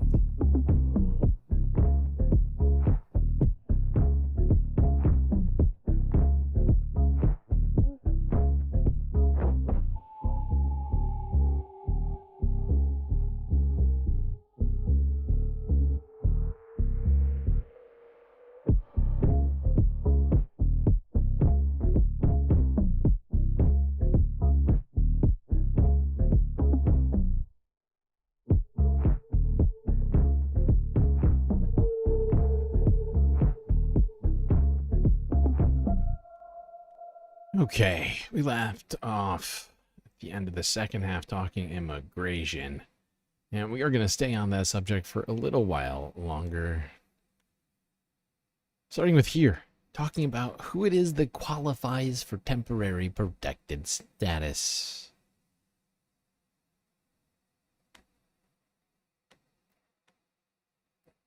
The Homeland Security Department officially restored temporary protected status to more than 250,000 Haitians on Saturday. A federal judge ruled earlier this month that the Department of Homeland Security... I love that. On Saturday. So this weekend, while Donald Trump was trying to think of things to distract people, he was like, look, I'll let the Haitians stay in the country, all right? They can eat as many cats and dogs as they want, as long as you stop talking about the goddamn Epstein files. That would be good with me. Cannot end the authorization for Haitians early, and it must remain in effect until February of 2026. Now, the Trump administration has argued it was safe enough for Haitians to return. Temporary protected status is a designation that the Department of Homeland Security can give a country that is facing ongoing violence, an environmental disaster, or other political crisis. Citizens of countries under this status who are in the United States at the time of the designation can apply for what's known as temporary protected status authorization, which then allows them to avoid deportation and work. And yet, not everybody who falls under this designation has actually been receiving temporary protected status under the Trump administration. Not even close. Not even close. Did they bring up a map in here somewhere? Yeah, here's the map. At least 17 countries have a temporary protected status designation. Right. So, I mean, they've been trying to cancel temporary protected status for Haitians, which, of course, falls under this here. Right. These three instances, ongoing violence and other political crises, they fall under both of those. I mean, my God, these ones are just ridiculous. Oh, God. But yeah, trying to end it in Haiti, Honduras, Nepal, Nicaragua, Cameroon, and Afghanistan. Yeah, why would you want temporary protected status from anything in Afghanistan? Nothing bad going on there. Who doesn't want to live under the Taliban? Come on. Come on! Come on. What's so bad about that?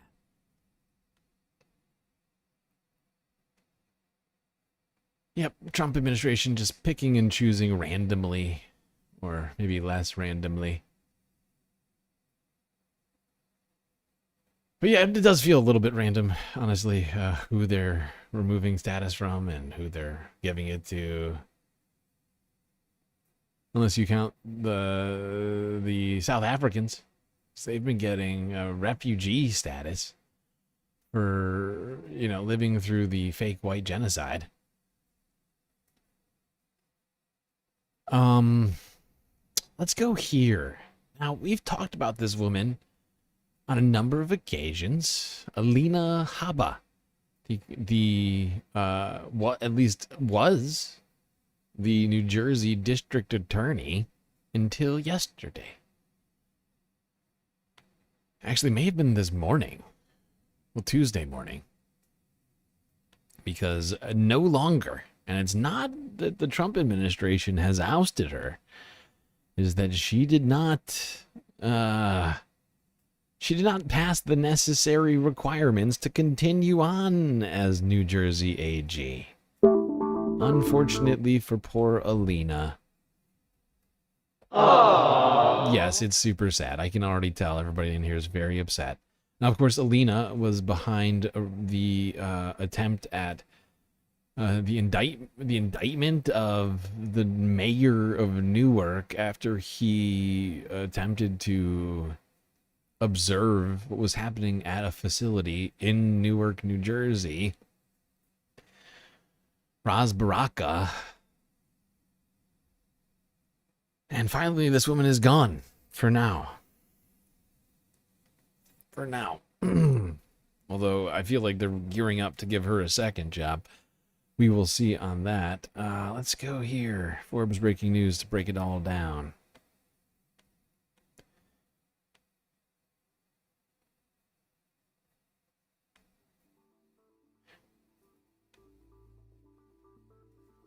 Former Trump defense attorney Alina Habba was replaced as U.S. attorney in New Jersey on... How did I forget? How did I forget that this woman... Donald Trump has so many fucking attorneys. Jesus Christ. How many attorneys has Donald Trump had and also put in personally into this administration? Alina Habba, the deputy AG, what's his name? We just talked about him 2 seconds ago. I can't think of his fucking name. And Emile Beauvais, right? Like all three of them. Like all of Donald Trump's attorneys are getting jobs. Okay, I'll try this again. Former Trump defense attorney Alina Habba was replaced as U.S. attorney in New Jersey on Tuesday, according to a court order, failing to secure the votes needed from the state's federal judges to remain after the Trump ally drew controversy during her tenure for charging Democratic politicians over their clashes with federal immigration agents. Habba, whom Trump appointed to serve as the interim U.S. attorney in New Jersey, needed to either a Senate confirmation or a vote by the state's federal judges in order to remain in her role past her initial 120-day term. New Jersey's Chief Judge Renee Marie Bum confirmed Tuesday that Habba had not received enough judicial support in a Monday vote to remain in the role, instead announcing that the judges had replaced her with Desiree Lee Grace, a more experienced prosecutor who was previously Habba's first assistant. So we're making her assistant the AG? That seems like a weird choice. But yeah, there we go. Alina Habba, no more. Replaced as of Monday morning. We're going to have to look into who this Desiree Lee Grace is a little bit. But this... the Trump administration can't be super thrilled about this, one would think. But she needed to vote. She needed a majority of federal judges in New Jersey or a majority of state senators to vote for her to stay on past the first 4 months, and seems like nobody likes her. Oh shit. Something is boiling on the galactic burner. Sorry, I started making myself a snack during the break. Didn't finish. Hold on. Whoa.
Okay. Okay.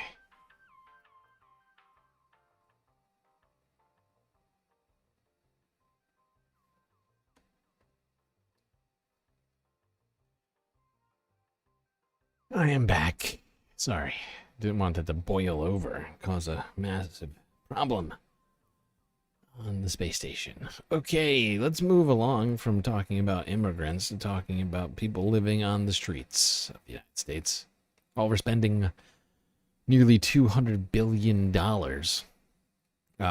to put immigrants in jail, because we're not really deporting them, as it turns out. We're just going to hold them indefinitely in private prisons. So private prison industry types can make boatloads of money. We are spending almost no money trying to help homeless people in the United States. In fact, of course, the Supreme Court criminalized homeless people last year in the Grants Pass case. And now cities like San Francisco are banning the homeless, not just from living on the streets, but also from living in RVs. When I saw this, I was utterly beside myself. I was like, wait.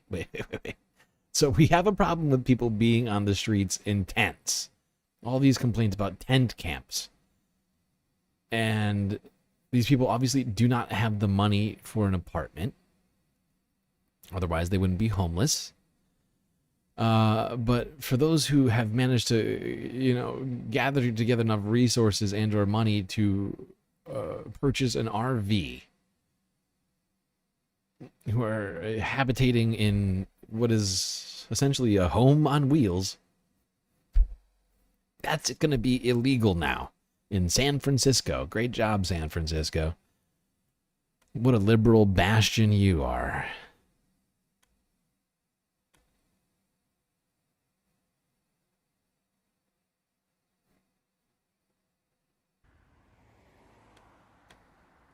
We've had, over the past several years, a growing crisis around RV homelessness. Today, there are nearly 500 large, oversized vehicles. 500? Oh, 500? 500 of them? Oh, no. Oh, God. Oh, whatever will we do? We must make them leave. 500. How many million people live in fucking San Francisco?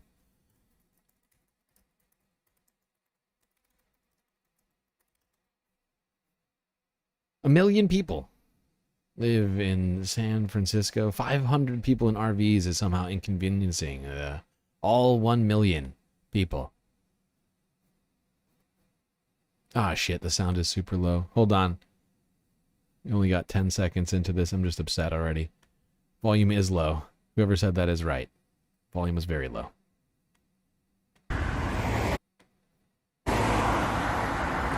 We've had, over the past several years, a growing crisis around RV homelessness.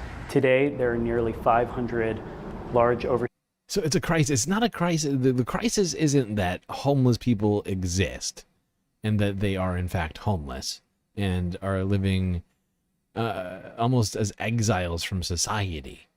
No, the extreme poverty, the horrible conditions that they're living in, that's not the crisis, okay? The crisis is that they exist in these RVs. Oh, I get it. Around RV homelessness. Today, real quick, I just gotta look this up.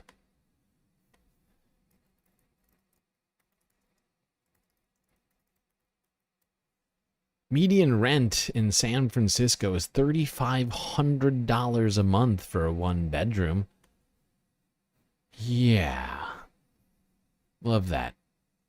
It's not the housing crisis, it's the RV crisis. there are nearly 500 large oversized vehicles dotting the roadways across San Francisco. And the current situation is unsustainable. Is it? It's not a good situation for families to be raising their children in RVs. So the legislation does multiple things. Oh, so we're concerned about families raising their children in RVs, are we?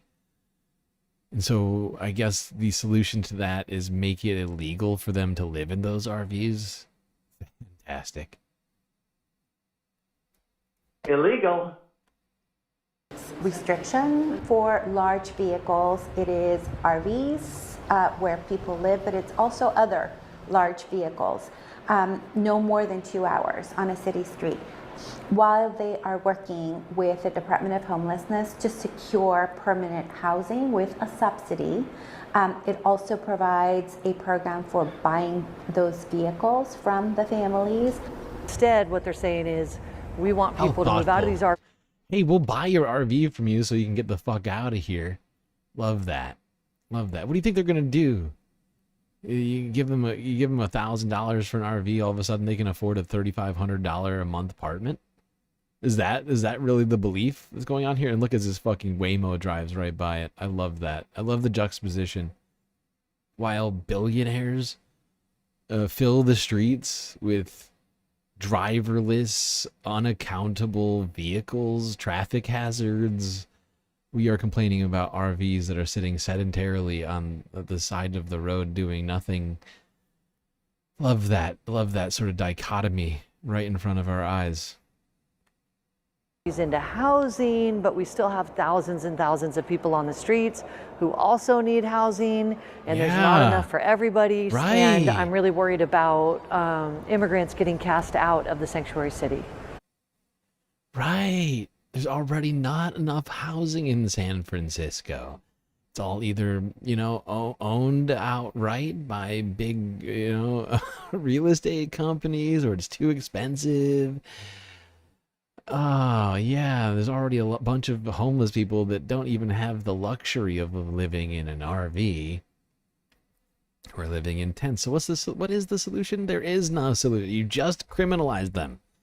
You just criminalize them and you hope that the next town deals with it. This is the same thing as the Grants Pass situation. It's just over and over again now. And now the Supreme Court has just made this fine. It's like, yeah, go after the homeless people. No big deal. They don't have rights.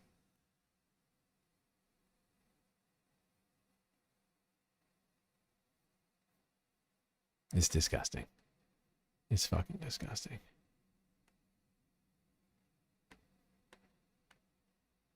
So I gotta go to bed like around 5. It's not easy to be in a place like this. It's not easy, but they try to do it even harder, which I don't think is right. So where we gonna move then? Go to Oakland? Go to Oakland. Yeah, I guess that's his option. Go to Oakland. Go to San Diego. They're just passing the buck rather than dealing with the situation in a reasonable way. They're just making it illegal to live in your RV. Something people usually expect to do some amount of living in RVs, I would point out, even those who use it as a recreational vehicle. So I guess they're making camping illegal as well. Illegal. Not clear. You know what's definitely illegal? What you're about to see in this next video. And warning, this is a pretty disturbing clip that you're about to see. While cities are making being homeless illegal, living in RVs illegal, Supreme Court makes it illegal. It just is illegal to be poor in the United States. Some people think it's a fun time to abuse homeless people. Maybe even make some content out of it.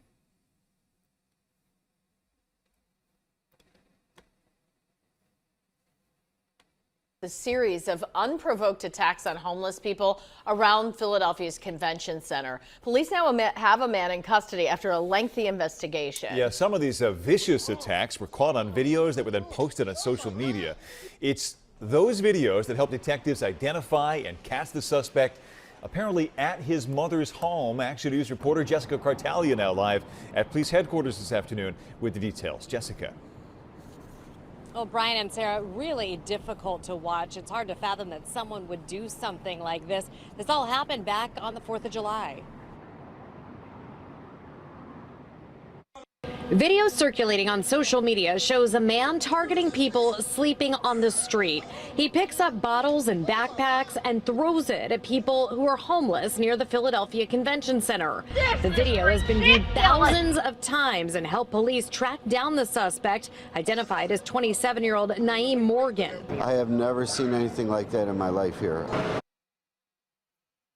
Well, that dude is a piece of shit. He is now facing multiple charges of assault, harassment. I was utterly disgusted when I saw this. But the Trump administration, Republicans are, and not even just Republicans, fucking Gavin Newsom, San Francisco, they're all making this sort of behavior seem more reasonable when the government itself is criminalizing homelessness, criminalizing poverty. And, you know, I'm not justifying what that man did. I think that what he did was fucking atrocious and he should go to jail. But, you know, when you have people at the highest offices of government basically saying homeless people don't have the same rights as everyone else, you know, stuff like this is going to happen. You need good role models in these offices, and instead we have a bunch of sociopaths. Sociopaths and criminals who, you know, it's disgusting. That one really upset me, not gonna lie. It's very upsetting.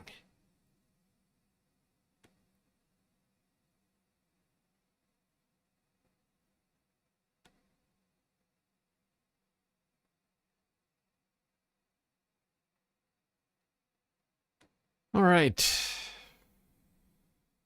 Now, let's quickly talk about Texas's plan to try and steal elections. Illegal. That's right. Republicans in Texas are planning to steal elections at the behest of the president. They are planning to gerrymander the shit out of the state to try and ensure that Democrats can never win another election. Which sounds like a crime when you say it out loud. Illegal. But actually, gerrymandering is legal as long as you don't do it on certain bases, like race. Should be illegal, in my opinion. I think we should just have rational districts that coincide with towns and cities and counties. That would make sense to me. Today, Governor Greg Abbott has called a special session for lawmakers to redraw the state's congressional maps, and this will allow the House to pick up additional seats where the GOP holds a slim majority. The Trump administration had urged Texas Republicans to redraw the state's maps, and last week he told reporters that he would like the legislature to draw maps that would pick up 5. I assume this is in response to the previous video. He was a grown-ass man, can't suddenly have it done because of Trump. Some Americans must have their own brains and thoughts. I mean, I'm not trying to take away this man's agency. He is a grown-ass man. He made a choice. I said he should go to jail. But there's plenty of grown-ass men who don't have their own thoughts. Who are I know plenty of them who are just incapable of coming to any sort of rational conclusions. Can't come up with their own takes without somebody else, without just regurgitating what somebody else has already said. Somebody in a position of authority who they respect. They have no capability of formulating genuine, intelligent human thoughts, in my opinion. Once again, I'm not justifying those actions. I'm just saying that so many people do live their lives based upon what other people say. It's just a fact. How do you think religion has made it this far? Billions and billions of religious people across the planet who are waiting to hear what their preacher said right? Or whatever, like living their life according to the Bible.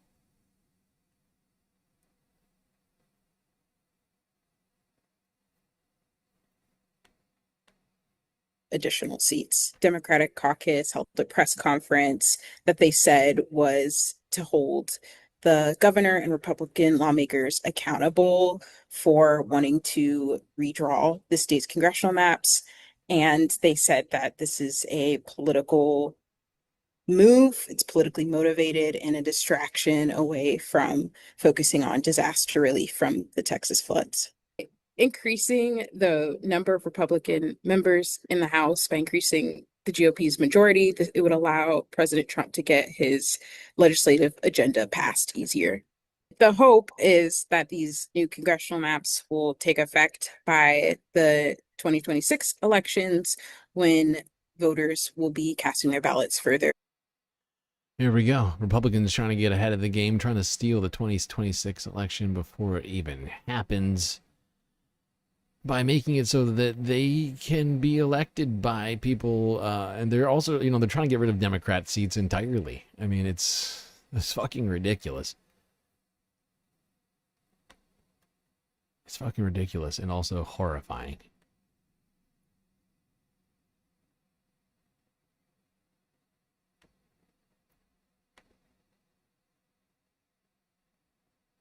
Now, Texas Democrats have threatened a walkout in the state house over this redistricting push. The Texas legislature began its ambitious special session with a quorum yesterday, but Democrats say they're still willing to walk out if conservative issues overshadow flood relief. Lawmakers have 30 days to tackle 18 agenda items set by Governor Greg Abbott, which include disaster relief for Texas Hill Country and a proposal to redraw the state's congressional map. John C. Moritz is the chief political reporter for the Austin American-Statesman, and he joins us from Austin, Texas, with more on this. Good morning to you, John. So what would these new districts that the Republicans want to redraw do to the balance of power in the state? Well, presently, Republicans control 25 of the 38 Texas congressional districts. The goal for the Republicans is to add 5 to that total, bringing it to 30, or about 70% of the state's population. Democrats don't like it at all because that's going to dilute their power, send home some veteran Congress members, and basically, in their view, disenfranchise many of their constituencies, many of them being Black, brown, and Hispanic. Shock. Republicans in Texas want to disenfranchise Black, brown, and Hispanic voters. Huh. Never would have guessed. They were only the last state to continue hanging on to slavery in the... So, it's kind of... just living in their truth, I guess. It's just continuing to be racist as shit and power hungry.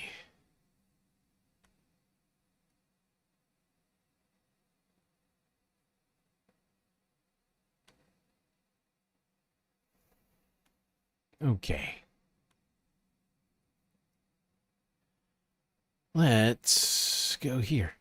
Harvard is fighting Donald Trump in court, suing over the $2.6 billion funding cut the Trump administration is trying to enact.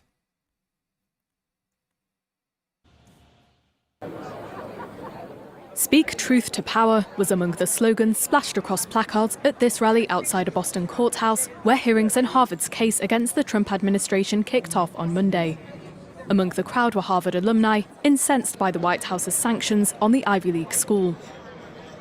What they are doing is impacting our ability to learn, to think, to voice, to act, and to teach and research in a way that is away from political interference. So they're saying that we can basically interfere whenever we feel like it without regard for the Constitution or federal laws and the procedures that are under them. The Trump administration... I think the next Democratic administration should do They should force all private and religious parochial schools to teach climate change. You know? Just saying. I mean, if Donald Trump can force, you know, this a private college to teach certain things, why can't we do the same thing with their favorite institutions? Has frozen $2.6 billion. Not that Harvard is my favorite institution, just to be clear. In federal grants, demanding a string of changes to Harvard, which it views as a hotbed of anti-Semitism.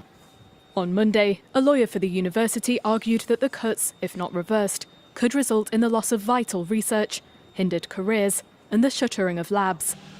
The judge presiding over the case, meanwhile, stated that the White House had provided no documentation or procedure to determine whether Harvard administrators have taken sufficient action to fight anti-Semitism. Following the hearing, Trump took to social media to attack her. The Harvard case was just tried in Massachusetts before an Obama-appointed judge. She is a total disaster, which I say even before hearing her ruling. How did this Trump-hating judge get these cases? When she rules against us, we will immediately appeal and win. There we go. Here we go. Donald Trump still fighting with Harvard. I don't even know what Harvard has done in Donald Trump's mind anymore. Like, what exactly? He just doesn't like Harvard.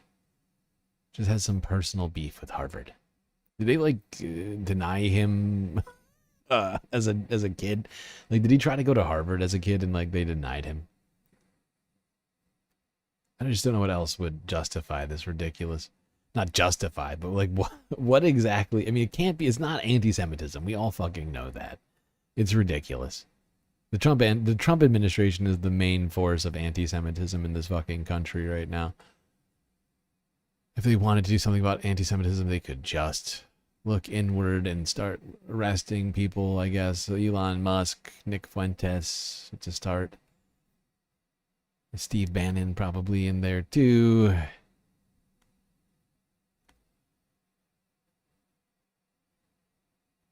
Greg Gutfeld, who is a avowed Nazi. And all those Republicans who are on the supposed Republicans, all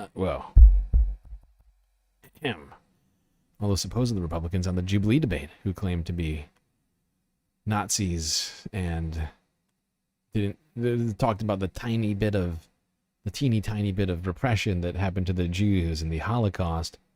That all sounded pretty anti-Semitic to me. Okay. Let's talk about one man who is behind the scenes of all the cruelty and crazy in the Trump administration, or at least he's certainly a main figure lurking in the shadows like some kind of a vampire. That's right. We're talking about Nosferatu, a.k.a. Voldemort, a.k.a. Stephen Miller. This is footage of Stephen Miller from 2003. I don't know how old he is. It seems like it's on a high school 17. bus or a college bus. Okay. Yeah. I've been reading, the reason I put this in there is because I've been kind of skimming through Jean Guerrero's book, Hate Monger, Stephen Miller, Donald Trump, and the White Nationalist Agenda. You had her on like right before I joined the show. Oh, was it that long ago? Okay, yeah. Yeah, and it's just like, it's a book about his background and how he was such a virulent racist, specifically about Latinos, growing up in a high school that had a lot of Latino classmates in Southern California. And there's just like, you see the origins of that hatred even then.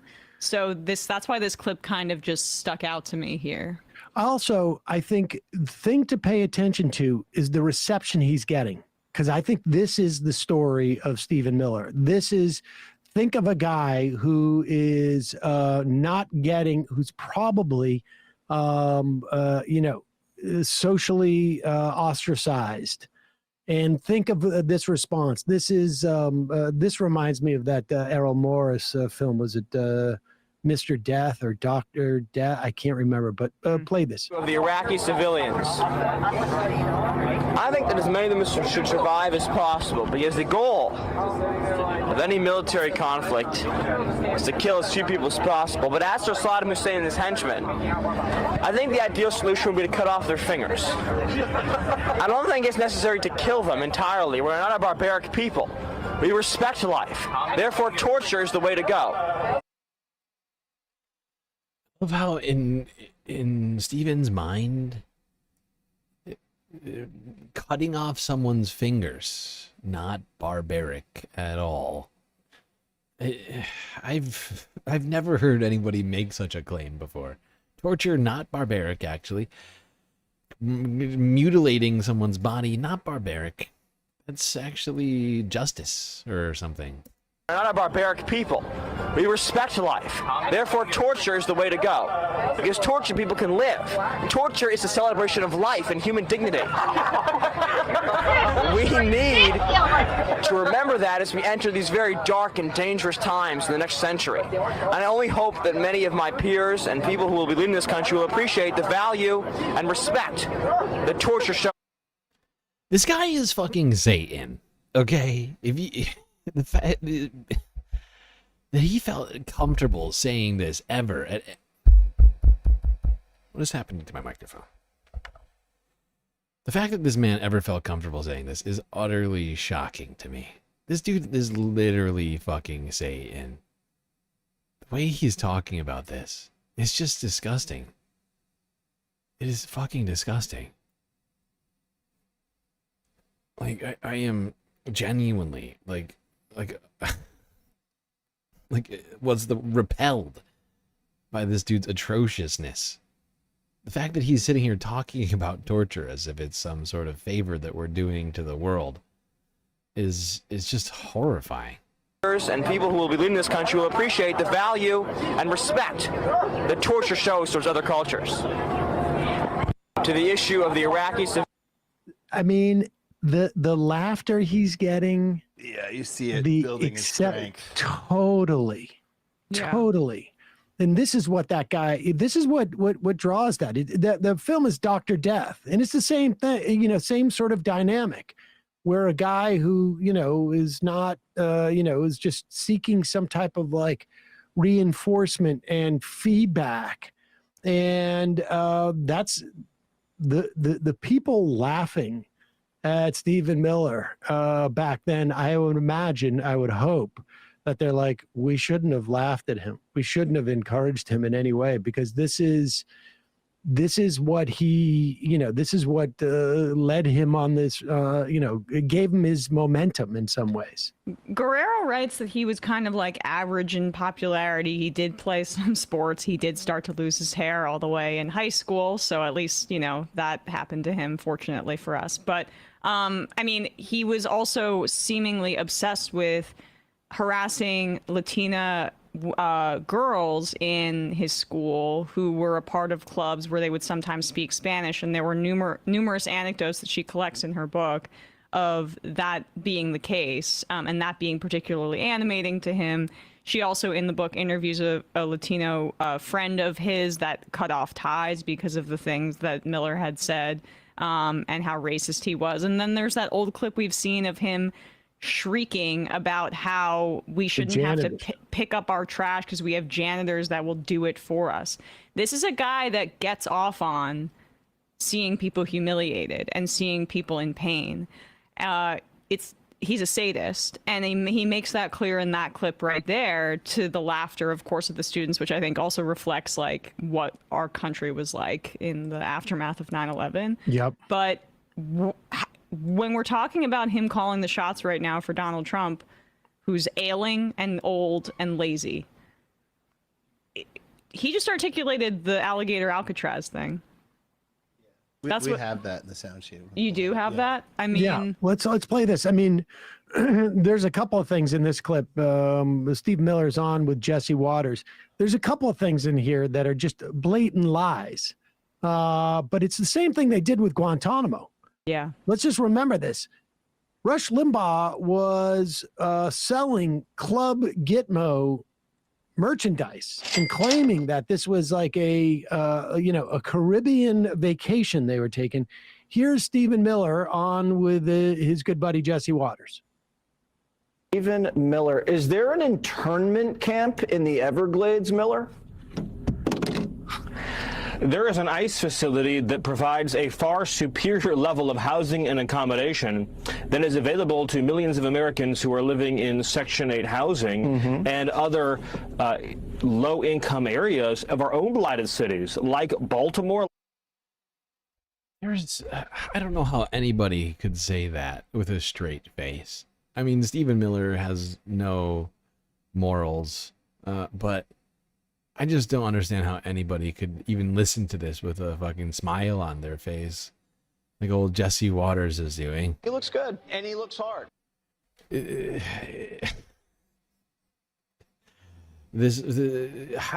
no way is anyone in Section 8 housing being forced to live with 6 other people in a single in a cage, forced to drink from their toilet in a tent in the middle of the Everglades. It's just, on its face, it's just so ridiculous. Like, but the fact that Jesse just laps it up, and look at him, he's like in the moment of zen listening to Stephen. Stephen, you say such great words of truth. Other low-income areas of our own blighted cities, like Baltimore, like Detroit, like Chicago. How many Americans are living in abominable conditions compared to the pristine conditions of our ICE facilities and our Border Patrol facilities? Give me a every joke. turn, illegal aliens have always been treated better than Americans. The difference is, in this administration, they're getting a ticket out of America so that we can take care of our own people. Do you have any idea how many resources will be opened up for Americans when the illegals are gone? No more waiting in line at an emergency room? No more massive traffic in Los Angeles? Your health insurance premiums go down? Your public school classroom size will shrink dramatically? They have more time to educate every student? The way he talks about this, like this like Hitler-esque campaign of forcing out a particular group of people from the United States as this catch-all, like this one and done solution for all of America's problems.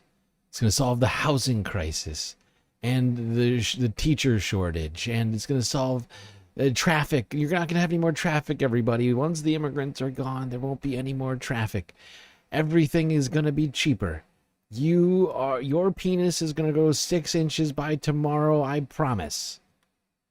You won't have to compete for public benefits.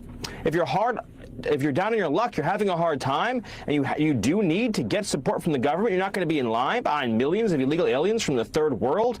This is going to be such a gift to the quality of life of everyday Americans, Jesse. It's hard to even express the wonders that await for working people. I mean, you had me at no traffic in L.A. Jesse loves it. You guys can get that. Jesse loves it. He loves it. He looks good, and he looks hard. Oh my God. I love this. You had me at hello, Stephen. You had me at hello. What a great plan from Stephen. They're going to start giving eggs. Eggs are going to be so cheap once the immigrants are gone. They're going to be giving them out. Message broadcast loud and clear over there. Okay, I mean, I think you'll have a lot. His O'Reilly impression is so annoying, but let's just go through these things. I mean, aside from the fact that we know the conditions in this detention center in Florida are abysmal to the extent that we've gotten any word out of it. It flooded a week after they built it. Attorneys can't even reach their clients for the most part. And the people who we play that clip from Maxwell Frost, and that was after they had 4 days to clean it up.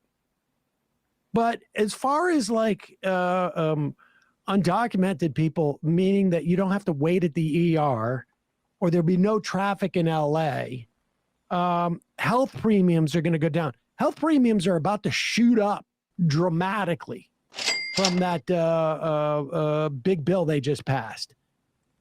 The ACA subsidies were cut back. And so people going into the marketplace are going to lose the subsidies that additional subsidies they got from COVID.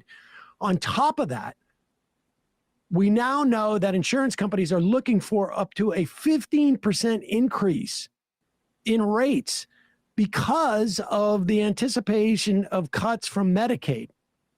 And and the subsidies. They're going to lose people in the marketplace. When you lose people who are paying for health insurance, insurance rates go up, not down. Yeah, exactly. And it's not just health insurance, right? Immigrants drive cars. You know, they have homes, they rent, right? They may have renter's insurance, car insurance, home insurance. And all of that money is also going to come out of that market, which will further justify raising rates by insurance companies.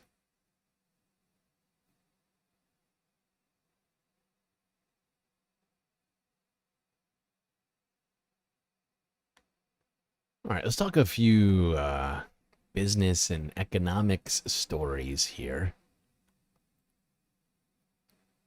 Let's go from talking about one fascist to another. Elon Musk, of course, CEO of Tesla, has, of course, had his popularity drop quite a bit since becoming, Donald Trump's Doge boy and buddy, whatever you want to call it. It certainly caused Elon a lot of problems. And the fact is I think some of that is causing people to second guess or reevaluate their relationships with Elon, including entire counties. That's right. Buffalo, at least advocates in Buffalo, are urging the state of New York to rethink the Tesla plant deal in South Buffalo. We talked about this plant last year? Was it the beginning of it might have been last year. I can't remember if it was last year or this year, but sometime in the last 8-10 months, I think, we talked about how there was thousands of layoffs. I think it was around the time, if I recall correctly, the layoffs that happened at this plant happened around the time that Elon's $56 billion pay package was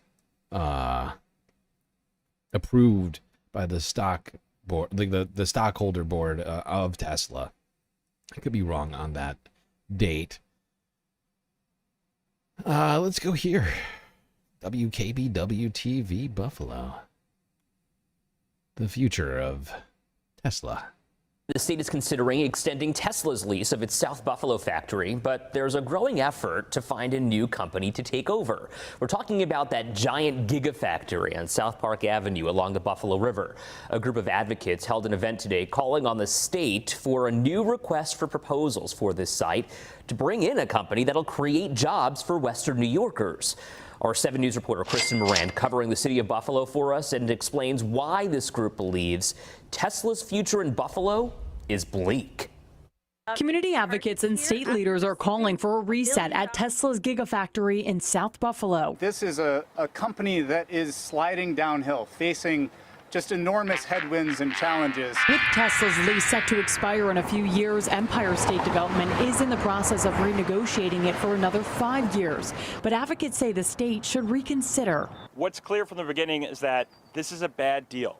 It was a bad deal from the beginning, and whether, it doesn't matter really what the company was, it's a bad deal, but it does matter because Tesla is so compromised. The Gigafactory opened in 2017, funded by nearly $1 billion in state money. As part of the deal, Tesla pays just $1 in rent as long as it employs at least 1,460 workers. Now organizations like Partnership for the $1 in rent for this. Can you imagine? Must be nice to be a billionaire. You don't have to pay for anything. In fact, states will give you money to do things. $1 billion in tax breaks, $1 in rent. And all he has to do is employ 1,000 people. This is ridiculous. That is ridiculous. She's right. Good and Assemblymember Pat Burke say the state should issue a request for proposal to see if another company could deliver a better deal for Buffalo. That RFP should have much stricter requirements, much better requirements that ensure that this public investment actually serves the public good. I'm sick of it. I want New York State to do right, and I want them to open up this process for more companies so we have the best deal for our community. We rely 100%. I mean, the factory lost like thousands of jobs already, so not great. Doesn't seem like a very good deal at all. Hopefully Buffalo decides to kick out Elon Musk. Get somebody in there who will treat the workers with respect and maybe be less of a fascist. But mostly, I hope it benefits the community. All right, speaking of stuff that's not benefiting the community or the auto industry, let's talk about those Trump tariffs. As apparently the Trump tariffs have already, even at their reduced rates, have taken a $1 billion with a B. $1 billion bite out of GM's earnings. I thought we were bringing manufacturing back, not decimating it. What happened to that? General Motors said its second quarter earnings took a $1.1 billion hit from President Donald Trump's tariffs, adding that the impact will likely worsen in the coming months. Shares of the largest U.S. automaker fell more than 7% Tuesday morning. Earlier this year, Trump imposed a 25% tariff on imported vehicles and auto parts. GM was among several automakers that revised its annual guidance as a result, lowering it to include a possible $4 to $5 billion hit for the year. GM on Tuesday stood by that forecast. Beyond tariffs, GM's underlying business in the second quarter was solid. Sales in the U.S. market, its main profit center, rose 7%, while the company continued to command strong pricing on its pickup trucks and SUVs. GM swung back to a small profit in China after losing money there a year earlier. China! And despite slower EV growth industry-wide, GM CEO Mary Barra said the automaker continues to believe its, quote, long-term future. Well, there we go. According to GM, Trump's tariffs cost them $1 billion in the last quarter. That's right, in the last 3 months. And honestly, I don't think things are going to get a hell of a lot better. Especially because they themselves guided as such, suggesting that they are on track to lose another $3 billion over the rest of the year.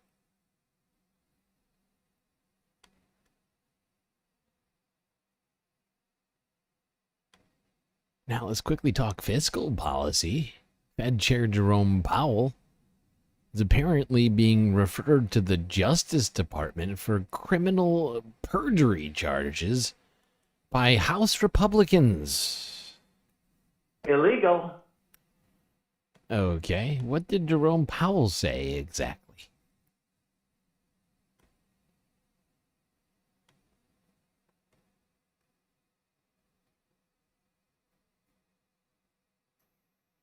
Well, as tensions remain high between the White House and the central bank, a Republican Congresswoman is hitting Federal Reserve Chair Jerome Powell with a criminal referral to the Justice Department. Illegal. Florida GOP Representative Anna Paulina Luna is accusing Powell of lying under oath about costly Federal Reserve renovations during a June 25th Senate committee hearing. She also claims he misrepresented reasons for the price increase in a letter sent to the Office of Management and Budget Director. This is ridiculous. The Federal Reserve has a I don't know exactly how many page plan that details all of this. I love that Anna Paulina Luna is out here having a freaking meltdown over this. This is fucking ridiculous too. This is ridiculous! Oh my God. Now, yeah, the Federal Reserve is requesting $2 billion to do maintenance and renovations across the Federal Reserve system, which includes 12 different Federal Reserve banks, which brings the total to something like $180 million per building. That sounds like a lot, but most of them are made completely out of like marble and a bunch of other stuff. It's all really expensive just to maintain, let alone if you need to replace any of that stuff. It's pretty expensive. But they are trying to find anything to talk about, honestly. And in my sense, if Anna Paulina Luna doing this, she's just following in Donald Trump's wake, right? She knows that this is what Donald Trump wants. He's been attacking Jerome Powell for the last 6 months for not lowering interest rates, even though everything Donald Trump has been doing has been forcing the Federal Reserve's hand as it relates to interest rates. So he switched to yelling about the costly Federal Reserve renovations, even though, of course, that budget for Federal Reserve makeover is going to cost 1/90th, like 1/90th, 1 in 90, like 3% of, wait, slightly more than that, but like, actually, wait, can't do math right now. I can only do fractions. Why can't I do the math? But basically, it's like, it's not a lot. It's like 1%. It's like 1% of the, slightly more than 1% of the ICE budget. But we're upset about the Federal Reserve for some reason. Makes sense if you're a real idiot. Otherwise, it doesn't make any sense at all unless you're trying to politically, affect the independent Federal Reserve, which is, of course, what Donald Trump is trying to do. He doesn't think the Federal Reserve should be independent so long as he's president.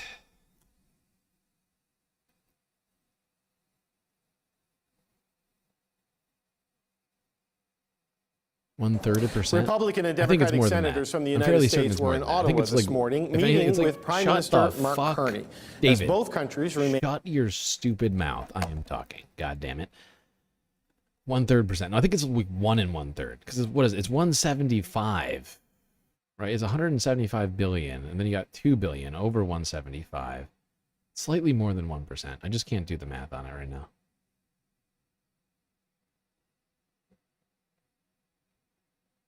Is it 175 or 150? It's something ridiculous. Okay. Let's move on from talking about the Federal Reserve to talking about Canada.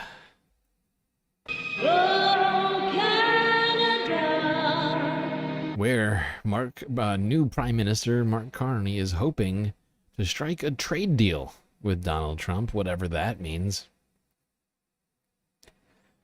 And the fact is really no true trade deals have actually happened, in my estimation. None of these deals have been either finalized in totality or left us with a no tariff environment, right? Like there was talks about, what was it? Last stream we talked about, was it Vietnam? Who got the deal? Was it Thailand? Indonesia? It was in that corner. I just cannot think of who it was. But like, I think it's Indonesia. It's like we had a 35% tariff on them, and now instead we have a 20% tariff. So we still are going to be paying 20% more for everything from Indonesia. That doesn't seem to me like a great deal. Still is going to make products in the United States more expensive.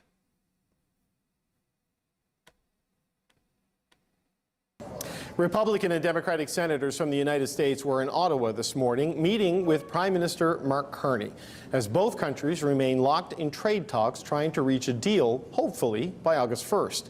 Both Carney and the senators called it a good meeting. And that positivity was also on display in the Canada-United States bracelets that the senators wore and in their focus on working together. You are our best friends, and the relationship is going through some great strain. We are bridge builders not people who throw wrenches. We do think that the framework of the USMCA gives us an opportunity to kind of, in one framework, come together and improve on something that was a great bipartisan success. President Trump's rhetoric about the 51st state. That is his statement. Lisa Murkowski. Listen to Lisa's weak ass try and find a way to talk about the 51st state without actually criticizing Donald Trump. About the 51st state. That is his statement. I don't think that that's constructive, quite honestly. Oh, not constructive. Well, tomorrow, Prime Minister Carney is meeting with lawmakers from this side of the border. He'll be here in Huntsville, Ontario, to meet with Canada's premiers. And U.S. trade talks, of course, are at the top of that agenda. Someone who knows that all too well is David McNaughton, the former Canadian ambassador to the United States. He's also here in Huntsville, and he joins me now. Dave McNaughton, good to see you, sir. Good to see you. So you're here to provide advice and insight. What is your sense of where things are leading into August 1?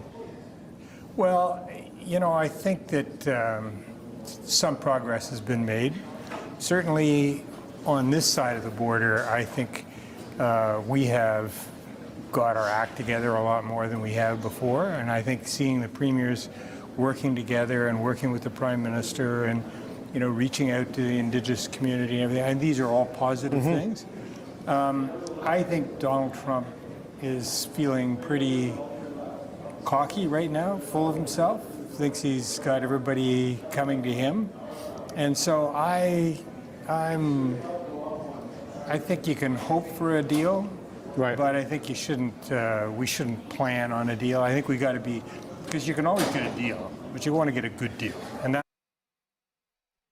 Yep. There we go. Canada still, I mean, still has not managed to get a deal with the United States. Mostly because I think they haven't become the 51st state. I think that's really Donald Trump's line in the sand on all this. If you ask me, he really wants Canada to be the 51st state for whatever reason. And that's not going to happen. And I can almost guarantee that we are going to have a tariff at the end of it, even with a deal. As everything that I have seen come out up to this point includes tariffs, continued tariffs. Which are just going to raise prices for Americans. And there's another deal that just came out right as the stream was starting. I haven't even gotten to fully review it, but it looks like another deal was struck that includes a residual tariff, which the United States will pay. So I have very little optimism about any potential deal between the United States and Canada. Returning us to a sense of normalcy, probably not going to happen. I know it sounds pessimistic. I hope to be proven wrong. But all the evidence in front of me suggests the opposite of any sort of optimistic outlook I could think of. All right, let's move on to talking the environment. And I often put stories about AI here between business talk and environment talk. For multiple reasons, of course, but let's talk now about why data centers are consuming enormous sums of water. DW News Germany from yesterday has the story.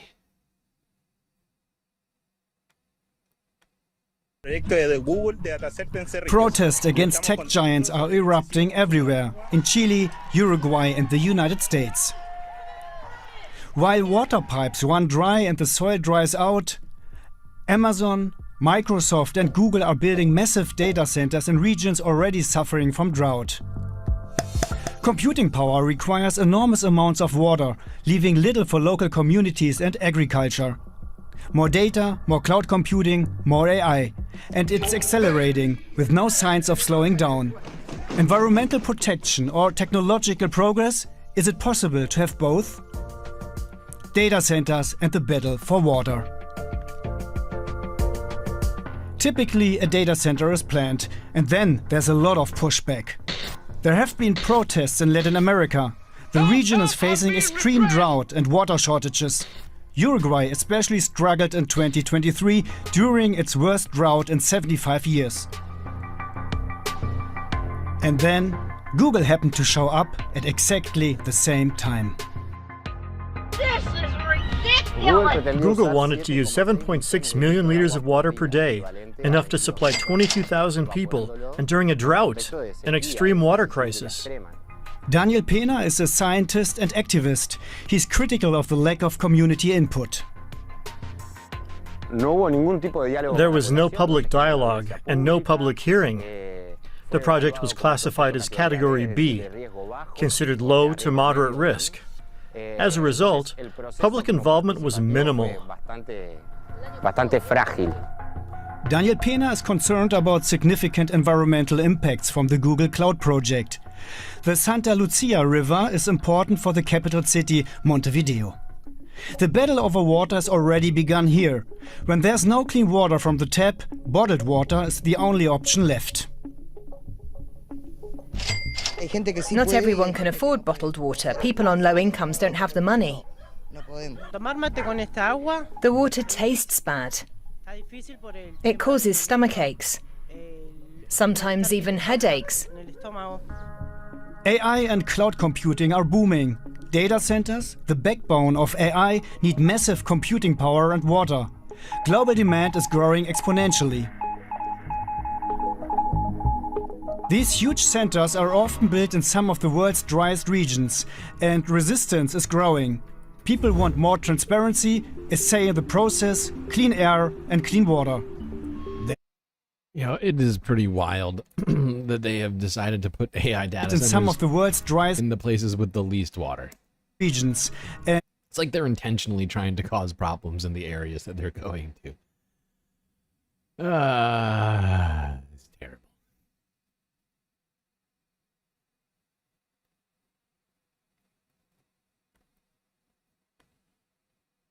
They don't need to consume water. It could run on a recycled loop. It could run on a recycled loop. But that requires more energy. And also, even recycled loops still have some loss of water. But you are technically right about that.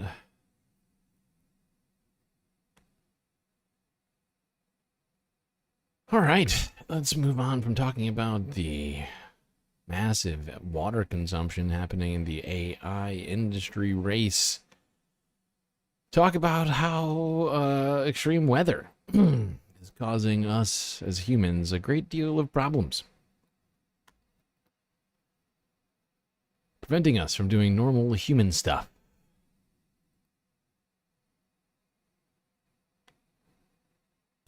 All right, deadly flash floods in Texas, ravaging storms in the Northeast, sweltering heat waves, and all of this, the past month, has brought a disastrous...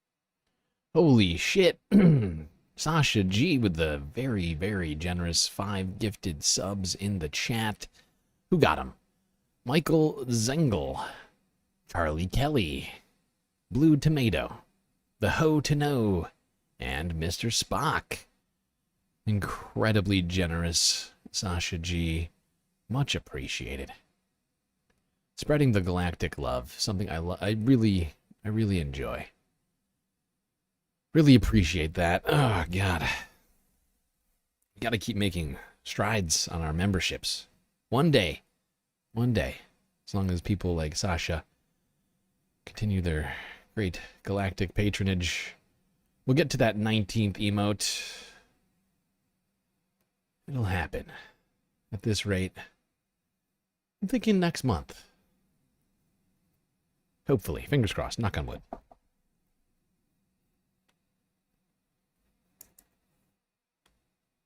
Deadly flash floods in Texas, ravaging storms in the Northeast, sweltering heat waves, and all of this, the past month, has brought a disastrous onslaught of extreme weather impacting every aspect of our lives, even music. On Wednesday, the Steve Miller Band, an iconic rock star and band who has been performing since the 60s, canceled his band's long-awaited 31-concert North American tour. In an Instagram post, Miller shared that I'm quoting now, the combination of extreme heat, unpredictable flooding, tornadoes, hurricanes, and massive forest fires make these risks for you, our audience, the band, the crew, unacceptable. You can blame it on the weather. The tour is canceled. CNN's chief climate correspondent Bill Weed. That's right. Even concerts are under threat from climate change. Is joining us right now. I mean, Bill, that is saying a lot. That weather is forcing the Steve Miller Band to end the tour before it even gets underway.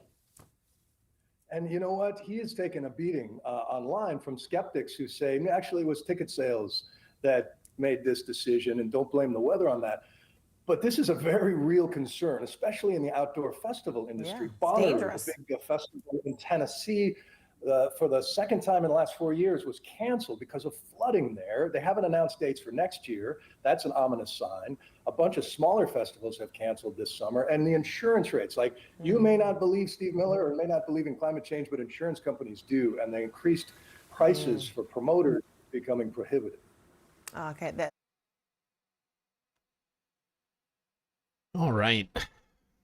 You saw Steve Miller open for the Grateful Dead 30 years ago. Well, that may have been a very vintage experience that no one else will ever get to enjoy. We keep going down this road.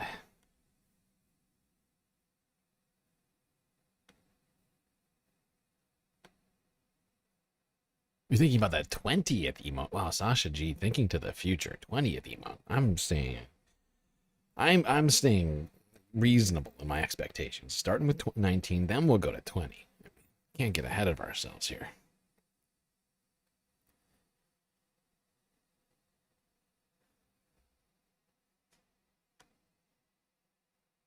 But yes, hopefully 20 will happen sometime this year. That'd be sweet. 20 sweet galactic emotes. That's a lot of emotes. That's too much, man! And I think we're already rivaling many channels on number of YouTube emotes.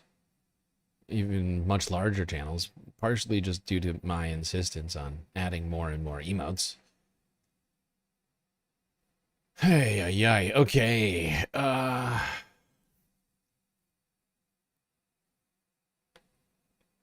Let's go. Let's see. Yeah, let's go. Actually, this is in the wrong order. Let's go here. CNN. Once again. Let's talk about the Trump investment. The Trump administration's insistence on defunding all the things that would keep us safe amidst flooding and other extreme weather.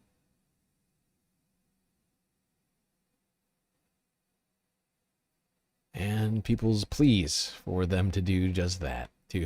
Well, I'm sorry. In Texas, Kerr County officials... Sorry, my brain is broken. Let's talk about the fight to try and force the administration to actually fund these things that we need.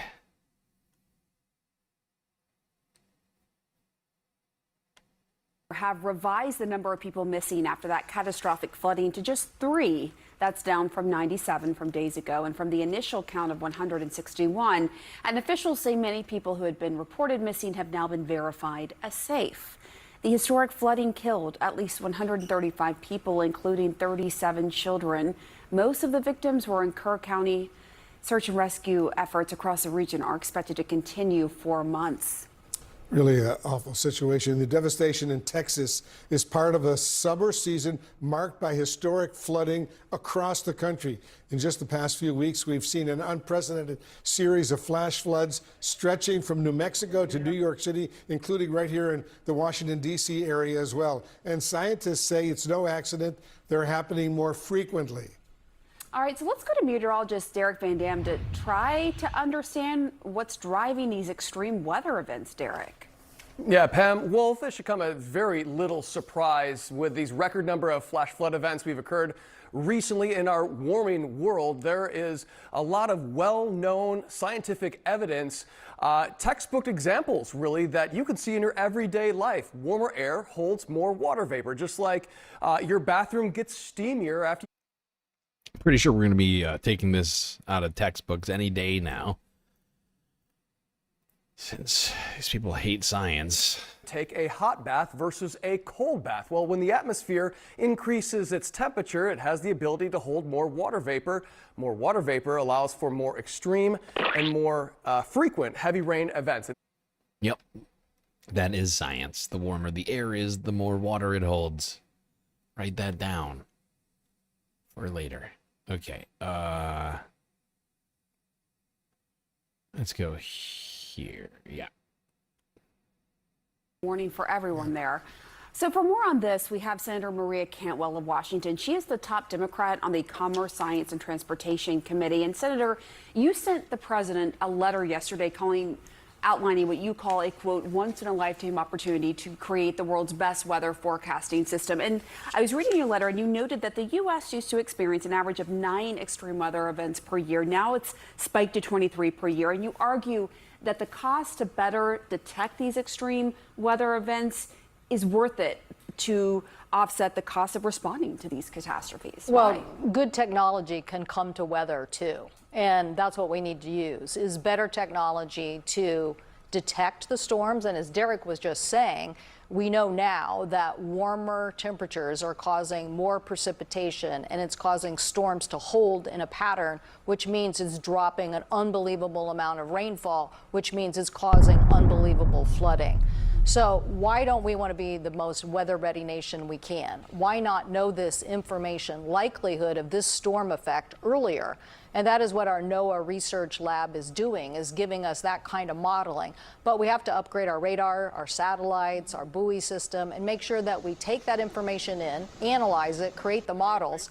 But their results already are showing you can give people hours and hours and hours of advance notice of this potential hazard instead of a few minutes. And the Trump administration says it is upgrading some of the systems. So what would you want to do that's different from what's already being done?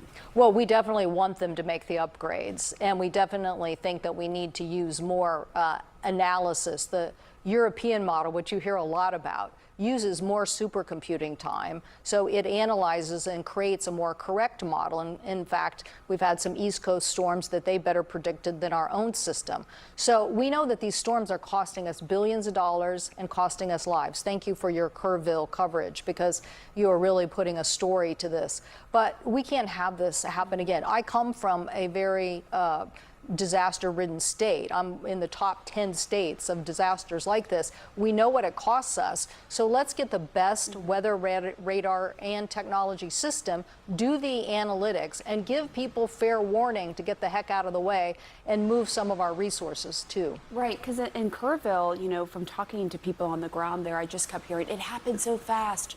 We've never seen anything like this. And even though there was that initial warning of life-threatening floods from the National Weather Service at 1:14 a.m., people were sleeping. A lot of them didn't get it on their phones. I mean, what are the lessons learned from there to prevent that, so that people aren't just so caught off guard and lives are lost? We can do better, that our nation can beat the Europeans. We can use technology. We had a similar incident in my state where we didn't have good Doppler coverage and people died, and we were... Yeah, we need to be funding these agencies in full and not preventing them from doing their jobs just because you don't believe in climate change or science. The rains will come regardless of what you believe. And better to be prepared than not prepared, unless you literally want people's communities to be devastated by storms like we've seen. And people's lives to be completely, well, I mean, not just upended, but in some cases losing those lives.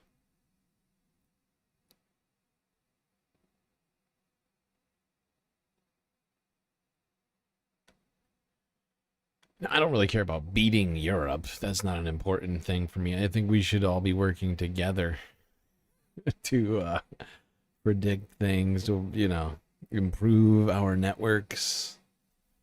But we should be certainly updating this and in fact funding the agencies who would do the analysis, like NOAA. Instead, we're taking money away from them. Now let's go to Canada, Saskatchewan, where a torrential downpour over the last day caused extreme flash flooding. Here is CTV News from yesterday. Navigating streets full of water in a canoe. Just one example of how extreme the flash flooding was over the weekend. It's kind of a once in a every decade kind of flood. Over a 12-hour period, communities in southwest Saskatchewan, including Epstein, were hammered with up to 100 millimeters of rain, filling streets and even homes with water. I'd say probably maybe a third. Yeah, the low-lying areas in town will definitely be impacted. The parks, the rec facilities, like the ball diamonds, were all completely underwater. This isn't the first time Epstein has seen this type of downpour. 4 weeks ago, the town saw similar rainfall that impacted businesses, including the town's golf course. There were 3 separate storms throughout the day, causing widespread flooding. The ground has absorbed water already. And then when you get a heavy downpour from a thunderstorm on top of that, there's just kind of the ground's just not really able to absorb that extra water, and so it becomes overland flooding, essentially. Town officials say cleanup efforts are underway. The town crew, the water treatment plant manager, and the town foreman and all the staff, they've been working tirelessly nonstop basically since Saturday afternoon, just going to try and get the storm drains all cleaned out. Although the worst is over, there is more rain expected in the forecast. Probably not going to... Jesus Christ, more rain in the forecast. One flash flood 4 weeks ago, another one over the weekend, and more rain still coming. My God. It's almost like climate change is real.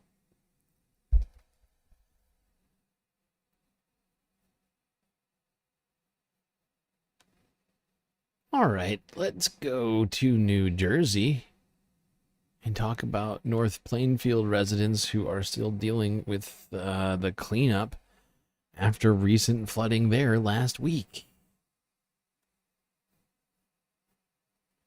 Saskatchewan-bush? I don't think that's how you pronounce that.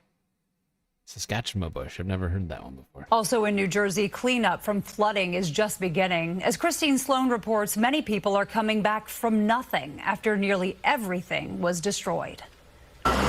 In North Plainfield, the daunting task of hauling away the personal belongings of flood victims. They're taking everything away, my kid's playset, trampoline, all our furniture that we had downstairs. It's all gone now, so got to start from zero again. Robert Aldred's car is destroyed too, but he is grateful. His wife and children safe after being trapped in the house by floodwaters. As I'm talking to her on the phone, I can hear the kids crying in the background. They're completely nervous. And you can't just help but think about what happened in Texas. On the other side of town, crews using heavy equipment to pick up debris from a house explosion, and some homes in the neighborhood condemned. You can see the water line. In nearby Scotch Plains, Vernicia Adams's gym ravaged by floodwaters, cameras picking it all up. The complete door was blown off from the pressure of the water. With much of her equipment destroyed, the former bodybuilder says her gym had to be shut down. To kind of see everything, a lot of things be destroyed, and I'm not sure if it's salvageable as of yet. I'm not sure if we're going to be able to open back up as of yet. She also says it's unclear if the landlord will be able to make necessary repairs. Scotch Plains is kind of pitched a little lower, so a lot of the water also was rushing off of the hills. Also, just the structure of the building itself. People's lives turned upside down by recent flooding in New Jersey. People still cleaning up. That one man still thinking about the flood victims in Texas. Very selfless thought in that moment.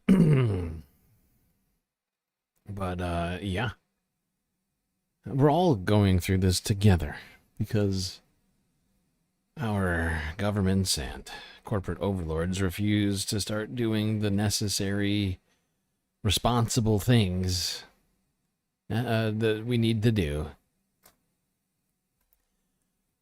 Not just to prevent further climate change, but to also prepare people for these floods. All right, let's leave the United States and head on down south to Brazil, where a horrifying discovery was found on a beach in Rio de Janeiro. Here's the AP from yesterday.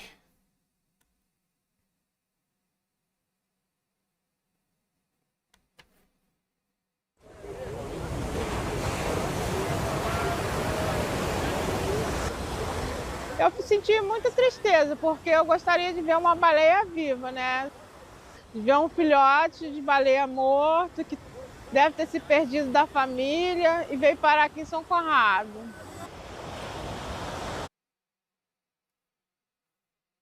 Horrible, fucking terrible. We keep seeing more and more and more and more dead whales, dead dolphins, other marine wildlife appearing on beaches dead. There's all sorts of potential reasons for them, but many of them are climate change related. Could have been an algae bloom, could have just, you know, could have been looking for food. Gotten lost because krill have been changing their migratory patterns due to the changing ocean temperatures. It just makes me sad. Whales are majestic creatures, which we should be protecting. But humanity doesn't seem all that concerned with protecting the planet, even ourselves. It would seem not top of the list. Protecting corporate profits is number one on the list for humanity. Even though capitalism is something that we made up. All right, let's talk more about our future. As the Earth continues to heat up, scientists are working with great fervor to uncover more and more ancient evidence.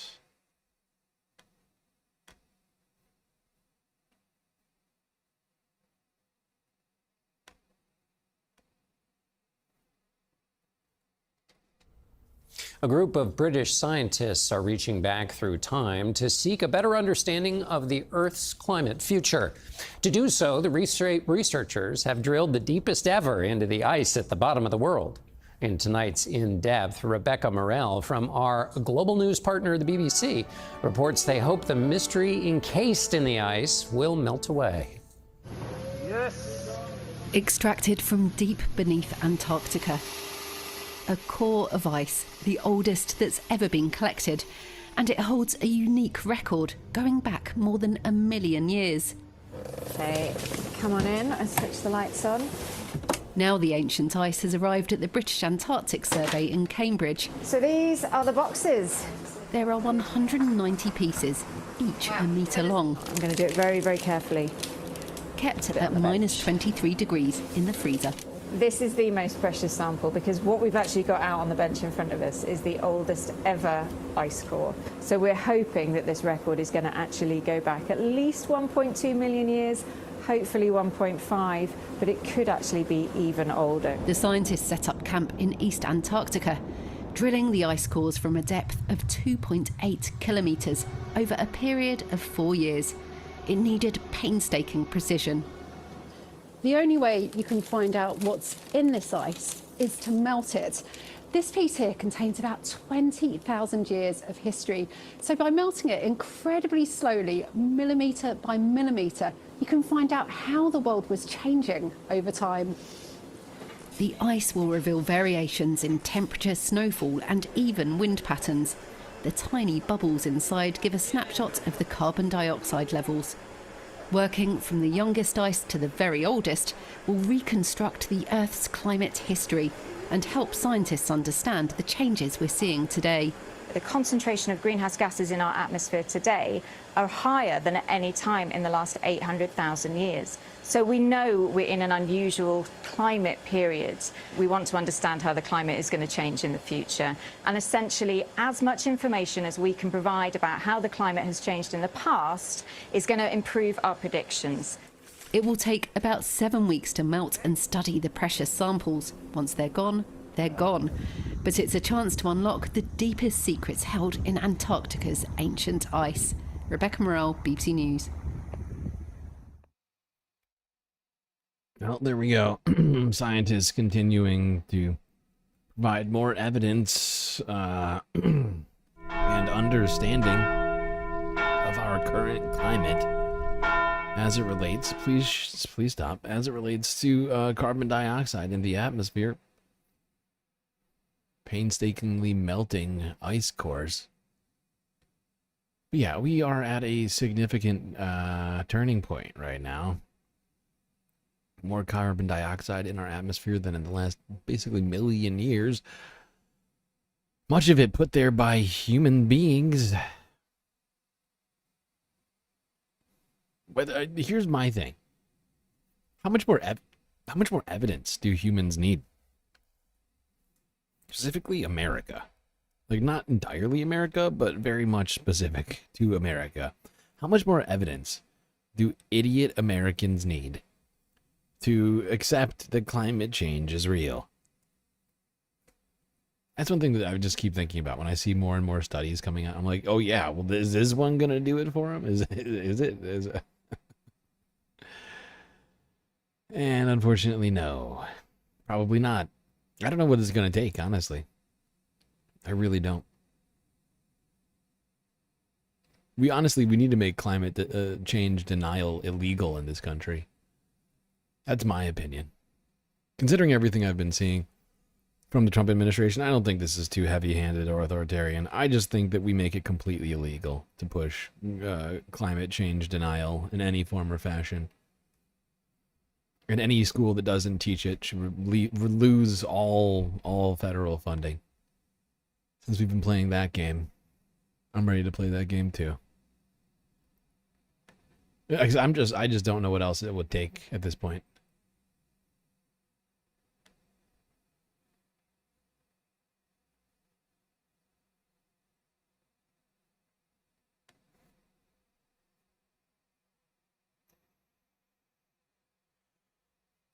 All right, let's quickly go to Hungary. We talked about this one earlier, but I thought that this was a great example of climate change affecting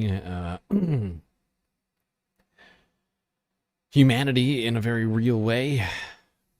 Books that have sat, medieval texts that have sat in this library for hundreds and hundreds of years are now under threat from beetle infestations, which are occurring due to extreme heat.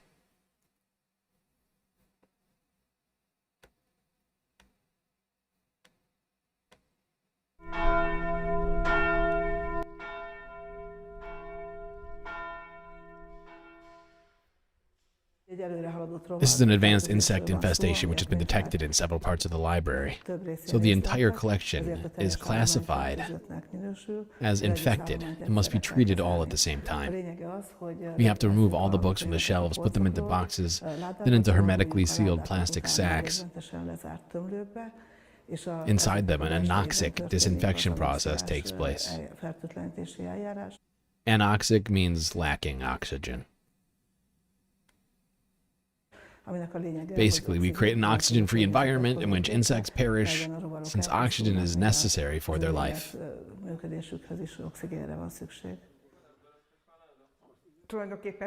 Every day I experience being the guardian and caretaker and custodian of this very valuable collection of books. When I see a book chewed up by a beetle or infested,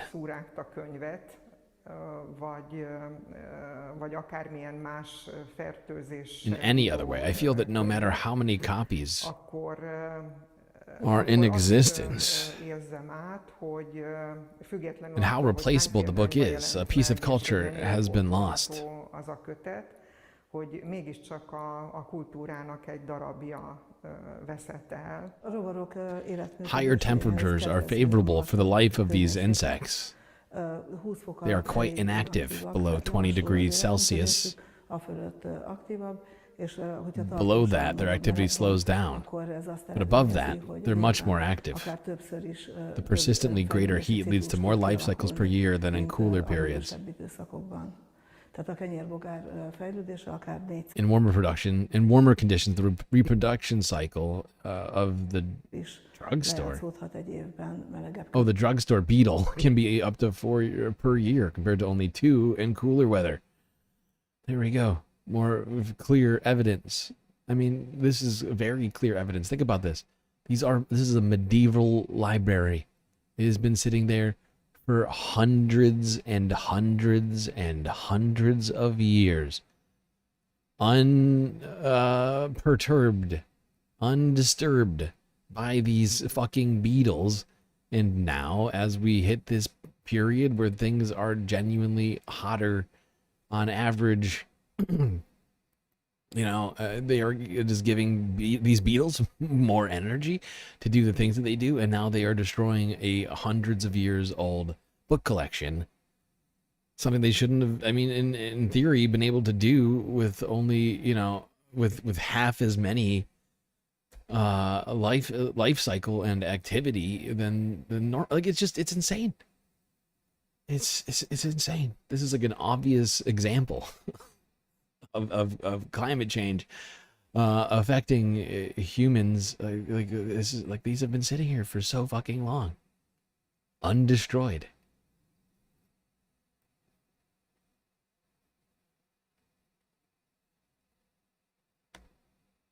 Now they're having to go to insane measures to try and protect the books. Unfortunately, a lot of European buildings just don't have air conditioning like normal. Well, not normal, but just like in the United States, where we see air conditioning as being very normal. Oh, God.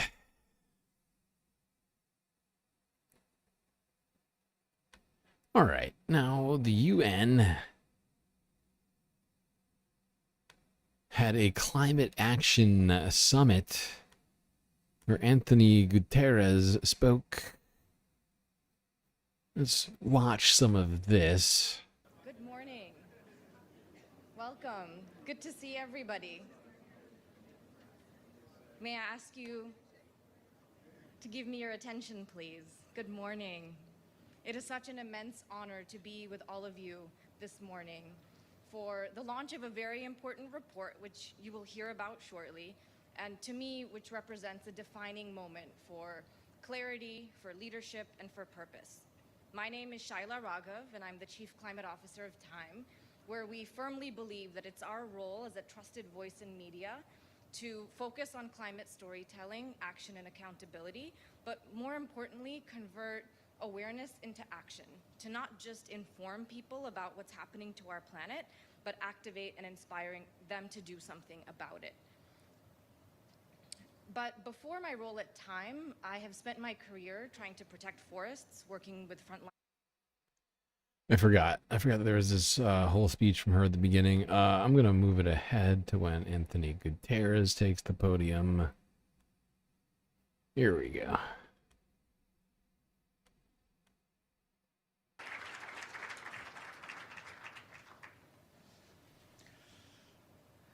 Excellencies, ladies and gentlemen, and friends joining us from around the world. The headlines are dominated by a world in trouble, by conflict and climate chaos, by rising human suffering, by growing geopolitical divides. But amidst the turmoil, another story is being written, and its implications will be profound. Throughout history, energy has shaped the destiny of humankind, from mastering fire to harnessing steam to splitting the atom. Now we are on the cusp of a new era. Fossil fuels are running out of road, And the sun is rising on a clean energy age. Just follow the money. $2 trillion went into clean energy last year. That's 800 billion more than fossil fuels and up almost 70% in 10 years. A new data released today from the International Renewable Energy Agency shows that solar, not so long ago 4 times the cost of fossil fuels, is now 41% cheaper. Offshore wind, 53%. And over 90% of new renewables worldwide produced electricity for less than the cheapest new fossil fuel alternative. This is not just a shift in power. This is a shift in possibility. Yes, in repairing our relations with the climate. Already, the carbon emissions saved by solar and wind globally are almost equivalent to what the whole European Union produces in a year. But this transformation is fundamentally about energy security and people security, and it's about smart economics, decent jobs, public health, advancing the Sustainable Development Goals, and delivering clean and affordable energy to everyone, everywhere. Today, we are releasing a special report with the support of UN agencies and partners, the International Energy Agency, the IMF, IRENA, the OECD, and the World Bank.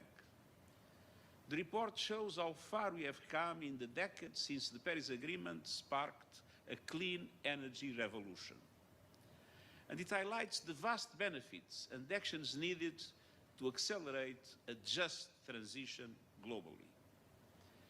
Renewables already nearly match fossil fuels in global installed power capacity.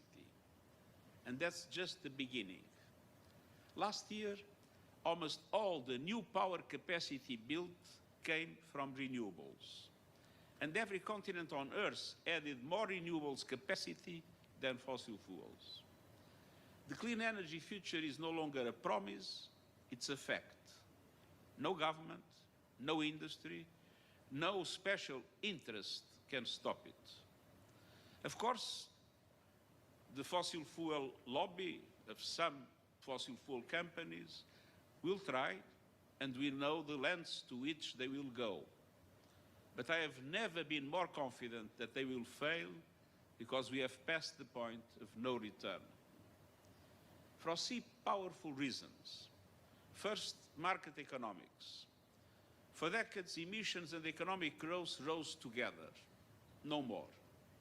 In many advanced economies, emissions have peaked, but growth continues. In 2023 alone, clean energy sectors drove 10% of global GDP growth. In India, 5%. United States, 6%. China, a leader in the energy transition, 20%. And in the European Union, nearly 33%. And clean energy sector jobs now outnumber fossil fuel jobs, employing almost 35 million people worldwide. Even Texas, the heart of the American fossil fuel industry, now leads the US in renewables. Why? Because it makes economic sense.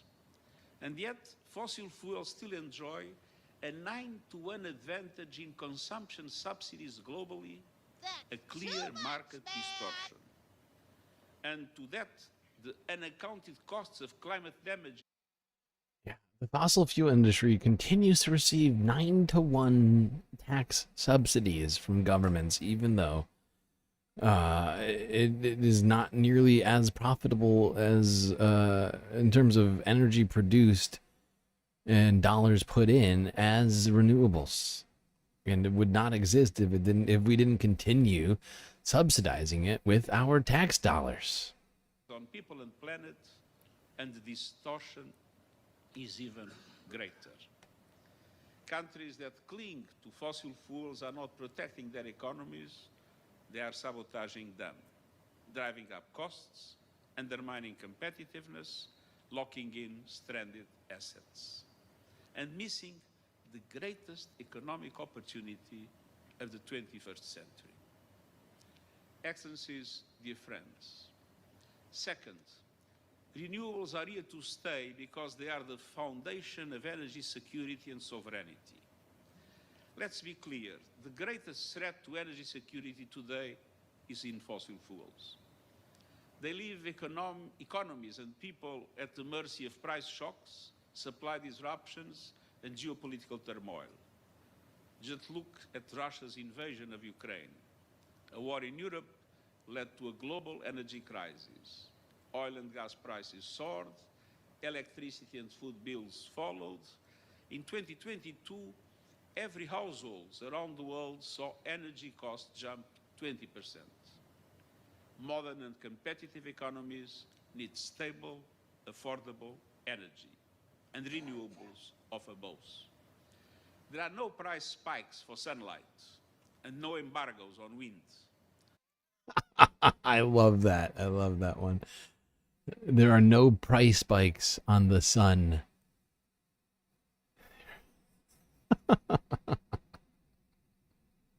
No embargoes on the wind. No embargoes on the wind, no price spikes on the sun. It's true. They continue to do their thing day in, day out. All right, we're not going to listen to this whole speech from Antonio Guterres, but I figured it was a good place to take a stop while we're talking climate change and extreme weather caused by climate change. Making a lot of good points. Like, in economic sense, it just, to continue doing what we're doing is really stupid.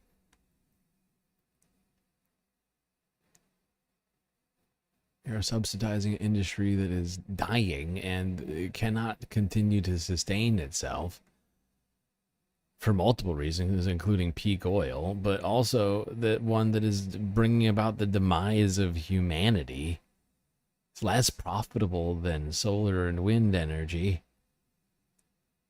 It's almost like there's some cabal of people trying to keep us on all of the petrochemicals.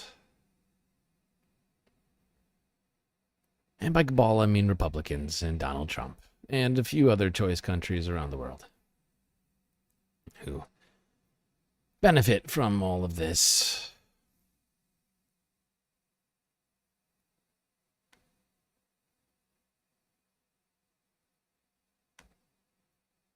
Okay, now a couple weeks ago we were talking about massive wildfires happening in the west of Turkey,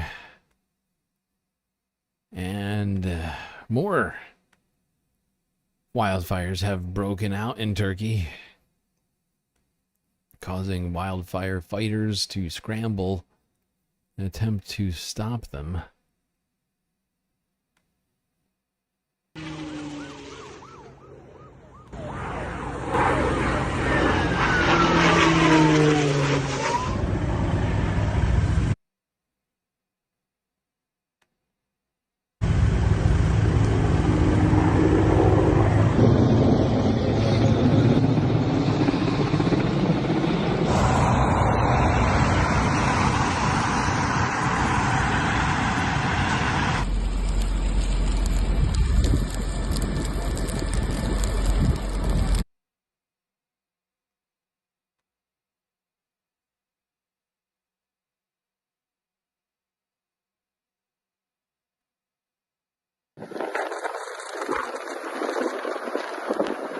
Look, it's a fire NATO.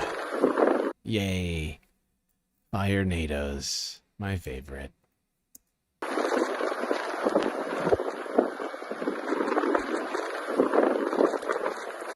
know what's so great about fire NATOs? They combine two horrifying weather events in one.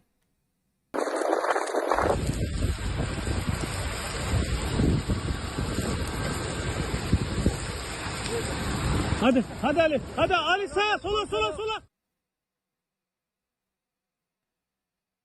Okay.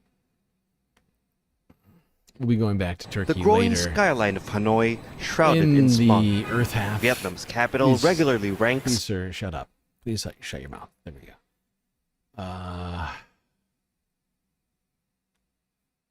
All right, let's go back to talking fossil fuels. In Vietnam, the government is banning fossil-fueled motorbikes. I found this one to be strange. I would feel like it'd be better to ban less efficient fossil-fueled vehicles, but okay. Let's go here to Al Jazeera English.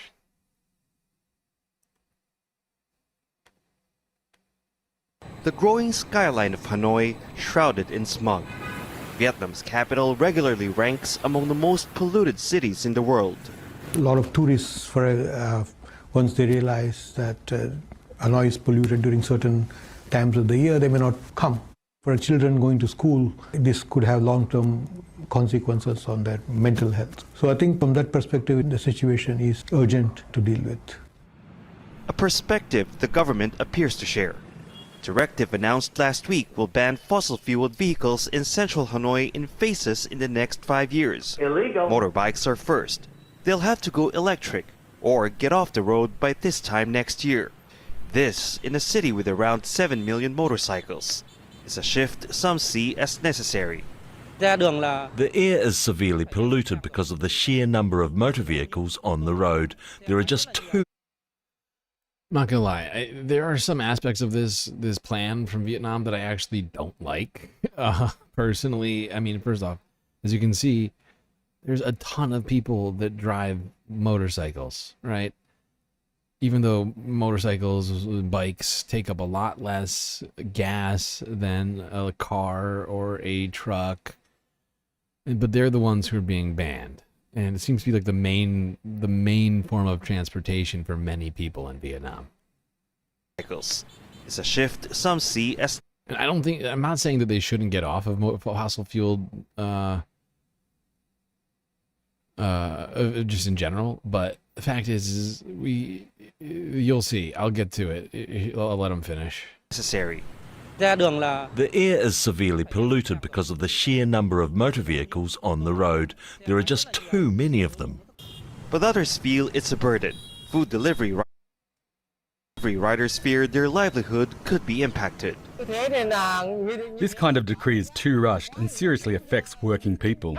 When we talk about working class people, we're talking about those with low income like us, who cannot suddenly replace our bikes. Authorities say they're considering a subsidy of more than $100 for each e-bike purchase. But with the cheapest models priced at around $700, the cost is still too high for workers making an average. So this is where the rubber meets the road, if you will. On this particular plan from Vietnam, I find this to be incredibly clunky and ill-conceived. They're going to give $100 credits to people, but electric bikes cost 7 times as much. And this is a massive problem. You know, like, and people in Vietnam do not make a lot of money. Of $300 a month. In some households, 3 to 4 people are commuting, so they have 3 to 4 motorbikes. Now, if they're told to stop using them and switch to electric bikes, how could a family afford that many new vehicles all at once? Critics of the plan say they're not against electric vehicles, but they hope the change can be done gradually. Yeah, that's exactly where I'm at. I mean, honestly, like, because I've been talking about this, I think... Fact is, this is an example of one of my biggest pet peeves about climate change solutions that we've talked about, is that we are constantly being told it has to be an individual choice, all of this.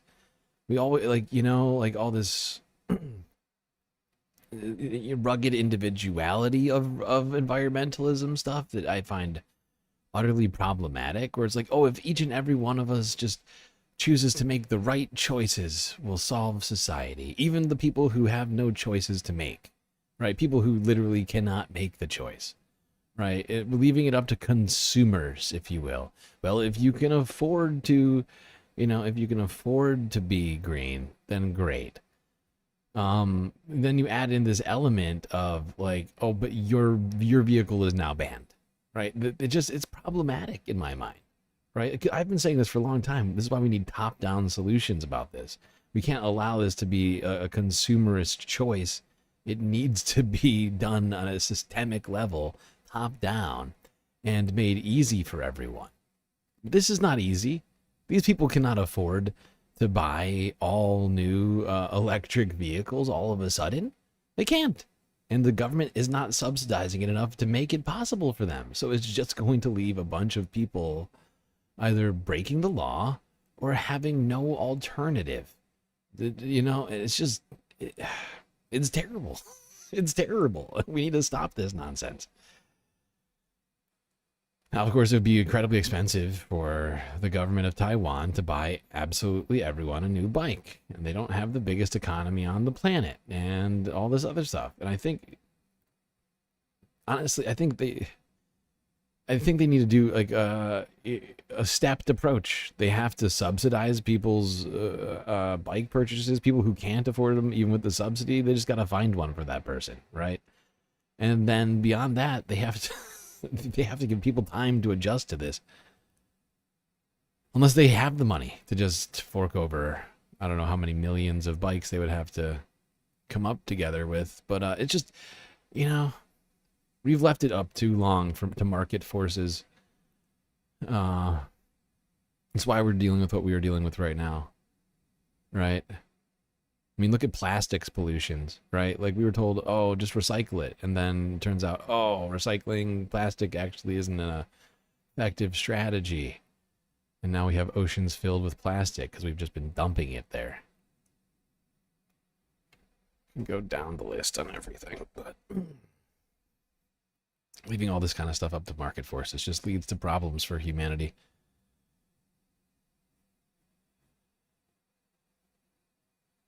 Because, like, I mean, like, when you think about it, like, people have responsibilities, and humans are humans, right? Like, we have responsibilities, we have stuff to do, we gotta go to work, take care of the kids, we gotta, you know, all this other sorts of stuff. We have financial problems, we have all sorts of stuff going on in our brains, stuff that we want, stuff that we need to do, and, you know, just sort of making it this sort of,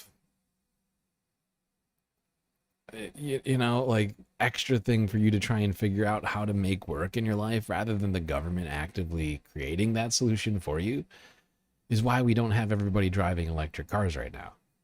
It's also why, I mean, we shouldn't just all be driving electric cars. We should be, I mean, the United States really, really, really needs public transportation, and I'm pretty sure Vietnam needs some help on that one too. We just keep coming up with sort of half-ass measures rather than full-assed measures. I prefer full-ass. Full-ass measures, please. Thank you very much.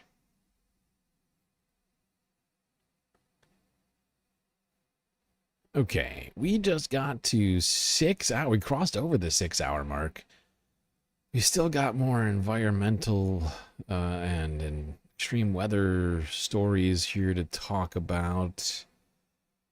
A lot of Earth news in here, too. But we must take an intergalactic break. Don't worry, though. We'll be right back after these brief space messages.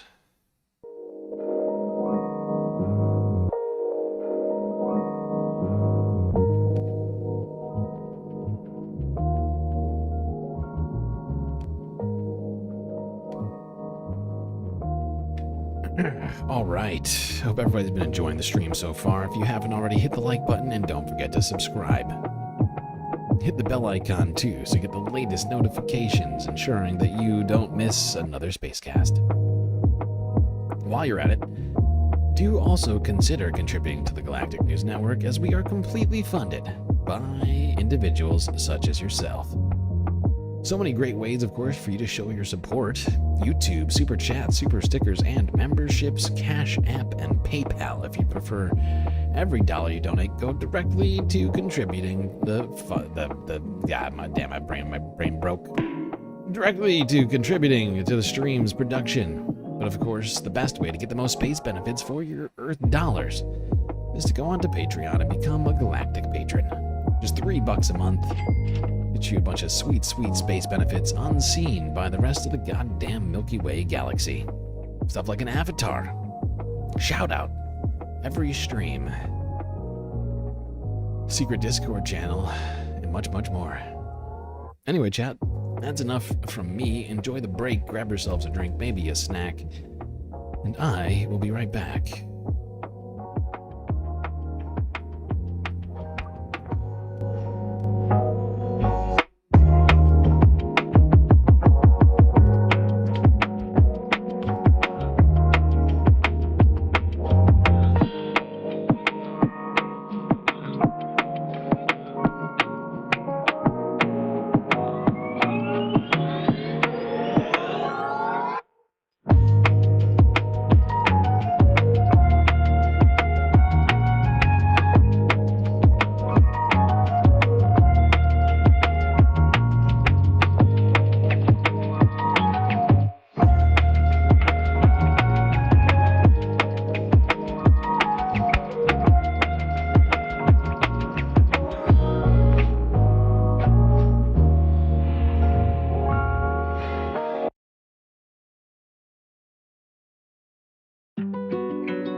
All right, chat.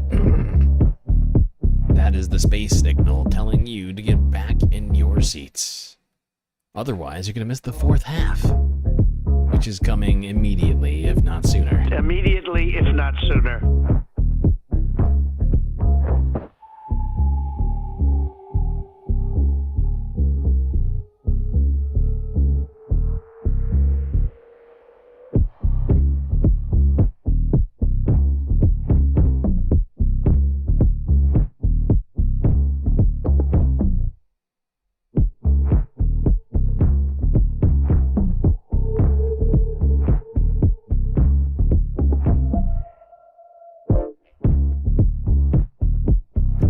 We left off the third half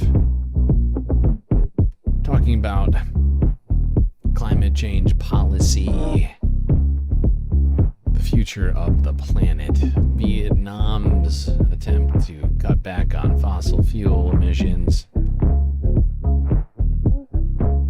And we get this fourth half started off.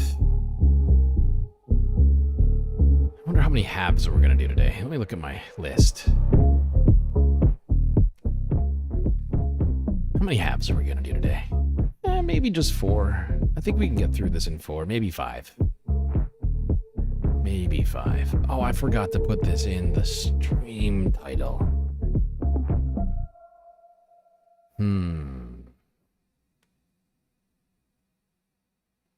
I'm thinking I might have to skip this one and do like a full vid on this, like a full breakdown of this situation.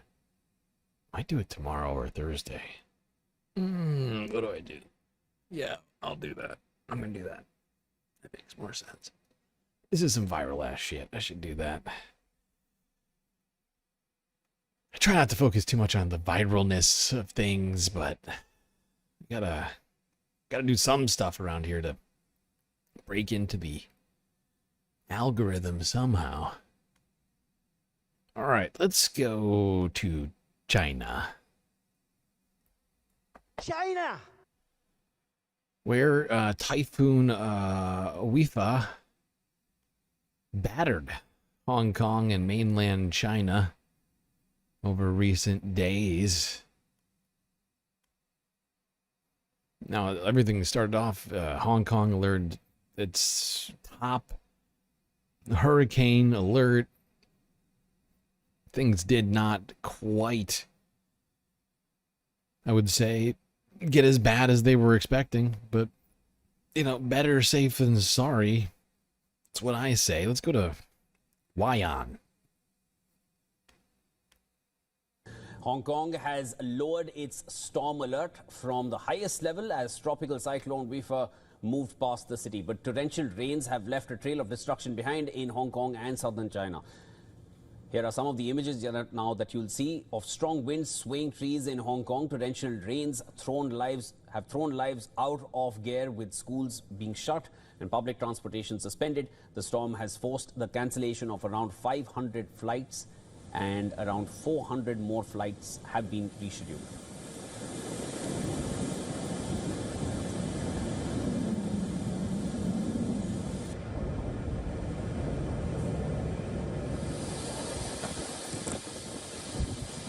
Shenzhen, Zhuhai and Macau have now either cancelled or postponed all their daytime operations.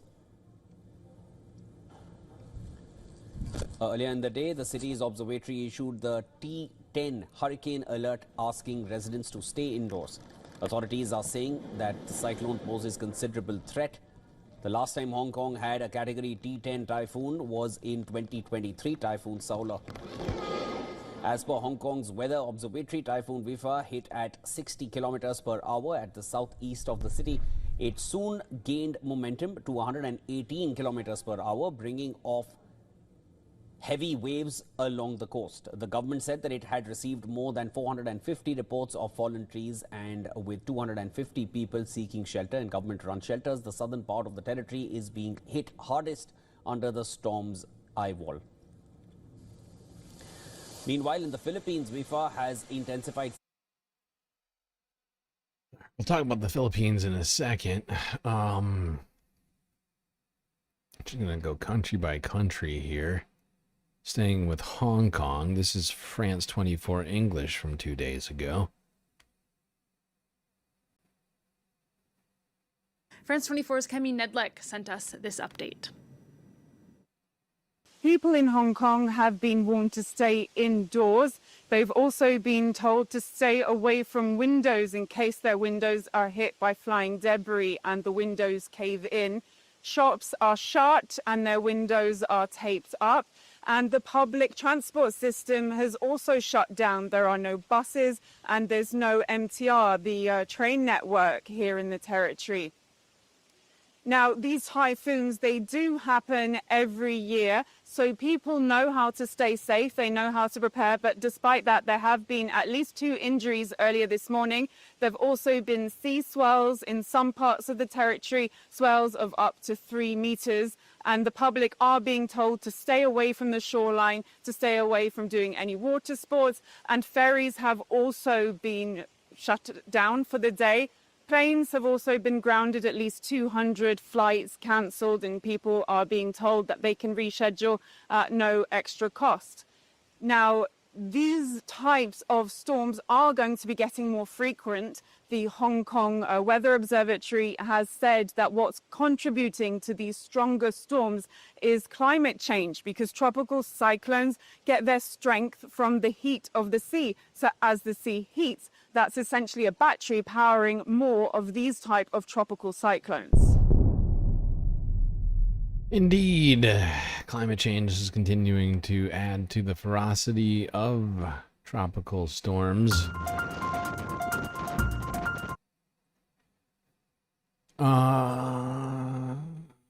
This one, let's keep this moving. Let's go here.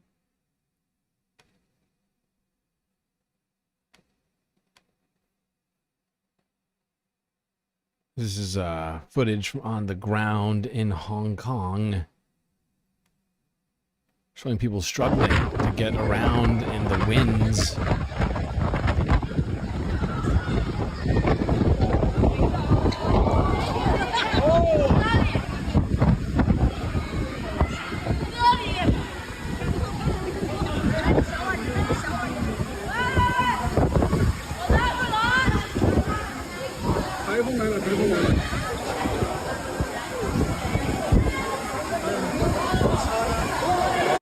Clearly some very strong wind, taking a few people off of their feet. Pretty wild weather. Supposedly wind reached 115 kilometers per hour in some areas. Now, mainland China was also hit by this storm. Here's Reuters, 17 hours ago.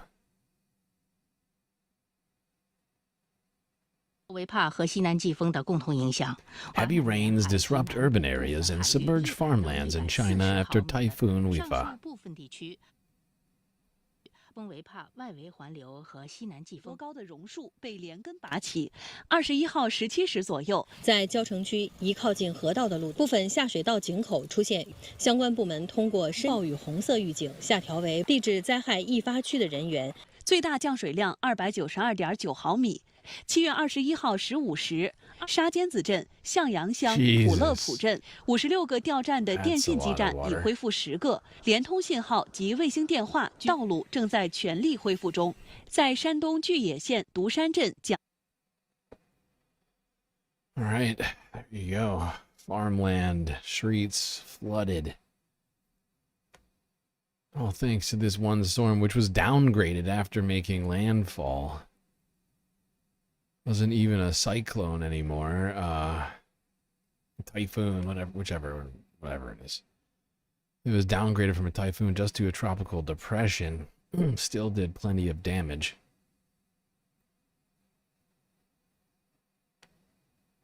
Now, multiple countries were also hit by this storm system, including South Korea, where at least 18 people died due to landslides. Here's BBC News from yesterday.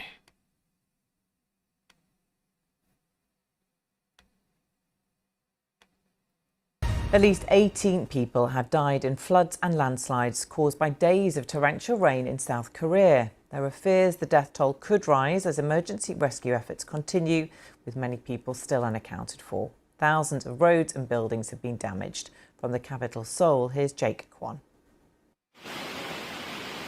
Trapped in a flash flood, a man is moved to safety from a campsite where he was enjoying a summer break. These torrential heavy rains are said to be a once-in-200 years event. In the county of Sancheong, where most of the deaths occurred, the danger is literally meters away as people rush to get out of the town. After nearly a week of heavy rain, at least 17 people have died across the country and 11 people are still missing. This village, just 60 miles from the capital, was completely submerged. Many in rural communities are struggling to protect their livestock.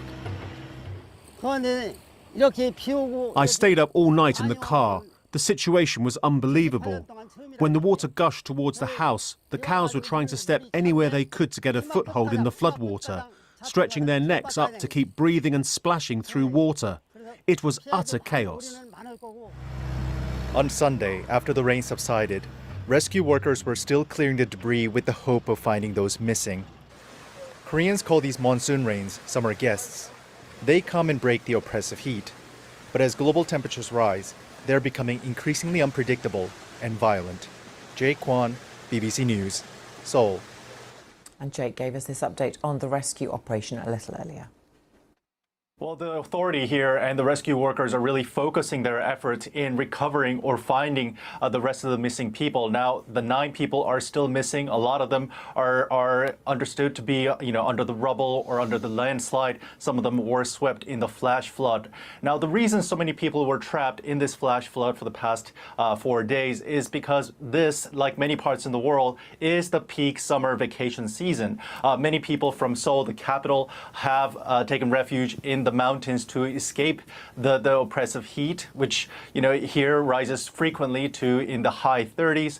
Many of them were camping or taking refuge in the hotels on the mountainside or the hillside, and they were playing in the water. So when the flash flood came, a lot of them were trapped, which prompted the rescue workers to install zip lines or try to rescue them using helicopters, as you've seen in the video just before. Now, in the Gapyeong County, that's where it happened. That was one of the area that was hard hit, and this is the area closest to Seoul. Now, in the south, in Sancheong County, this is where most of the deaths occurred. 10 people died, 4 are still considered missing. This is a mountain village which was directly hit by a landslide. Now, 80% of South Korea is a mountain, and there's always a risk of landslide whenever this kind of heavy rain comes to this town.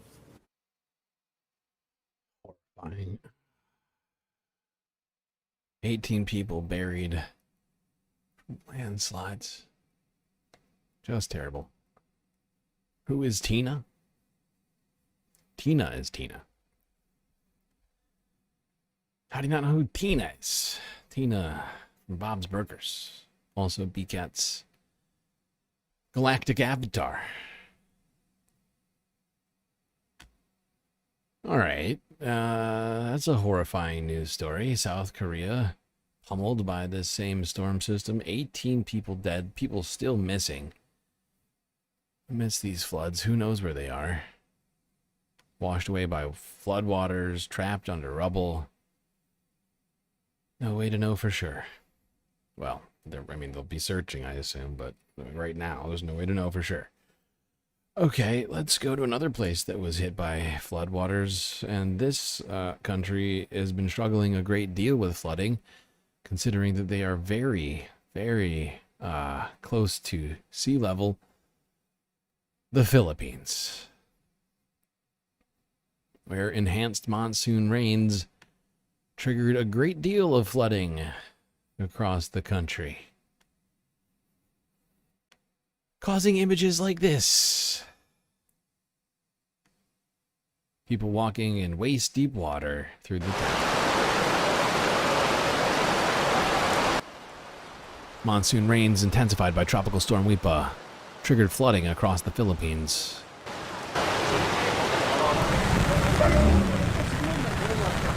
In the capital and nearby provinces, many people living near waterways were evacuated overnight.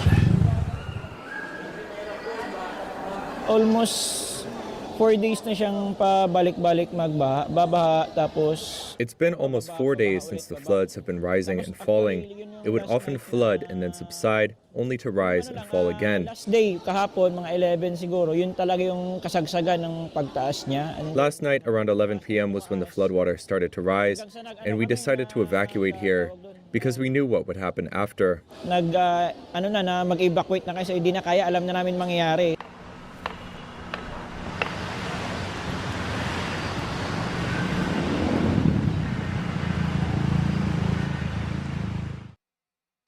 So gross. So gross. But this happens in every flood. Garbage, refuse gets picked up and dragged across town. Sewers overflow, leaving a disgusting mess to pick up after the fact.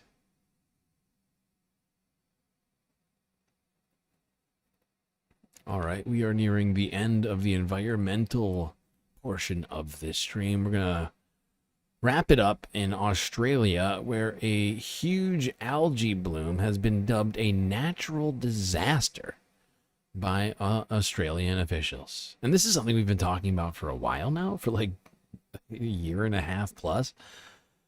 These algae blooms it's not just, like, what's the word?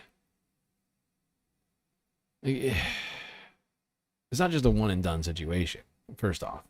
It's all being caused by climate change, these massive algae blooms. It's a combination of climate change and human sort of effects on the environment by way of dumping chemicals and other sort of like industrial and agricultural runoff combined with warm waters is giving these algae just everything they need to propagate to extreme levels. Unfortunately for humanity and for the planet, there's not supposed to be that much algae. And many of these algae in large quantities are toxic, not just to wildlife, but also to humans. Let's go here. It's being dubbed a natural disaster by officials, a massive outbreak of toxic algae off South Australia that has devastated hundreds of species of marine life and disrupted local tourism and fishing. It's important to recognise that this is an unprecedented event. State Premier Peter Malinauskas said Australia is not familiar with responding to such a crisis. You know, with a bushfire, you can put the fire out. If there's a flood, you can, do the modelling to have a sense of where the water is going to go. Whereas this is so entirely unprecedented, we don't really know how it's going to play out over coming weeks and months ahead.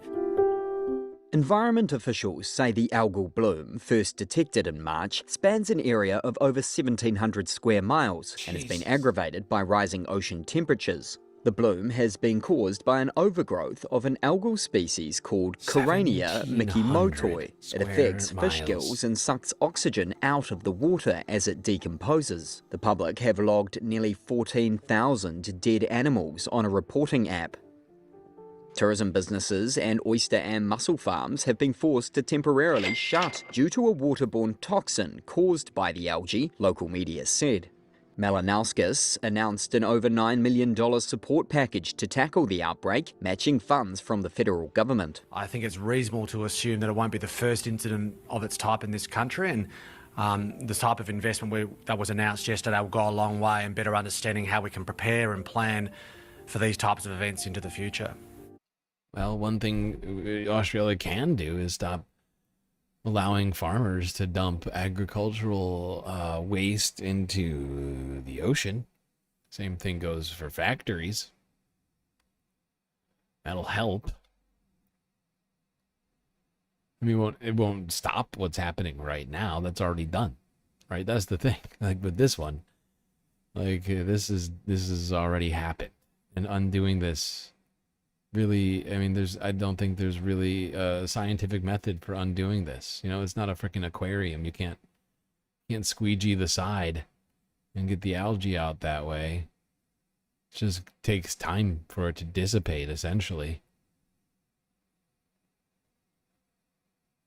Meanwhile, tens of thousands, maybe more animals dead. You saw horseshoe crabs, stingrays, fish, oysters, clams, all dying. All dying. No oxygen in the water.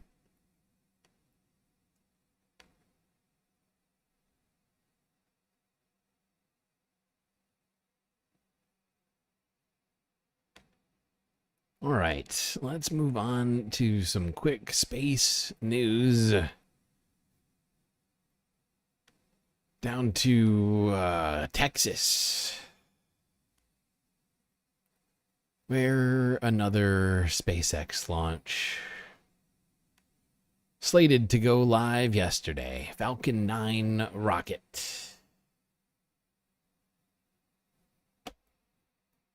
Well, first of all, some of the things that I say will be incorrect. You're here at SpaceX. It's true. Some of the things Elon Musk says are incorrect. And this was another instance in which Elon was incorrect. From Hawthorne, California.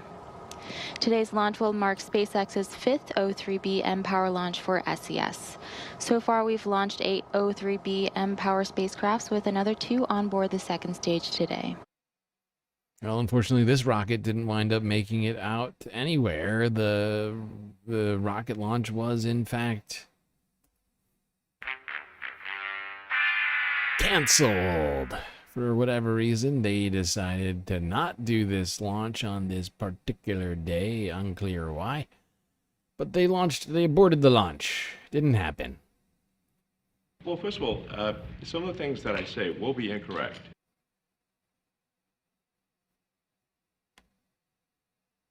Okay. All right, let's head straight into the Earth news now. Starting in South America, Venezuela is apparently investigating alleged mistreatment and abuse of migrants who Donald Trump sent to El Salvador. No way. Mistreatment and abuse in a gulag? What? What? That's crazy.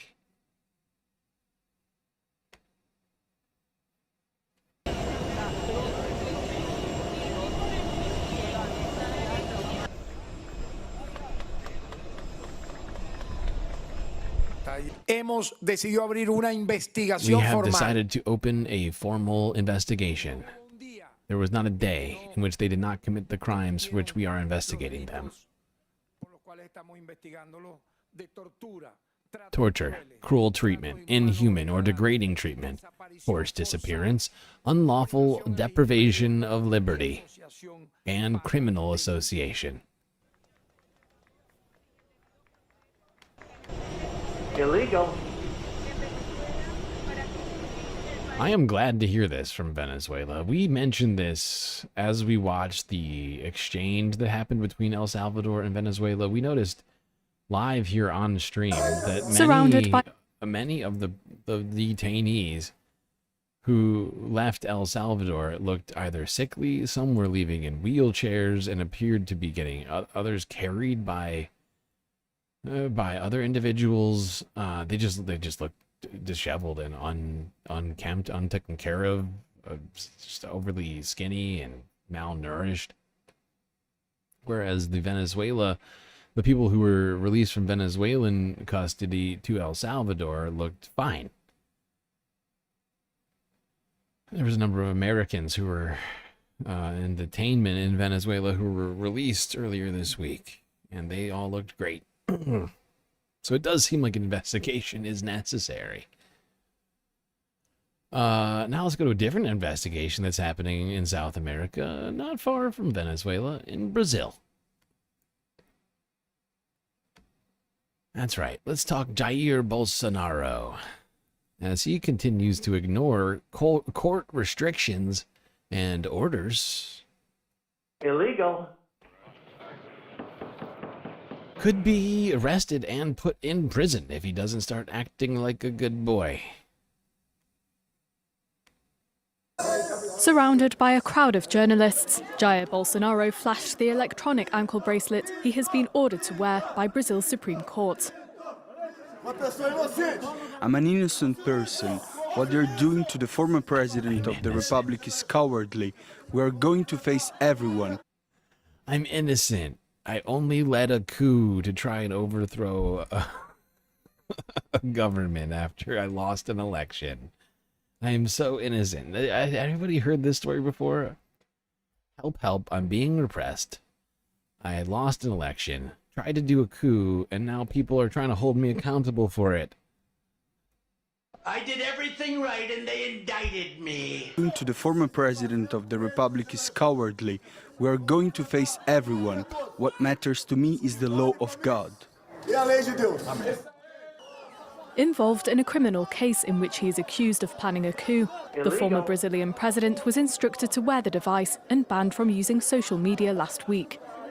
This over allegations that he sought the interference of Donald Trump, who imposed 50% tariffs on Brazil, citing a witch hunt against Bolsonaro.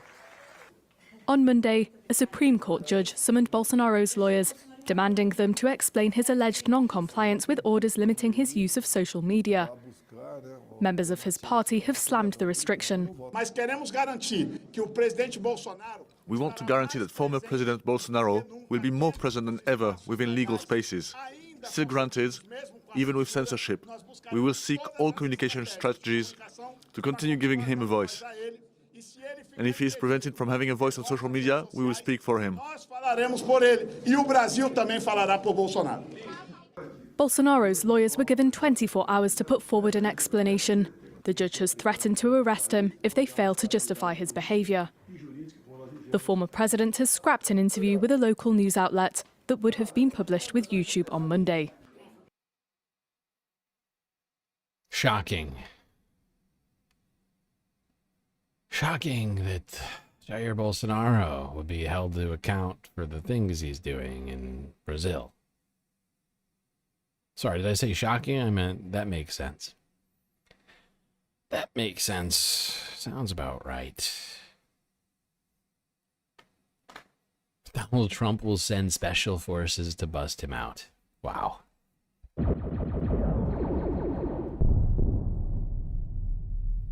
That would be a big, big problem.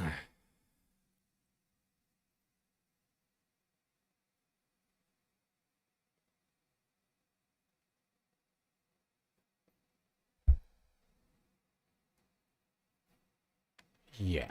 All right, let's go across the Atlantic Ocean to Europe, as we have 8 days until Re-Liberation Day. August 1st, of course, is the new Re-Liberation Day. Originally, it was July 9th.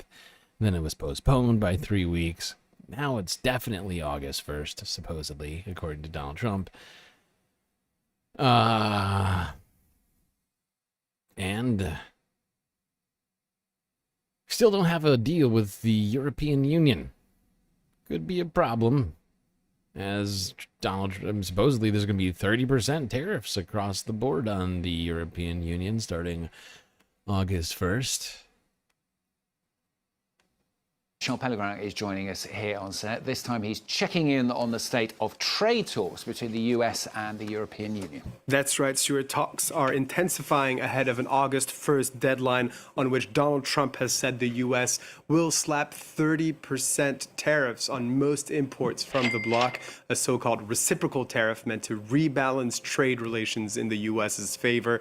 That's in Donald Trump's words. This comes in addition to sectoral tariffs already applied on imports of cars and car parts, as well as steel and aluminium, and threats of future sectoral tariffs on pharmaceuticals, semiconductors, and copper. As a reminder, Donald Trump has expressed alarm at the U.S. trade deficit with the EU. Last year, that deficit stood at $235.6 billion, meaning the EU exported goods to the U.S. worth that much more than the U.S. exported to the EU. The U.S. president has made it his fixation to rebalance that, but also criticizing the EU for some of its policies, which he believes are unfair to U.S. companies, notably the EU's tighter regulations on the tech sector dominated by U.S. giants. So if a deal is struck, what would it look like? Well, the reporting so far on this suggests that on the U.S. side, the administration is pushing for a universal tariff that would be higher than 10% and to carve out a few exceptions for sectors that are seen as too important to expose to the perils of a trade war. Sectors like aviation, where Washington wants to make sure Boeing I'm sorry. Aviation, medical devices and medicines, and then alcohol. That's too important. What? Who's making these lists exactly?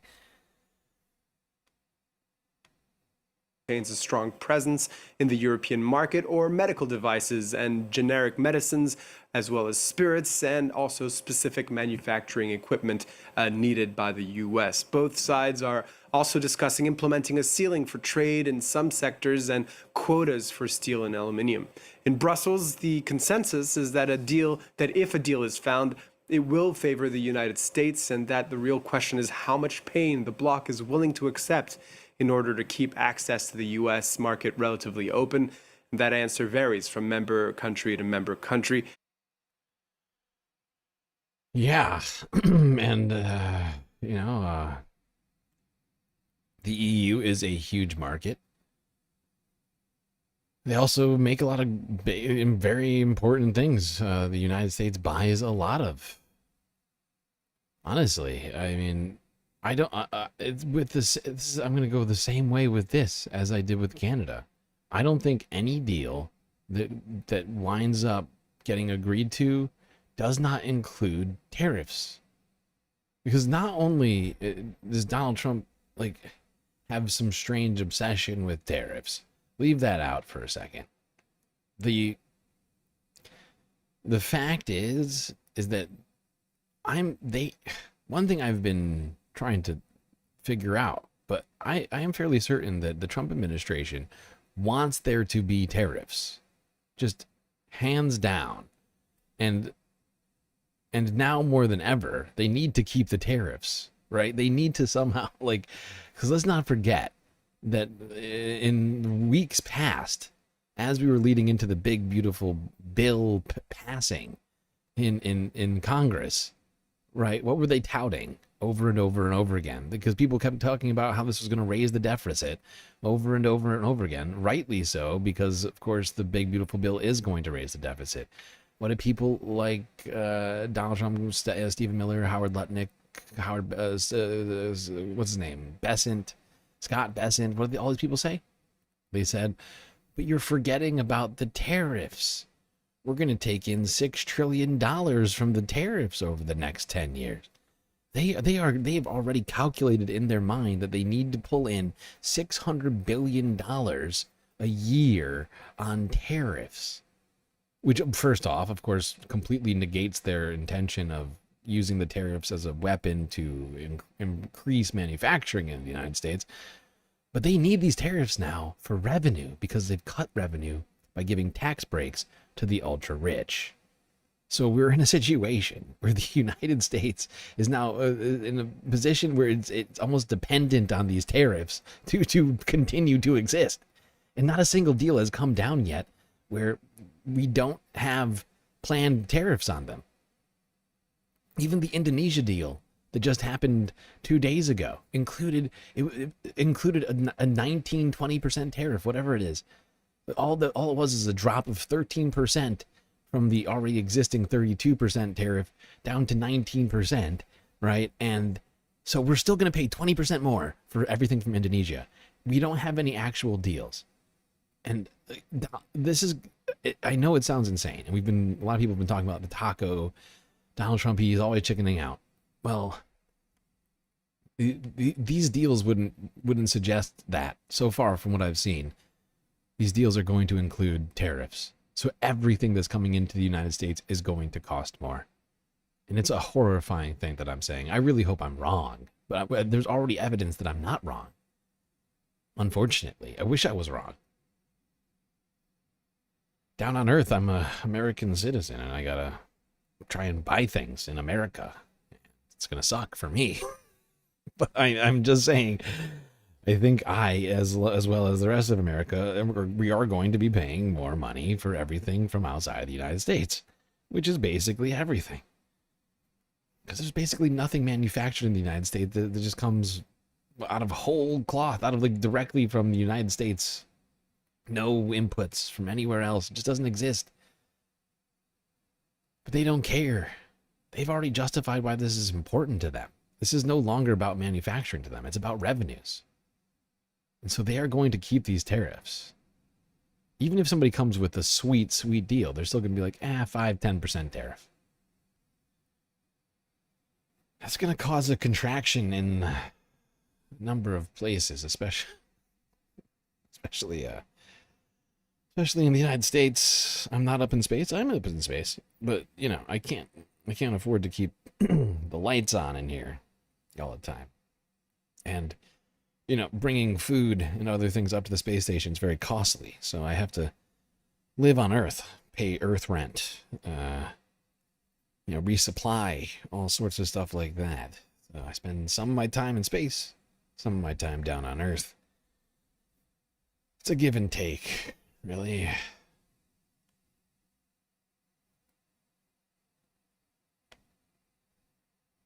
All right, let's go here to DW News. Talk about the German economy real quickly.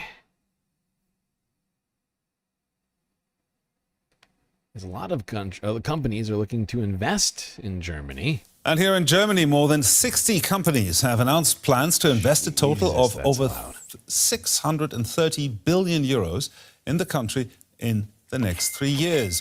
While some of the funds had already been pledged, the package also includes fresh capital for the German economy. The announcement came just hours before German Chancellor Friedrich Merz welcomed CEOs and other representatives from around half of those companies at the Chancellery in Berlin. Among them were German companies like Siemens and Deutsche Bank, as well as the US investment firm BlackRock, where Merz served as a board member for several years. I almost blew my cover there? No. You're newer to the stream, Frizzla. At least I think you are. Everybody knows this. Everybody here, or at least many of the space fams, are well aware of the fact that I split my time between Earth and space. Years before returning to politics. In a statement, the Chancellor praised the initiative.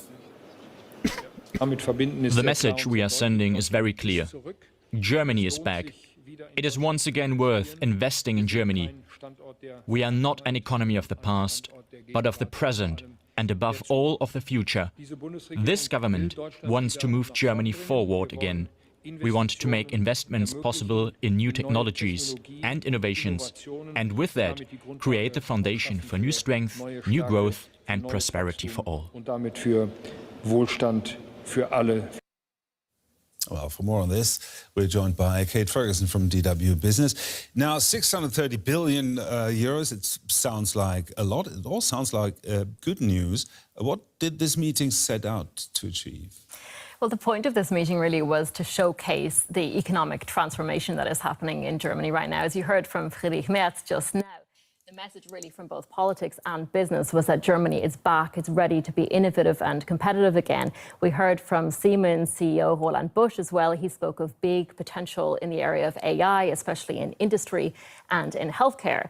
So I think what we're seeing really is a tonal shift towards optimism at a really critical time for the German economy. We've been in recession here for 2 years. Some of the country's key industries like cars and pharmaceuticals are facing massive challenges, whether that's from tariffs in the United States or intense competition from China. So I think the purpose really was to inject a bit of confidence, momentum, and to present business and politics as largely aligned.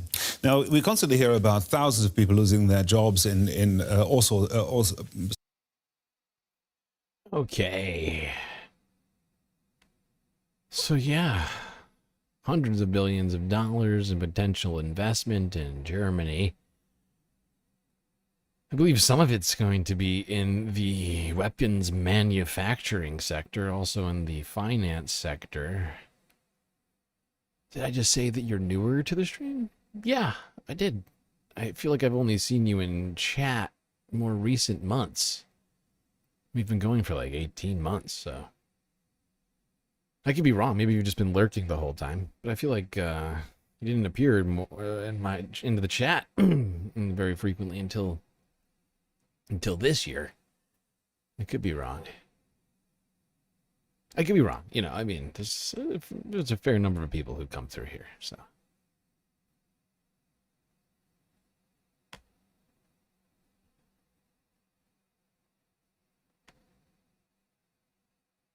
He's literally stealing from the poor and giving to the rich. You mean Heinrich Merz? Interesting. I actually don't know what you're referring to, and I don't know the ins and outs of the German economy like that. So that's an interesting thing that you're saying to me. I wish I knew more about it. Okay, let's go to Ukraine.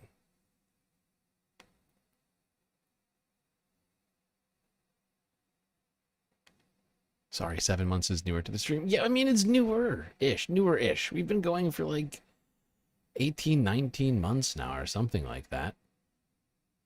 And yeah, no, I just know that I've talked about it a lot at different times. About how I don't spend all of my time on the space station. How I am an Earth resident, technically.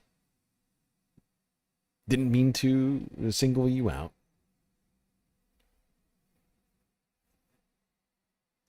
He said, Heinrich Mertens said that the pensioners need to work for those lazy retired people. Are you lazy retired people not working more? Oh, never occurred to me. Interesting. It's just crazy enough to work. Yeah. That was Matt Leck doing his best Hitler impression.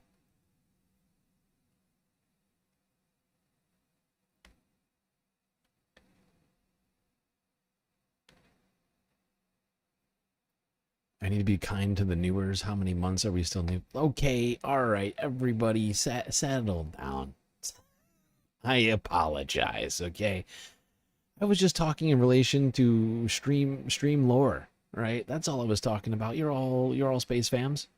You're all space fams. It's just a matter of whether or not you've heard this or that lore, because we've been going for a long ass time now. And you know, I don't necessarily repeat everything all the time. But I will, I'll write that down. I'll write that down.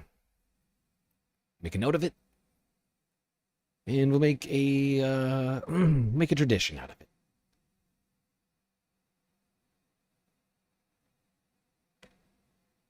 All right, to Ukraine. Now, here's some big news if you haven't heard yet. Today, that's right, Wednesday, July 23rd, there is supposedly going to be new peace talks happening between Ukraine and Russia, according to Volodymyr Zelensky. This is Reuters from yesterday on the story. Peace talks between Ukraine and Russia are planned for Wednesday in Turkey. Ukrainian President Volodymyr Zelensky quoted a senior Kyiv official as saying on Monday, it would be the first such talks in 7 weeks. The Kremlin said it was waiting for an understanding on the date of the talks, but acknowledged that the two sides were diametrically opposed in their positions on how to end the war. Putin, who is under increasing pressure from U.S. President Donald Trump to show progress towards ending the conflict, turned down a previous challenge from Zelensky to meet him in person. Nearly 3.5 years after Russia began its full-scale invasion, the war in Ukraine is showing no sign of abating. Russia attacked Ukraine with missiles and hundreds of drones overnight, killing 2 people and wounding 15, Zelensky said on Monday. Explosions lit up the night sky, and the high-pitched whine of drone engines reverberated through Kyiv. People sheltering in one of Kyiv's metro stations choked on dust after a strike caused damage to the entrance. Ukraine's Air Force said the attack involved the launch of over 400 drones and 24 missiles, with 23 drones hitting their target across Ukraine. Russian media said Ukraine carried out drone attacks, causing chaos at airports serving Moscow on Monday. Thousands of passengers waited in line or slept on the ground after flights were canceled or delayed. Russia. You think that I have an anti-European bias? This is ridiculous! That is ridiculous. I love Europe. I love you, Europe. And you Europeans. There are some days where I wish I could move to Europe, out of the fascist hellhole that I'm living in, but it seems like a lot of your countries are also heading in a similar direction. Like, I feel like day by day, I'm like, there's less options. There's less options over there than before, but I still love you all nonetheless, just as much as all the other people on the planet. Oh, God. Like Italy, that's out. Germany seems to be out. I mean, UK is sort of a little shaky right now.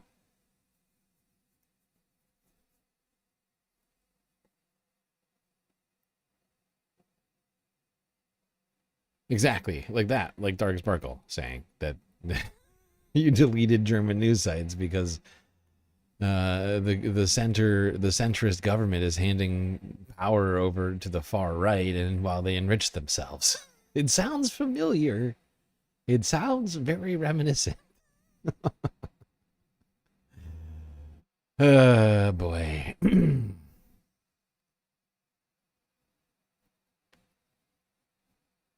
And you got the whole anti-immigrant thing going on too.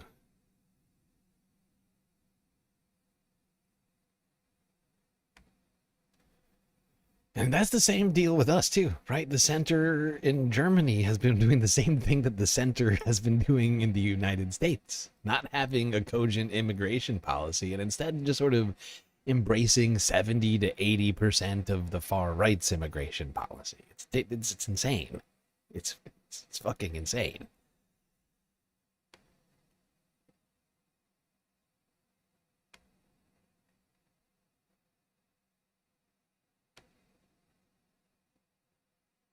All right, let's quickly go to Africa.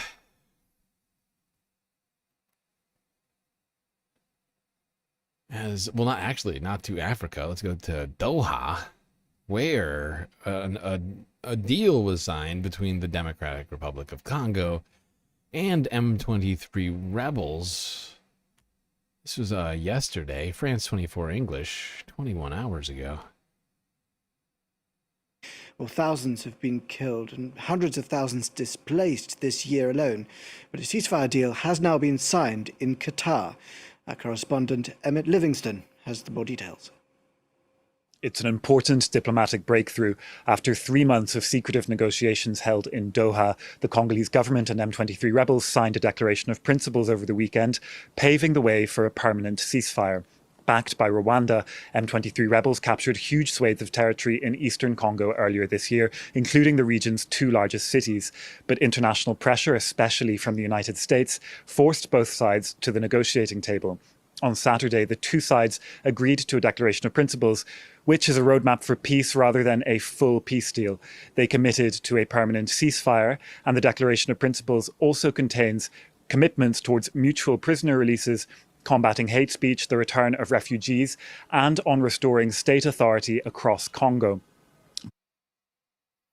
Now, like we said the last time when we first talked about this, this is not yet official.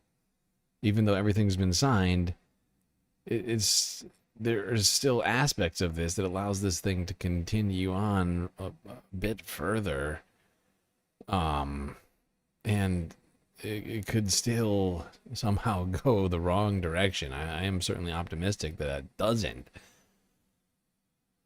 But, at least for now, there is a tangible change as it relates to the DRC conflict with the M23. And I would like to hope, as I also have hoped with recent sort of changes in, geopolitical stuff, that this is going to be good. Staying optimistic about it, that there will be a permanent ceasefire, that there will be an end to sort of, dissemination of hate speech and cross-border attacks, people being allowed to return to their homes, have actual democracy and things like that, rule of law, sovereignty of both Rwanda and of Congo. But of course, I've also been very optimistic about places like Syria in the wake of the fall of Assad, and we've seen how that's gone. Been pretty rocky transition over there, to be generous. So I'm honestly concerned about my optimism, not gonna lie. But gotta hold out for some good out there, people. It's a tough time to be an optimist, but we gotta try for some constructiveness. Otherwise, we're all screwed. Because really, we're just one human family. When you think about it, we share an environment, regardless of lines drawn in the sand. We all live on one planet, which we need to share and protect together. And waging wars does not help that goal.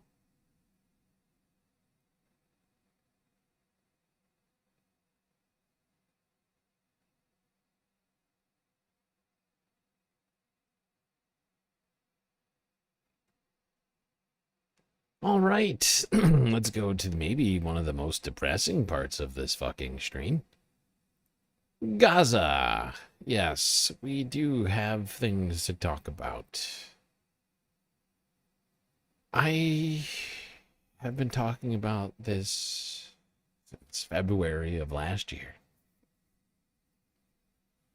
And somehow, it just continues to get worse every single month. Change in leadership in the middle of all that. And it continues to get worse every single fucking month.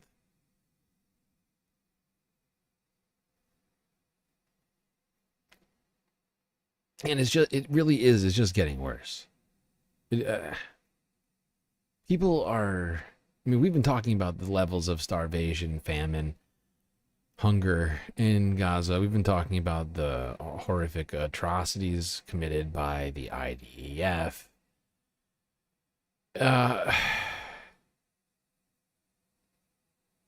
fact is that the siege, and the siege is, whatever word you want to use, the blockade of aid going to starving Gazans, the blockade that started after the end of the ceasefire, after Israel broke the ceasefire.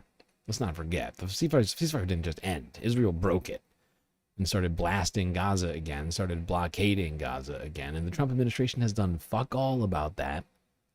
For 3+ months now, there's been a blockade, and the Trump administration has done fuck all about that. I've heard a single peep about them. In fact, all that the Trump administration has been doing is saying how great a job the Gaza humanitarian farce Foundation is doing, even though it's leading to mass atrocities and a poorly distributed aid system. Like that's all. It's just continued to make things worse rather than better.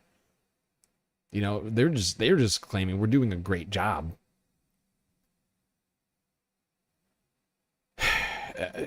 I'm just fucking stunned while we watch people just starving in slow fucking motion. Let's first talk this. Let's talk about how 26 nations have now condemned the Gaza Humanitarian Foundation and all of the fucking slaughters that have been carried out by Israel and the United States. BBC yesterday. I just want to bring you a joint statement. It's coming to us from the foreign ministers of 25 different countries, including the UK, other countries like Australia, Belgium, Canada, Estonia, Ireland, Italy, Japan, the Netherlands, New Zealand, Norway, Poland, Portugal, 25 of them, it goes on. But this is a joint statement calling on the Israeli government to immediately lift restrictions on the flow of aid and to end the war in Gaza. Israeli government's aid delivery model is dangerous, it says. It fuels instability and deprives Gazans of human dignity. We condemn the drip feeding of aid and the inhumane killing of civilians, including children, seeking to meet their most basic needs of water and food. Illegal. And it also goes on to say, we strongly oppose any steps towards territorial or demographic change in the occupied Palestinian territories. So as we look at these live pictures of Deir al-Balah in the middle of Gaza, where we now know that there is a ground and air offensive underway by the IDF, Britain and 24 other countries calling for an immediate end to the war in Gaza and asking Israel to immediately lift restrictions on the flow of aid. We've just got that statement through. We will certainly bring you more on that throughout the day. Okay, hold on. I just want to read the list of countries that have condemned this Gaza humanitarian farce. We've seen too many images. Please hold on, sir. Okay. These are the nations that have now condemned what is happening with these fucking... I mean, like, let's be real. We said it from the very beginning. The Gaza Humanitarian Foundation was a farce. It was a fraud. It was not a real aid organization. It was a freaking... It was a Blackwater IDF... like joint task force. Like they have a military objective. You can't have a military objective with aid, right? And there was already existing aid foundations that were there to do the job, that had been doing the job for years before October 7th, in fact, like UNRWA. And it just, you know, like we knew this was going to be bad. But like, all right, here are the nations that have signed this: Australia, Austria, Belgium, Canada, Denmark, Estonia, Finland, France, Iceland, Ireland, Italy, Japan, Latvia, Lithuania, Luxembourg, the Netherlands, New Zealand, Norway, Poland, Portugal, Slovenia, Spain, Sweden, Switzerland, and even the UK. Those all sound like the United States' allies. That's awkward. All right, let's see what the... I think this guy's the foreign minister of Australia. I could be wrong.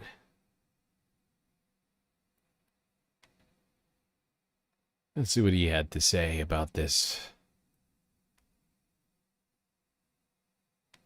We've seen too many images of children being killed, of horrific slaughter, of churches... Sorry, he's the Home Affairs Minister. I made a huge, tiny mistake. Children being killed, of horrific slaughter, of churches being bombed. The images that we've seen have been pretty clear that so much of this is indefensible, and as that statement referred to, you know, aid being drip-fed end. None of this changes the fact that the hostages need to be released. Of course that needs to happen. But what we are watching on the other side of the world is indefensible. The hostages still need to be released, but the war needs to end. It's a powerful statement. It's got countries, powerful countries from all around the world saying the same thing. Yeah. Now, I think many people think that this joint statement maybe doesn't go far enough. I'd probably be on that side. But it's at least a step in the right direction. It's at least a step in the right direction. And it puts pressure on the United States having all of our allies and basically every member of NATO coming out and saying, we're not on board with this fucking farce of an aid situation that you've all concocted. Seems to be really a vehicle of atrocities rather than of aid. But a lot more needs to be done, and we're living in such terrible times right now. I thought things were bad back in 2024. Oh, God. Things are just getting worse.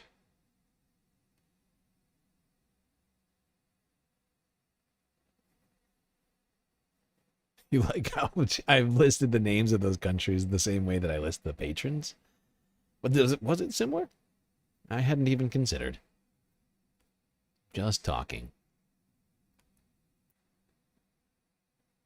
And that's how I talk.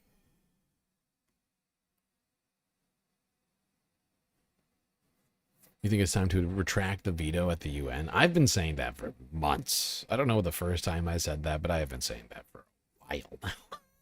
That veto is really starting to cause some massive problems with the world order.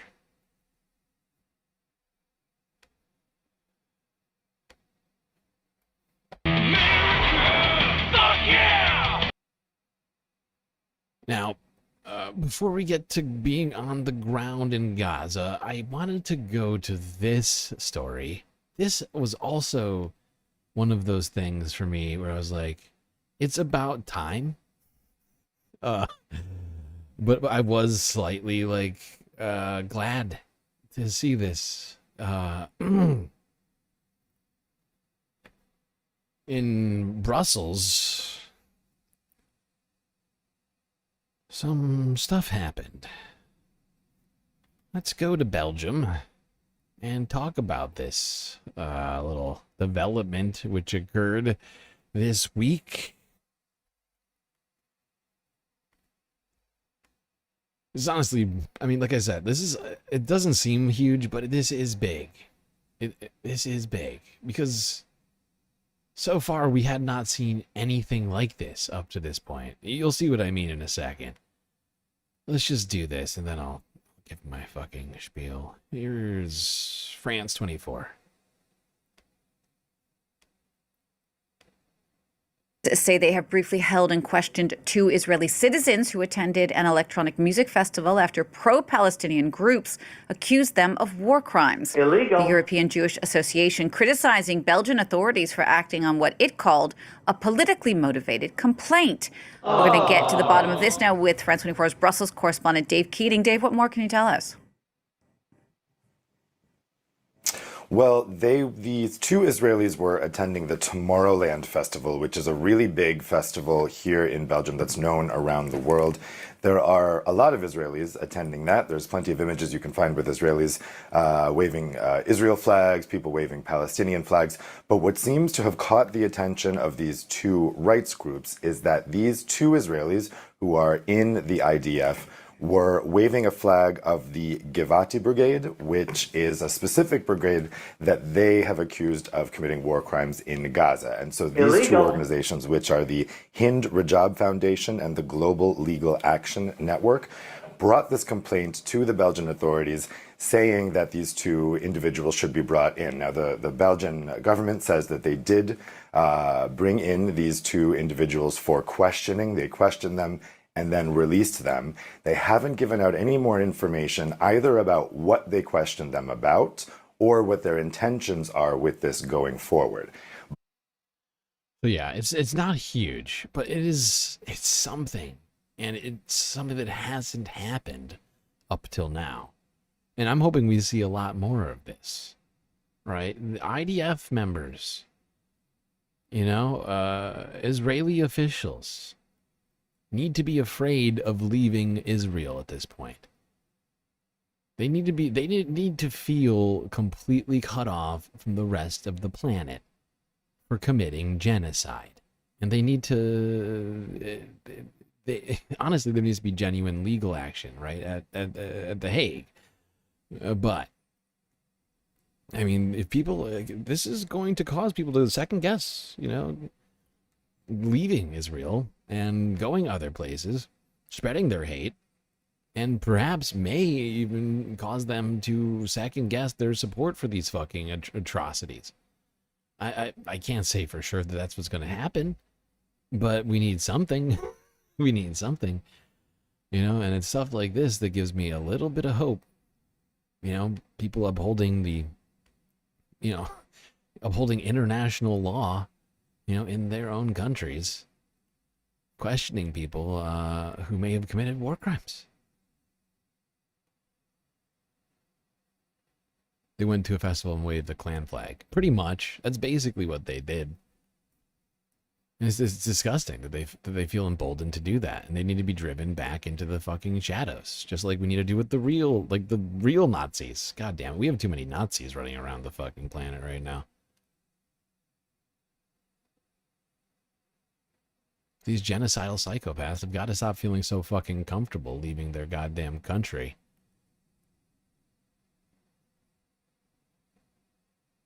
That's one of the things I love about Zoran, saying that he would arrest Benjamin Netanyahu if he came to New York. We need more countries and more mayors and more governors, more elected officials across the planet saying, if you're Israeli, do not fucking come here until you guys are done with the genocide, and then we'll talk.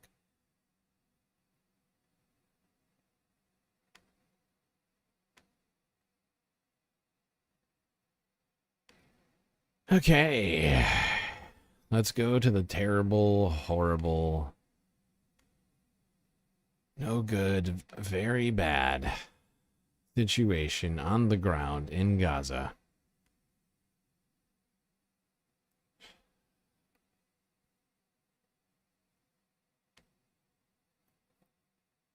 Well, Becky, we have been seeing an alarming rise in the number of children that have been dying from malnutrition, from hunger. We heard from the Ministry of Health in Gaza that they say 4 children have died, or at least 4, in the past 3 days, the youngest of them just 3 months old. Now, we have a report, I must warn viewers, that some of these images that you are about to see are very distressing.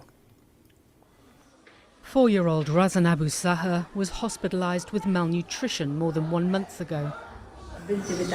Malnutrition has caused her to suffer from a mobility disability, her mother says. Her health was good before the war, but there is nothing to strengthen her. No milk in the hospitals or pharmacies. Sunday, Razan became the latest child in Gaza to die of hunger. Her skeletal body laid out on a slab of stone, painful proof of the famine the UN and others have long warned about. It is shocking, but should not be surprising. In the space of 24 hours, 18 deaths were caused by famine, according to the Ministry of Health in Gaza. Yasser Ahmad was waiting at this soup kitchen since 6 a.m, desperate to take something home to his family of 12. Flour is expensive, he says. Everything is expensive. Where can we get food from? We don't know what we'll do in the end. Eat each other? When his turn comes, the amount poured into his bowl is minimal. He walks the 4 kilometres back home. When his wife sees how little is in the pot, she starts crying. Is this enough for 12 people, she asks? Is it enough for a woman who is 7 months pregnant? Even a 1-year-old child wouldn't be satisfied by this. Pouring the watery soup into one bowl, the family eats together. The father allows himself just one spoonful, leaving the rest for his children and grandchildren. Jesus Christ.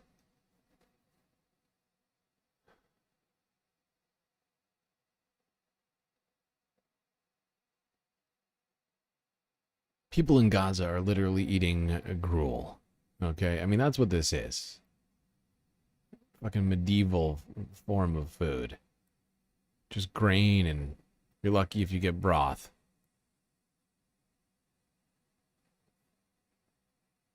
It's just all so fucking wrong. It is so hard. It's so hard to fucking watch this shit day in and day out. Feel like, like you're paying for this with your tax dollars, and like there's so little that you can do to stop it. Besides from just continuously just refusing to not talk about it and yelling from the rooftops in outer space. I often feel like I'm just screaming into the abyss. I just don't understand how anybody can accept this stuff. I don't understand. Like, you look at the images of these, like, starved children who have died from lack of nutrition. And sure, it's, you know, it's 2025 and cameras are a lot better, but sure, a lot of Holocaust images, Holocaust-looking images around here.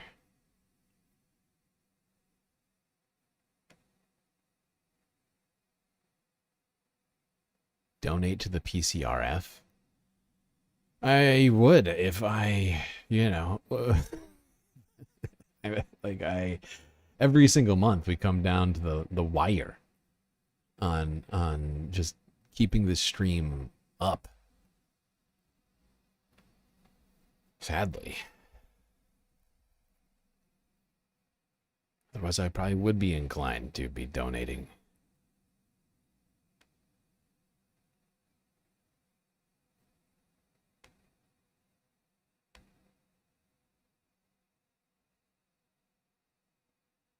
All right, now let's move a little bit further into this CNN video. They interviewed Cindy McCain, you know, woke Cindy McCain, Republican, former wife of Republican John McCain.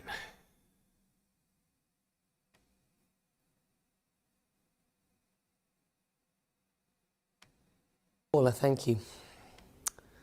And we warned you those images would be distressing, and they were, I'm afraid. The UN World Food Programme demanding shootings near aid sites in Gaza stop immediately. As you heard in Paula's report, dozens of Palestinians were reportedly killed by Israeli fire on Sunday as the organisation tried to distribute badly needed food. Well, I spoke with the WFP's chief, Cindy McCain. We spoke earlier today, and she explained in detail what happened. I am so fucking sick of the way that the mainstream media continues to frame this with language. They continue to talk about in this passive or third, like this non-ownership. I forget how you describe what do you call that? Like they refuse to give ownership to the people committing the fucking atrocities. They're like, I just want to listen to that one more time. Killed by Israeli fire on Sunday as the organisation tried to distribute badly needed food. Well, I spoke with the... Like, the way they talk about it is like, look, it's like they're like, oh, the Gaza Humanitarian Foundation is trying so hard to get aid to people. Like, it's like, no, they're not. That's a fucking lie. Like, they are not doing that. They are setting these things up to allow Israel to do exactly what they're doing, which is to murder Palestinians. WFP's chief, Cindy McCain. We spoke earlier today, and she explained in detail what happened. This is one of the worst tragedies we've seen so far in this particular war. What happened was we had clearance to go through the Zakim gate. We were through the gate. The Israelis had, as you know, they clear everything and they decide when and if you go in. And we began our trek down the road, and what we saw were thousands of people running towards us, and they were hungry, they're starving. And all of a sudden, the Israeli tanks, Israeli guns, Israeli weapons from all kinds started firing on the crowd. And it was just, it's something that I hope never happens again. But more importantly, our group, WFP, our people that work for us were there too, and they were put in grave danger as a result of that. No humanitarian aid worker should ever be a target of anything. Well, this follows a trend over the last 2 months where over 800 Palestinians have been killed around aid distribution sites. The majority of those are at the controversial US-backed and Israel-supported Gaza Humanitarian Foundation. Can you be very specific? Are you coordinating in any way or supporting in any way that operational model? And what is your view on the GHF? Well, we are not coordinating, and we do not work with GHF. As you know, we're a UN agency, and so we have our UN, the way the UN operates is different from what GHF is doing. I don't really have any information about them at all because Yeah, well, because the World Food Program acts as an aid organization. The GHF is acting as a military branch. They're working in Congress with a fucking military that's committing a genocide. And so that's completely, contradicts the UN Charter on what aid is supposed to be. This shit is fucking out of control.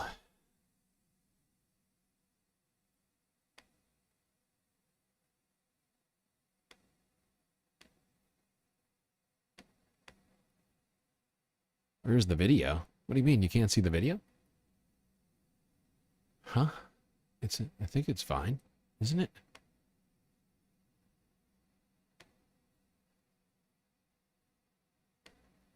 That Hamas operatives, those associated with Hamas on the ground, are involved in that looting, in interfering with the aid distribution to the extent that that food aid is not getting into the hands of those who need it most. You know, we've not seen... That's a fucking lie. This is ridiculous! That's a fucking lie. I'm so sick of CNN laundering every Israeli talking point. I am so fucking sick of it. Food aid is not getting into the hands of those who need it most. You know, we've not seen that. We have seen what happens as a result of people starving to death. But as with regards to who's in the armed groups and what it is, no, we've not seen that. Yeah, because it's not happening. It's just been a fucking excuse Israel's been making for the last 2 years.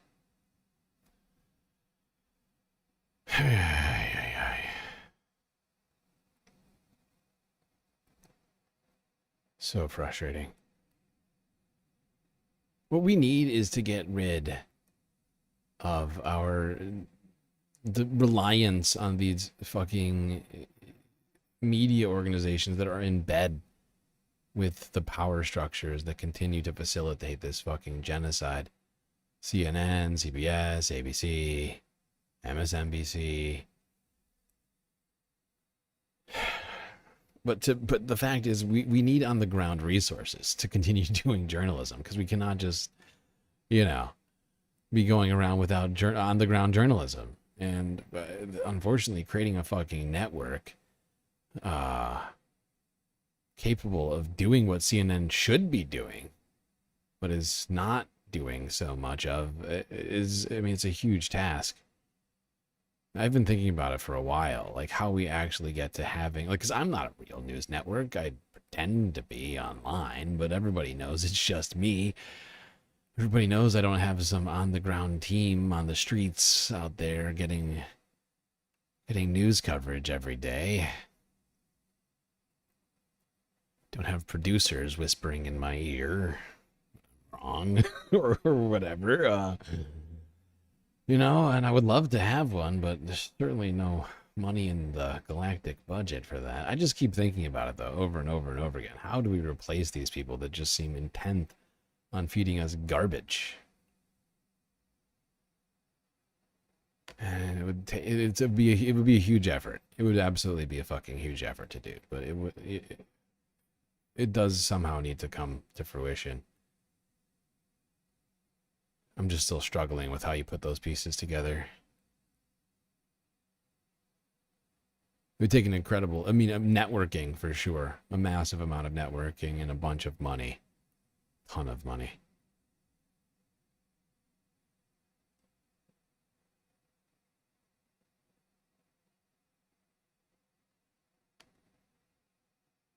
All right. Speaking of aid efforts, let's see what Ministry of Truth Representative Caroline Leavitt had to say. She was asked about whether or not Supreme Leader Trump is pleased with the Gaza humanitarian forces efforts.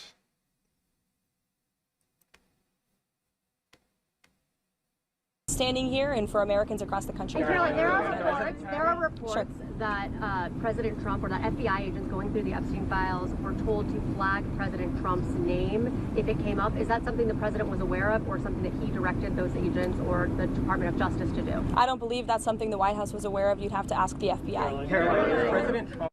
I forgot about this. I need to clip this one. I forgot about this. That question had nothing to do with Gaza. That's a spicy little tidbit, though. And Caroline almost confirmed there that somehow the FBI was flagging Donald Trump's name in the Epstein files, which also suggests that his name is in fact in the Epstein files. All over the place, probably. Okay, sorry. Distracted. Satisfied with how aid's being distributed in Gaza right now? Look, the president is the reason that aid is even being distributed in Gaza at all. He wants to see this done in a peaceful manner. Donald Trump is the reason that aid is going through Gaza. Oh my God, we are being gaslit at such a level that it makes me sometimes feel like I'm living in an alternate reality. Like, this timeline is so fucked. Like, what? Donald Trump is the only reason that aid... Donald Trump is the reason why aid's not getting to the Palestinians, because he's not forcing Israel to allow to end the blockade. He's accepted their false propagandized premise that somehow Hamas is stealing all the aid, when in fact it's been Israel the whole time stopping aid from getting to Palestinians. But no, it's we all have Supreme Leader Trump to thank for all this great aid making it into the fucking Gaza Strip. Thank God. Satisfied with how aid's being distributed in Gaza right now? Look, the president is the reason that aid is even being distributed in Gaza at all. He wants to see this done in a peaceful manner where more lives are not being lost. He hated seeing the pictures of starvation of women and children needing that, desperately needing that aid, which is why this administration came to a creative solution to bring that aid into the region. And we want to make sure that aid is delivered to people in. Wow. So many claims in this, but supposedly Donald Trump has a heart and is moved by starving children, images of starving children. If he really cared about those starving children, he would just let aid in. He would force Israel to allow aid and actual aid organizations into the fucking Gaza Strip rather than playing these fucking games. This drip, drip, drip with the aid. It's honestly, it's almost crueler than the blockade, especially when you add in the fucking slaughters that are happening at every single one of these fucking aid sites. And then acting like somehow this is a favor to the Palestinians, and somehow Donald Trump is this benevolent, generous man for coming up with a military way of bringing aid to people rather than just allowing aid organizations to do their fucking jobs. Warehouses of food are going bad, by the way, outside of the Strip that have been waiting for quite some time to be allowed to deliver aid. It's all just sitting there going bad, going unused. While we play these fucking games with the Gaza humanitarian farce. Let's go here to France 24 News and continue talking about the levels of starvation in Gaza. We're going to talk more about the situation in Gaza now with Baha Zakut, who's an eyewitness who joins me from there. Baha, thank you for taking the time to speak to us. First of all, where are you exactly at the moment? I'm currently located in Deir al-Balah. And we've been hearing about how difficult it is for people in Gaza to find enough food. What's the situation been like for yourself and your family? Have you been able to get enough food? Actually, the situation is unimaginable. No one can even get access to any food. For all elderly or adults in Gaza, most of them do not even have the privilege of eating only one meal. For me, for example, it's been 3 days since I have a decent meal because I rather give the meal. The privilege of eating one meal. The privilege of eating a single meal. This is 2025. This is 2025.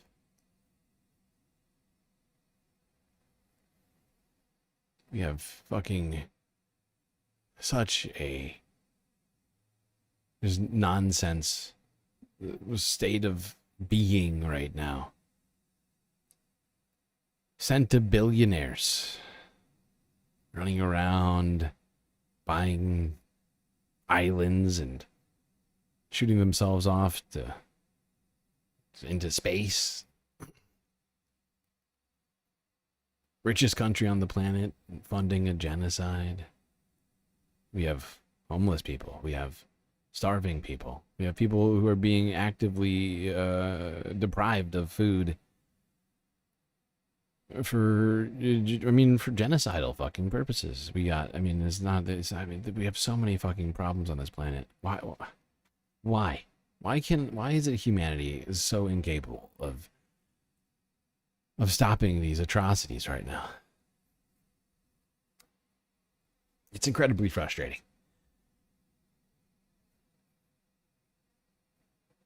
The fact is, we have the technology. We have the technology available to solve pretty much all of the world's problems. As long as people stopped fighting, as long as people stopped waging wars against each other, we could solve all the problems. As long as we started working together rather than against each other in this ridiculous fucking game that we seem to be playing.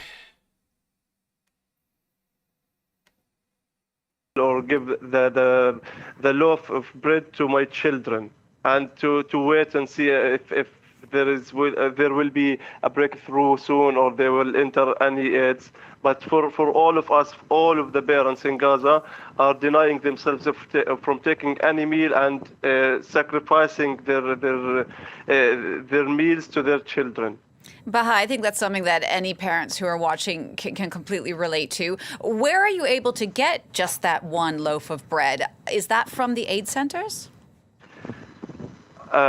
Not all of the people go to the aid center, unfortunately, because as you may know, more than 900 deaths were reported in these death centers, not aid centers, and more than 6,000 injuries were killed just seeking food, were injured just seeking food from these centers. But for most... Did everybody catch that just now? We haven't been keeping track around here. We should have been, but that is a disturbing fucking number. Nearly 1,000 Palestinians have been killed just trying to get aid. It's been a month. It's been like a little bit over a month since the Gaza Humanitarian Foundation started doing shit. It's barely been a month. And in 1 month, 1,000 people have been slaughtered just trying to get food.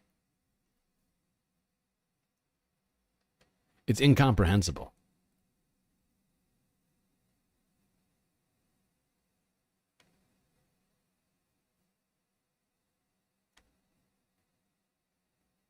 The U.S. keeps claiming that we're helping Palestinians. Don't you see? Caroline Leavitt look, Donald Trump was moved by the image of starving children, and that's why we teamed up with the IDF.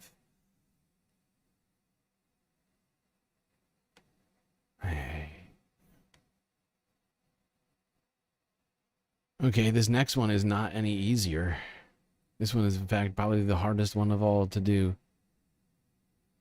As of this morning, the Gaza, what's it called? The Gaza Health Ministry claimed that dozens of people died overnight. Not from bombs, not from bullets, but from starvation. They died a horrifying, unnecessary, as Western anger and frustration, fucking preventable death. 33 people dead just from not having food that was waiting for them, sitting there on the other side of a border, probably a few miles away from wherever they were. There's no excuse for this.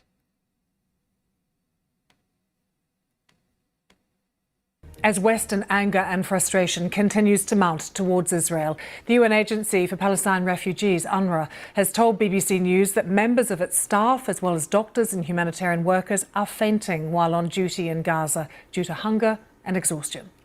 I'm absolutely desperate. Gaza is a hell on earth. Our own staff at UNRWA are fainting while on duty due to hunger and exhaustion. Many of them were also forced to be given the latest displacement order. 33. Did you catch that? She wasn't talking about Palestinians. She was talking about aid providers, Doctors Without Borders people on the ground, fainting from lack of food and exhaustion. People who are there to try and save the people who are dying are, in fact, having their health completely fucking compromised. Shock of no shock to me, or to many people, but it's just, this is where we're at.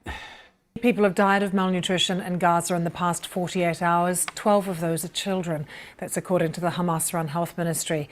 And the director of the Shifa hospital in Gaza has told the BBC that around 900,000 children are now suffering from hunger, 70,000 of whom are in a state of malnutrition.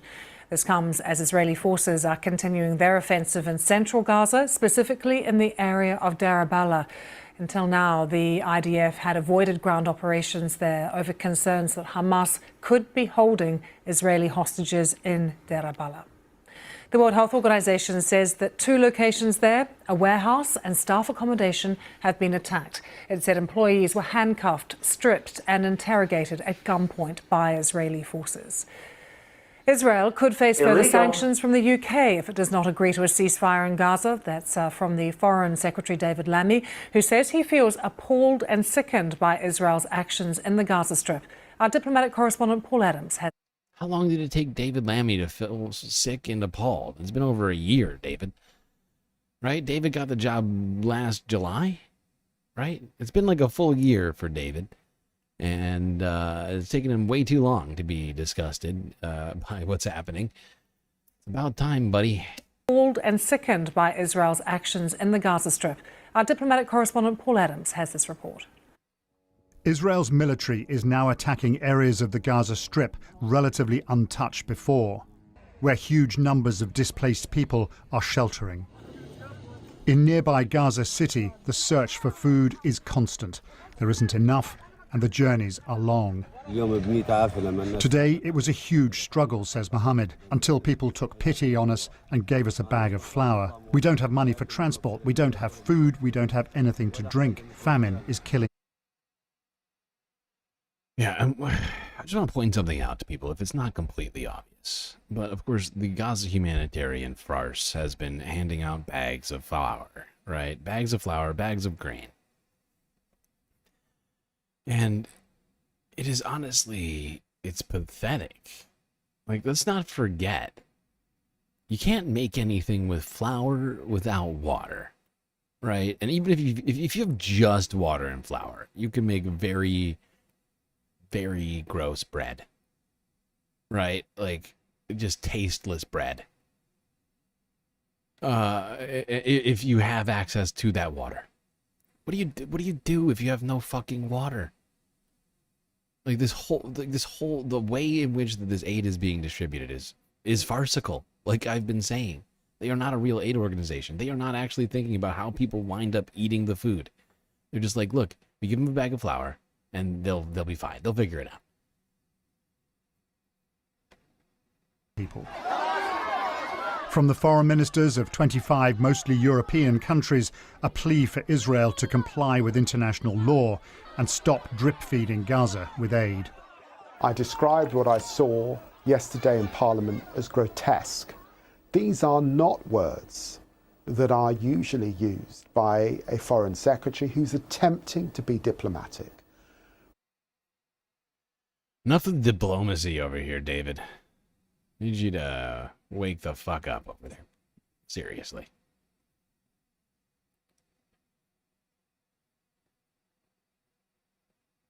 Hasn't there been reports of the flour being laced? Yes, I have seen some of those. I don't, although I'm not sure. I can't remember who I heard it from, but yeah, I did hear about some of that.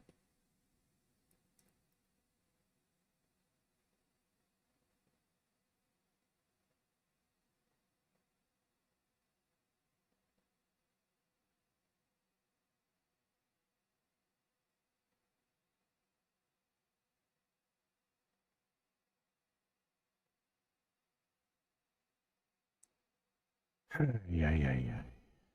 Okay.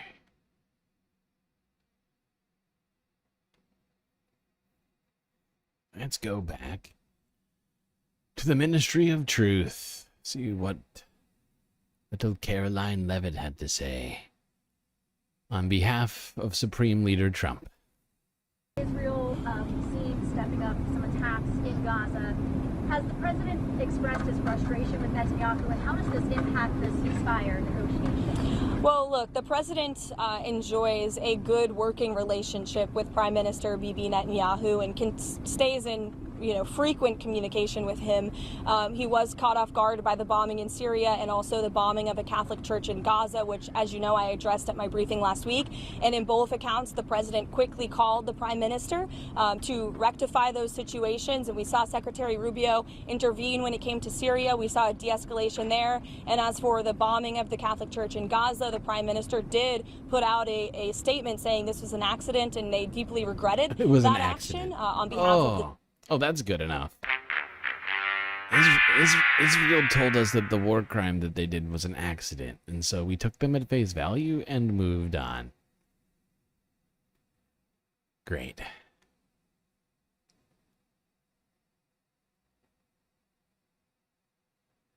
Thanks, Caroline. Even Donald Trump was caught off guard by some of Israel's actions. Apparently, Israel didn't tell Trump ahead of time before bombing that church in Gaza or bombing Syria. Donald Trump being left out of the loop by Israel. Shock of shocks. Oh boy, we are running out of content here, people. We got Asia left to do here. Let's go here. Oh, geez, how much time? What time is it right now? Shit, we're 10 minutes away from 8 hours. How much do I have left? 1, 2, 3, 4, 5, 6.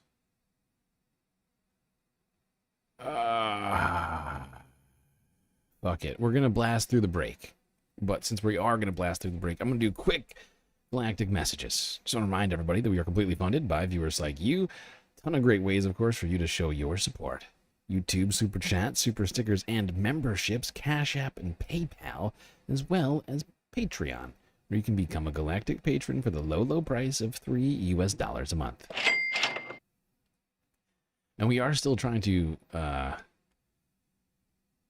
do some galactic deficit financing over here. Of course, we have made progress on that goal today. We still need to keep making progress day in, day out until the end of the month. Otherwise, August is going to come around, and then the Earth bills aren't going to get paid. Same thing for the space bills. And that'll be bad. That'll be bad.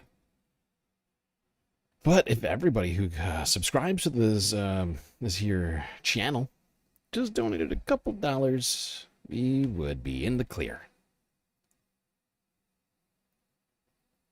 And actually, I mean, really, I mean, that's on a monthly basis, but right now we're talking about everybody donating like 30 cents. Let's solve it.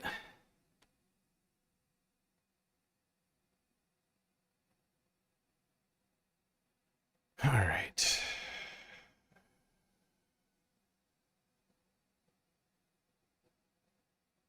All right, let's go to Turkey. Talk about the political situation that is growing more and more tense there. Of course, we've been, following this in and out over recent months. The mayor of Istanbul, Ekrem İmamoğlu, who was seen as being the main rival to Recep Erdogan, was jailed earlier this year by the Erdogan administration. Many claimed that jailing was purely political in motivation, as Erdogan wants to stay in power rather than possibly lose an election to a very popular guy. And yes, İmamoğlu does seem to be very popular in Turkey. And people have been protesting for months, ever since that happened. I want to say that happened in, like, February? I could be wrong. But it continues, and people continue to show up in droves to protest the Erdogan administration, as well as show support for their preferred politicians. Scared Crow coming in with a sweet, sweet super chat. Spludiferous. I've never heard that word, but it sounds like this. I don't know. Is there a definition for spludiferous? It's a strange word. I am tempted to Google it, though. Spludiferous.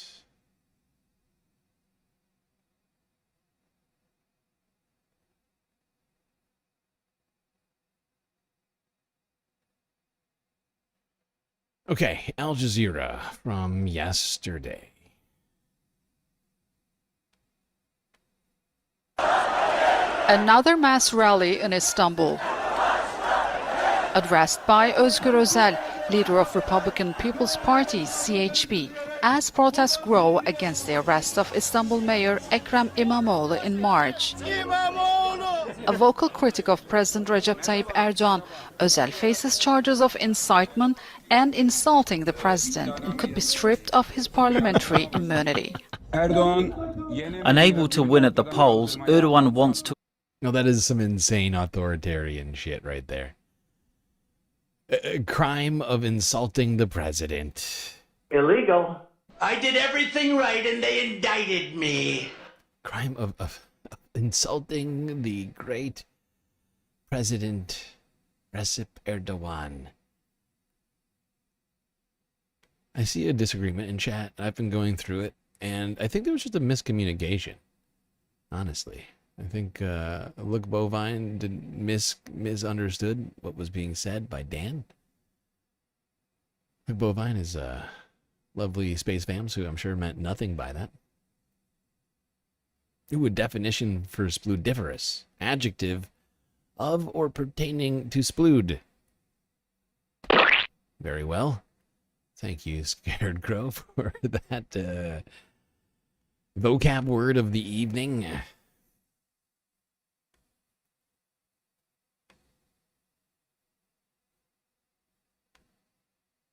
think all the mods went to sleep. Where are the mods? ¿Dónde estás el moderators?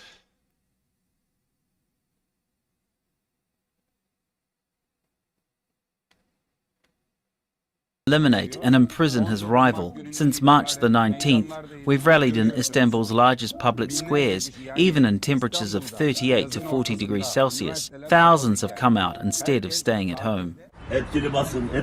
Since late 2024, 16 mayors across Turkey have been arrested, including 5 from major cities like Istanbul, Adana, Izmir and Antalya, and 8 district mayors from Istanbul.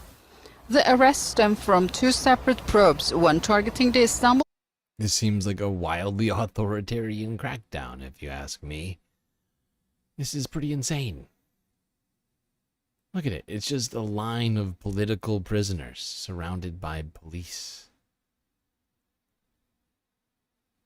Wow, Turkey. Yeah, I guess democracy was sort of a silly thing. Municipality, an alleged nationwide bribery network. In the Istanbul case, nearly 100 suspects were jailed, more than 200 released on bail, and 39 freed after cooperating under what's known as the effective repentance law. We demand the proceedings be broadcast live on state television so that both the allegations and the responses are heard. We have already refuted every single false claim made against Imamoglu, one by one. While experts warn the legal proceedings... These crowds, every time they come out, are fucking massive. Massive. Tens of thousands.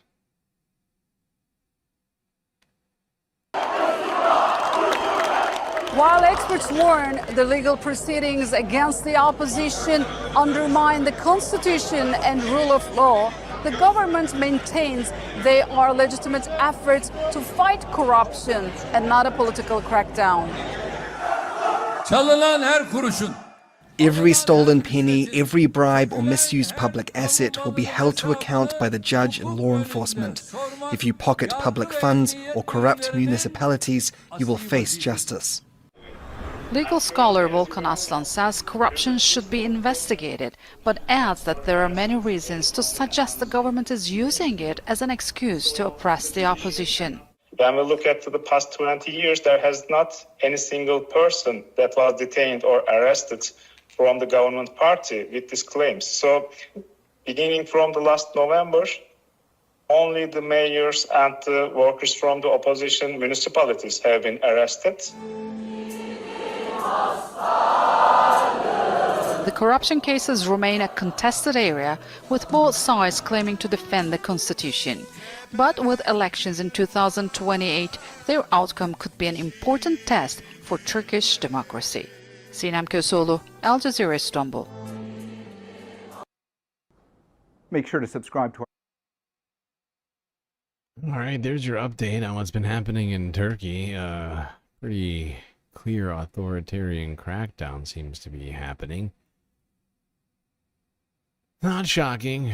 Strong men around the world, strong men leaders, if you will, authoritarians have been sort of looking around and saying, hey, looks like authoritarianism's back. The United States is fully leaning into it. And why shouldn't we?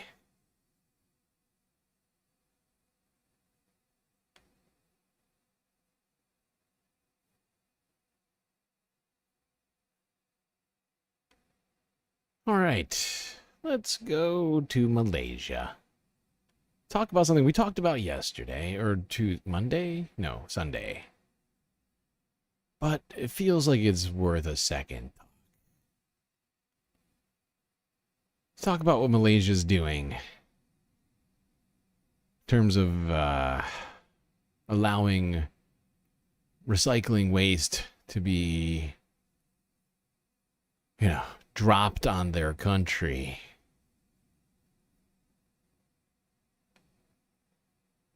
And by that, I mean they have stopped. They have stopped allowing any plastic waste to be imported into the country by places like the U.S. and other rich nations. The United States produces more plastic waste than any other country in the world, hundreds of tons per person. About 90% of it ends up in landfills, is burned or shipped overseas. Too much, Last year, more than 35,000 tons of it was shipped to Malaysia. Malaysia received more discarded plastic from rich nations than any other developing country. But last month, Malaysian leaders effectively banned future shipments. Anya Brandon is director of plastics policy for the Ocean Conservancy. Anya, why are these rich nations like the United States shipping plastic waste to countries like Malaysia? Yeah, it's a great question. Honestly, there's two big factors. One, we are simply making too much waste here at home to handle ourselves. You already said we're the #1 generator of plastic waste worldwide. The average American generates something like 200 pounds of plastic waste each and every year. And the second big reason is it is just cheaper to send it overseas than try to deal with it here ourselves. This sort of has led to our out of sight, out of mind approach, which is becoming painfully clear now that these other countries are no longer accepting our waste. And what were these countries, or what are these countries doing with all of this? Well, they try to recover and recycle what they can, but we know the sheer volume of what we are sending there and what other countries are sending there can make that all but impossible, which means that a lot of this. Yeah, I mean, the fact is, the way the PBS does this story, I don't love. Because the way that they're talking about it still sort of presumes that it's all that it's at all recyclable. Now, there may be some plastic in all of this refuse that's being sent over, or at least had been getting sent over. But much of plastic is not recyclable, right? China realized this pretty quickly, so they stopped accepting it years ago. I think it was like 5+ years ago that they stopped accepting it. And then a number of other countries have kind of done the same thing. They started accepting it and they're like, oh, we can't actually recycle this, and then stopped accepting it. And it's been sort of going around through Southeast Asia, basically, just trying to find the next dupe who's going to accept this framing. Unfortunately, plastic's not super recyclable like we've been all told for so long. And to help us understand this, I figured we'd go to this guy. We have gone to, in the past, Raleigh, over at Climate Town. He was on this 4 years ago.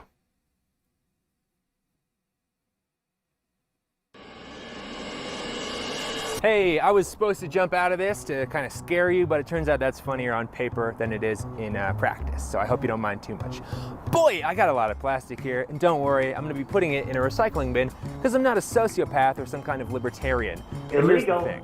Most of this plastic will end up in a landfill, or burned, or in the ocean. And that's because most plastic is not recyclable. Oh, but it's got the recycling symbol right on it. This is the recycling symbol created in 1970.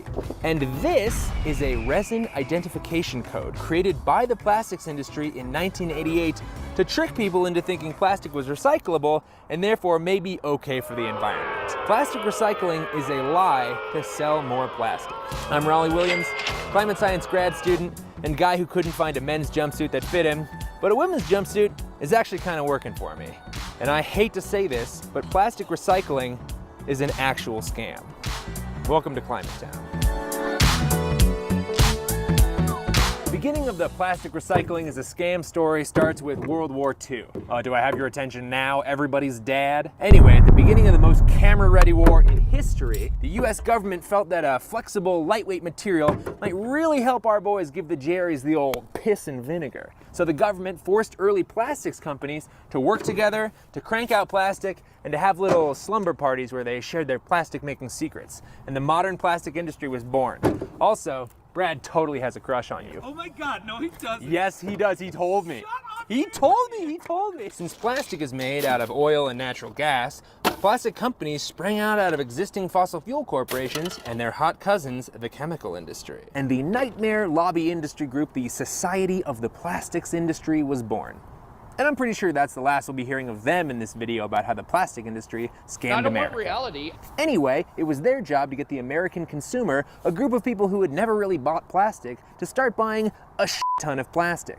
Lucky for them, plastic kicks ass. Plastic was lightweight, cheap, it performed better than other substances, and it had the ungodly power of the fossil fuel industry behind it. Basically, plastics blew through America like measles at an anti-vaxxer water park. But when Americans were saving their plastic to reuse it, lobby groups just bought advertisements telling them, throw it out every time, we'll just make more plastic out of our unlimited, consequence-free supply of fossil fuels. And that's when plastics came up against their first big hurdle. On April 22nd, 1 in every 10 Americans took part in rallies. The public outcry on that first Earth Day led to political action. Well, that actually wasn't going to work for the plastics industry, but they had a compromise they felt would work for everybody. They'd lie. So the plastics industry, fossil fuel corporations, and a number of other companies formed a front group called Keep America Beautiful. They got an Italian guy, dressed him up like a Native American stereotype, and then shot this commercial. Some people have a deep, abiding respect for the natural beauty that was once this. Such an offensive. And some people don't. They couldn't find any Native Americans for this. We'll just get an Italian guy, stick him in some leather pants. Nobody will know the difference. People start pollution. People can stop it. I mean, yes, sure, they could have just easily made their products less disposable, but why do that when you can just spend a few $1 million on an advertisement to convince you it's your fault there's more trash everywhere? And it worked! For a while. See, the old depressed Italian maneuver got people to start throwing their trash in trash cans and even started some regional recycling programs. But when a louder call to end single-use items like plastic cropped up in 1987, the plastics industry decided it was time to take another trip to Scamville, where they were pleasantly surprised to find they were already the mayor. Okay, you remember the Society of the Plastics Industry? Oh my God, they're back? Wow. Well, anyway, they genuinely did want recycling to work. So they looked into it in the 1980s and discovered, to their horror, that plastic can't really be recycled. The same chemical properties that make it moldable and flexible also make it degrade after 1 or 2 uses. I mean, that's not a recycle, that's a re-loop-de-loop. But even worse than any of that, recycling is expensive and labor intensive, and making new plastic from fossil fuels is almost always cheaper forever. Plastic industry documents clearly concluded that there were no effective market mechanisms for mixed plastic, and that there is serious doubt that it can ever be made viable on an economic basis. There was never an enthusiastic belief that recycling was ultimately going to work in a significant way. I think they knew that the infrastructure wasn't there to really have recycling amount to a whole lot. But even though they knew recycling had zero chance of stopping plastic from just f***ing the world, they knew that if they could get people to believe recycling worked, they might have a chance of stopping an actual plastic ban. You know what? I'm being too cynical. Do we have like a relevant clip I could roll right here? If the public thinks the recycling is working, then they're not going to be as concerned about the environment. Wow. Well, that's not good. That's not great, but that's the world we've been living in for quite a while. We've been sold a bill of goods that was complete bullshit from an industry which spent millions of dollars to lie to us about the the possibility of recycling all plastics. We've been tricked on multiple levels, whether it's using similar symbols to trick us, you know, like the resin code symbol, which looks exactly like the recycling symbol, made a lot of people, rightly so, think that everything that had that symbol on there was recyclable, but in fact that's a fucking lie. And you know, sorting out all of these plastics by resin code, incredibly labor intensive. And say the resin code's not on that piece of plastic. Well, it's even harder to figure out what kind of plastic you're holding then. And unfortunately, that's the world we live in. And that's why we have to get off of this plastic bullshit. We gotta stop just sending more of our garbage to Malaysia or wherever else.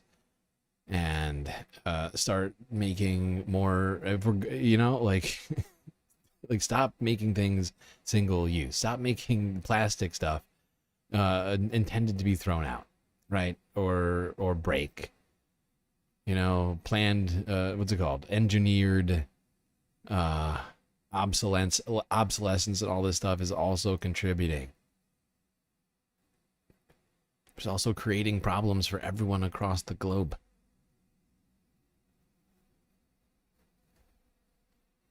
India is having a similar problem right now, by the way. Because they started taking plastic and then realized, oh, wait, no, we are not able to deal with all of this. At some point, it's all just going to start staying here in the United States. And maybe we should just start transitioning away from some of that stuff. Just an idea.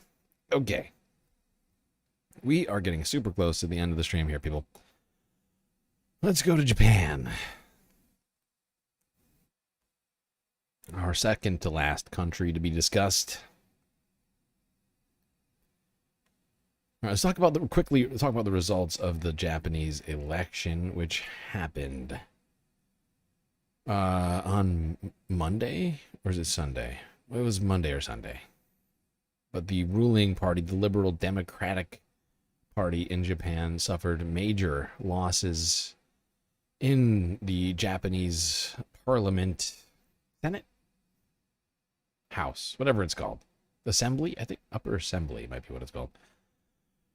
To Reuters. India's taking rubber and e-waste too, and they just burn it. Yeah. Yeah, that's another troubling practice. Japanese Prime Minister Shigeru Ishiba vowed to remain in office on Monday after his ruling coalition suffered a bruising defeat in upper house elections the day prior. I'm not currently thinking of a deadline regarding how long I will continue. As I mentioned earlier, we will do our utmost to find a way to resolve pressing issues such as the US tariff measures, rising prices, natural disasters that could happen tomorrow, and the most complex and challenging security environment of the post-war era. Ishiba's ruling coalition fell 3 seats short of the 50 it needed to ensure a majority in the upper chamber, in an election where half of the 248 seats there were up for grabs. In addition to economic anxiety over rising prices, particularly a jump in the cost of rice, Ishiba also appears to have been hurt at the ballot box by his lack of progress in tariff talks with Japan's biggest trading partner, the United States, ahead of a looming August 1st deadline. The leader of the main opposition party, Yoshihiko Noda, said on Sunday he is considering submitting a vote of non-confidence in the Ishiba administration, as the election results showed it did not have voters' trust. And according to local media reports on Monday, some senior lawmakers in the embattled premier's own party were also quietly voicing doubts over whether he should stay. Analysts say Ishiba's days may be numbered, having also lost control of the more powerful lower house in elections last year. There we go. Prime Minister Ishiba out the door, but not out of office yet, although his party has lost both houses in Japanese government. Who will wind up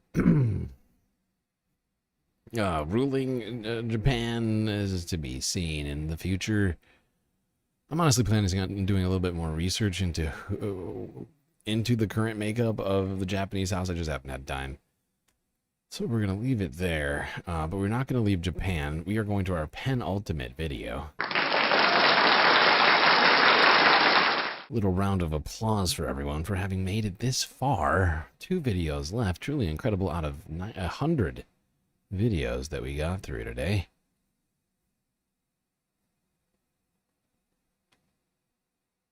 This is big news, people. But it does reinforce some stuff I was saying earlier. Big news. Just hours ago, before the stream started, a deal was announced Yay, deal. What does that mean? Well, it means that the United States and Japan have entered into a trade agreement, but, spoiler alert, the tariffs aren't going anywhere.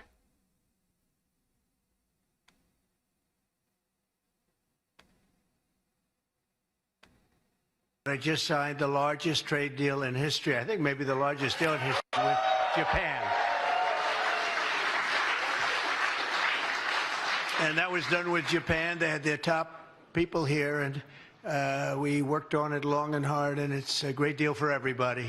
I always say it has to be great for everybody. It's a great deal. It's not great for everybody. A lot different from the deals in the past, I can tell you A lot that. different, because this one actually leaves tariffs going. We still have tariffs.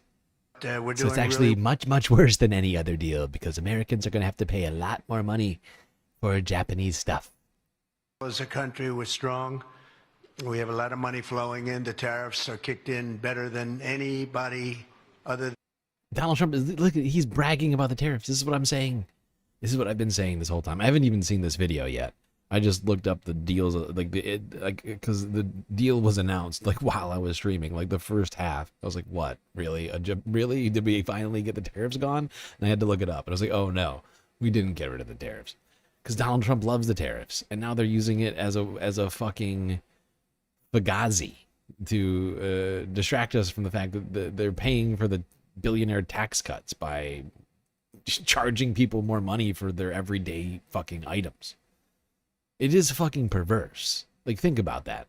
We have instituted a regressive tax that your average American is going to have to pay more for absolutely everything that they buy, while billionaires get to pay less on their taxes. People who are not even going to notice 5, 10, 15, 20% increases in prices. It's perverse. It's disgusting.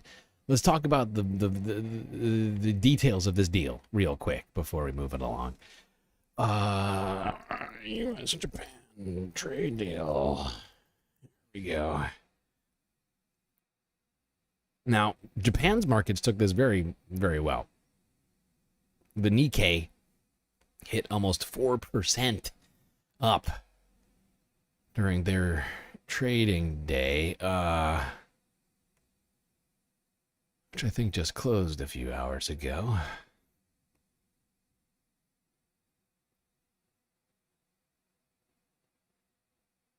But here we go. This is the ridiculous fucking deal. CNN Business. Here we go. CNN Business. Business article. Yay, business. Trump announces massive trade agreement with Japan. Ooh, that sounds exciting. President Trump announced a long-awaited trade agreement with Japan on Tuesday night. A framework between allies and major trading partners that appeared elusive just weeks ago. The deal will see U.S. importers pay 15% reciprocal tariffs on Japanese goods exported to the United States. But importantly for Japan, the 15% rate will also extend to automobiles and car parts, putting it at an advantage over other major vehicle exporters, which have faced a 25% levy on automotive sector exports. So, Donald Trump has just given a sweetheart deal to Japan's auto sector. Meanwhile, Americans will have to pay.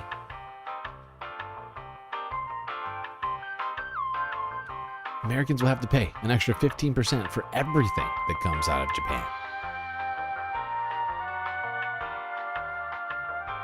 It is ridiculous. This is ridiculous!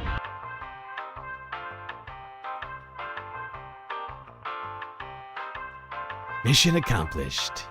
We did it. Great deal maker in chief. Enjoy that, America. Only 15% more for your Hondas and Accords. Which, I mean, an Accord, I think, starts at like $30,000. Might be higher. It might be $40,000. So what's 15% on $40,000? $6,000? It's an extra $6,000 right there.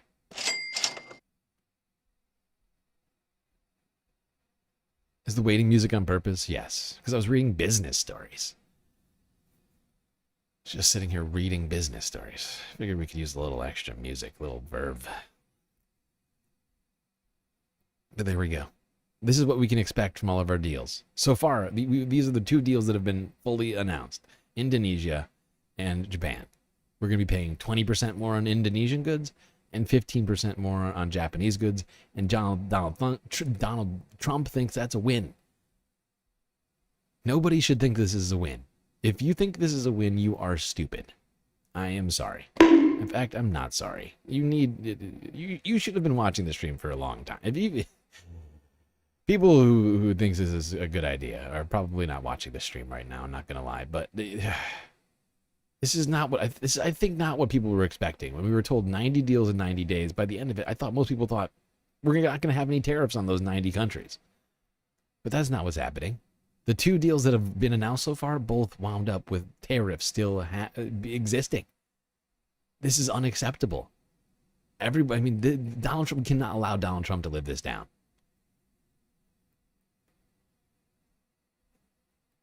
If this is what we're coming to expect, like in the future, everything is going to be wildly more expensive. We already had an affordability crisis in the United States. This is just going to make it all worse. Of course, Donald Trump is so rich, he doesn't give a shit. He's not going to notice this. Some of his pals will probably make extra money on this. Meanwhile, and just regular Americans are going to be screwed.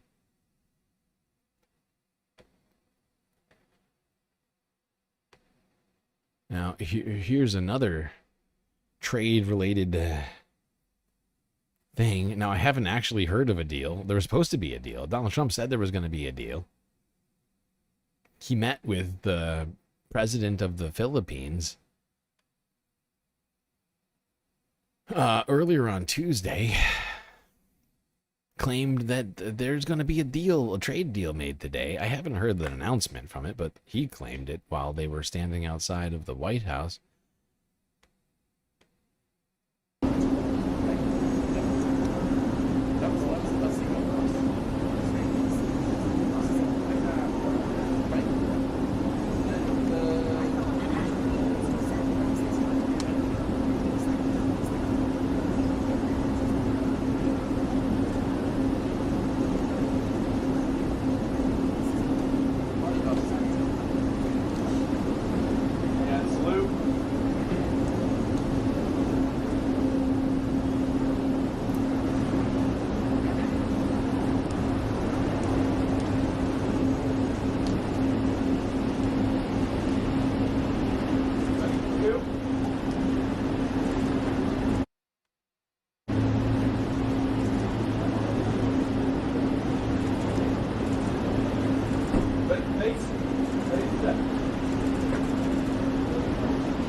President Trump, sir, your message to the people of the Philippines.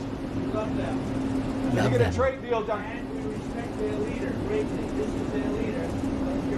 Can you get a He's very tough for negotiating, but that's okay. President Marcos, you think you'll get a deal done today, sir? I think we will. We're going to get a deal done. Don't worry. It's going to happen. Here we go. Last video of the day. Promises of more deals that'll probably wind up with more tariffs on more countries. Fucking damn it. I said it. I told you.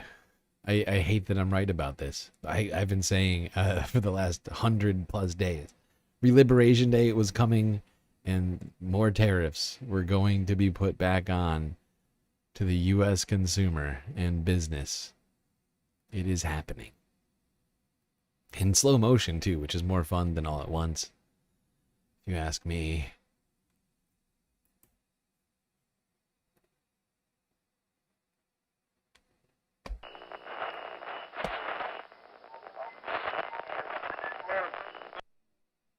Huh?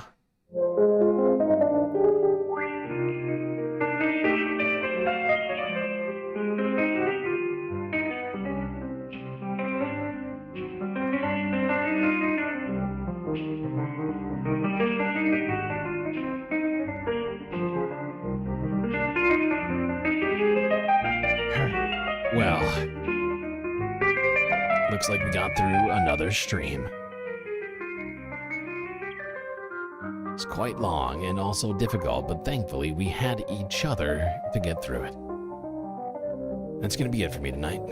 Till I see you next, you stay classy, Galactic Stream Nation.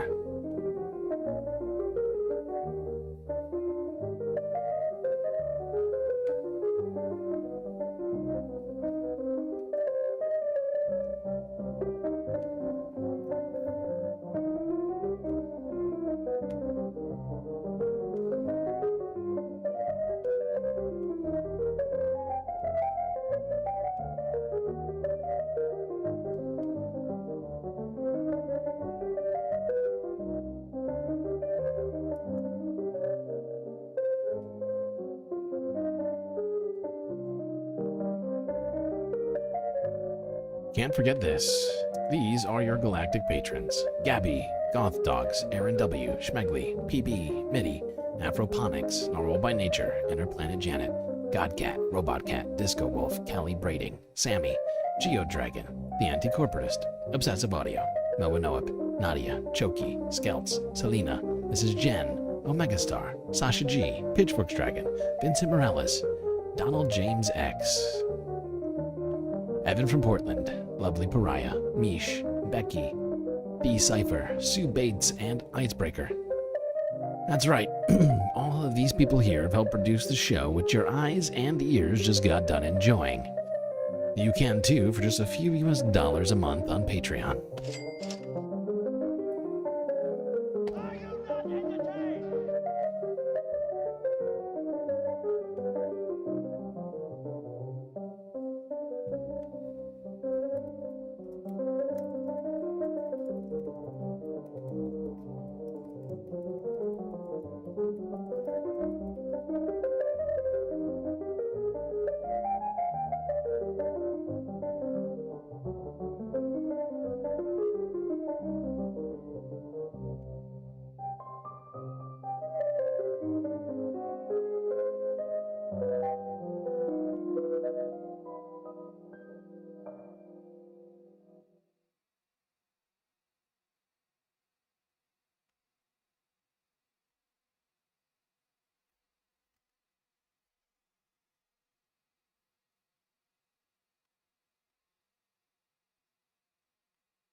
All right, everybody, we enjoyed the stream. I hope you enjoyed the stream.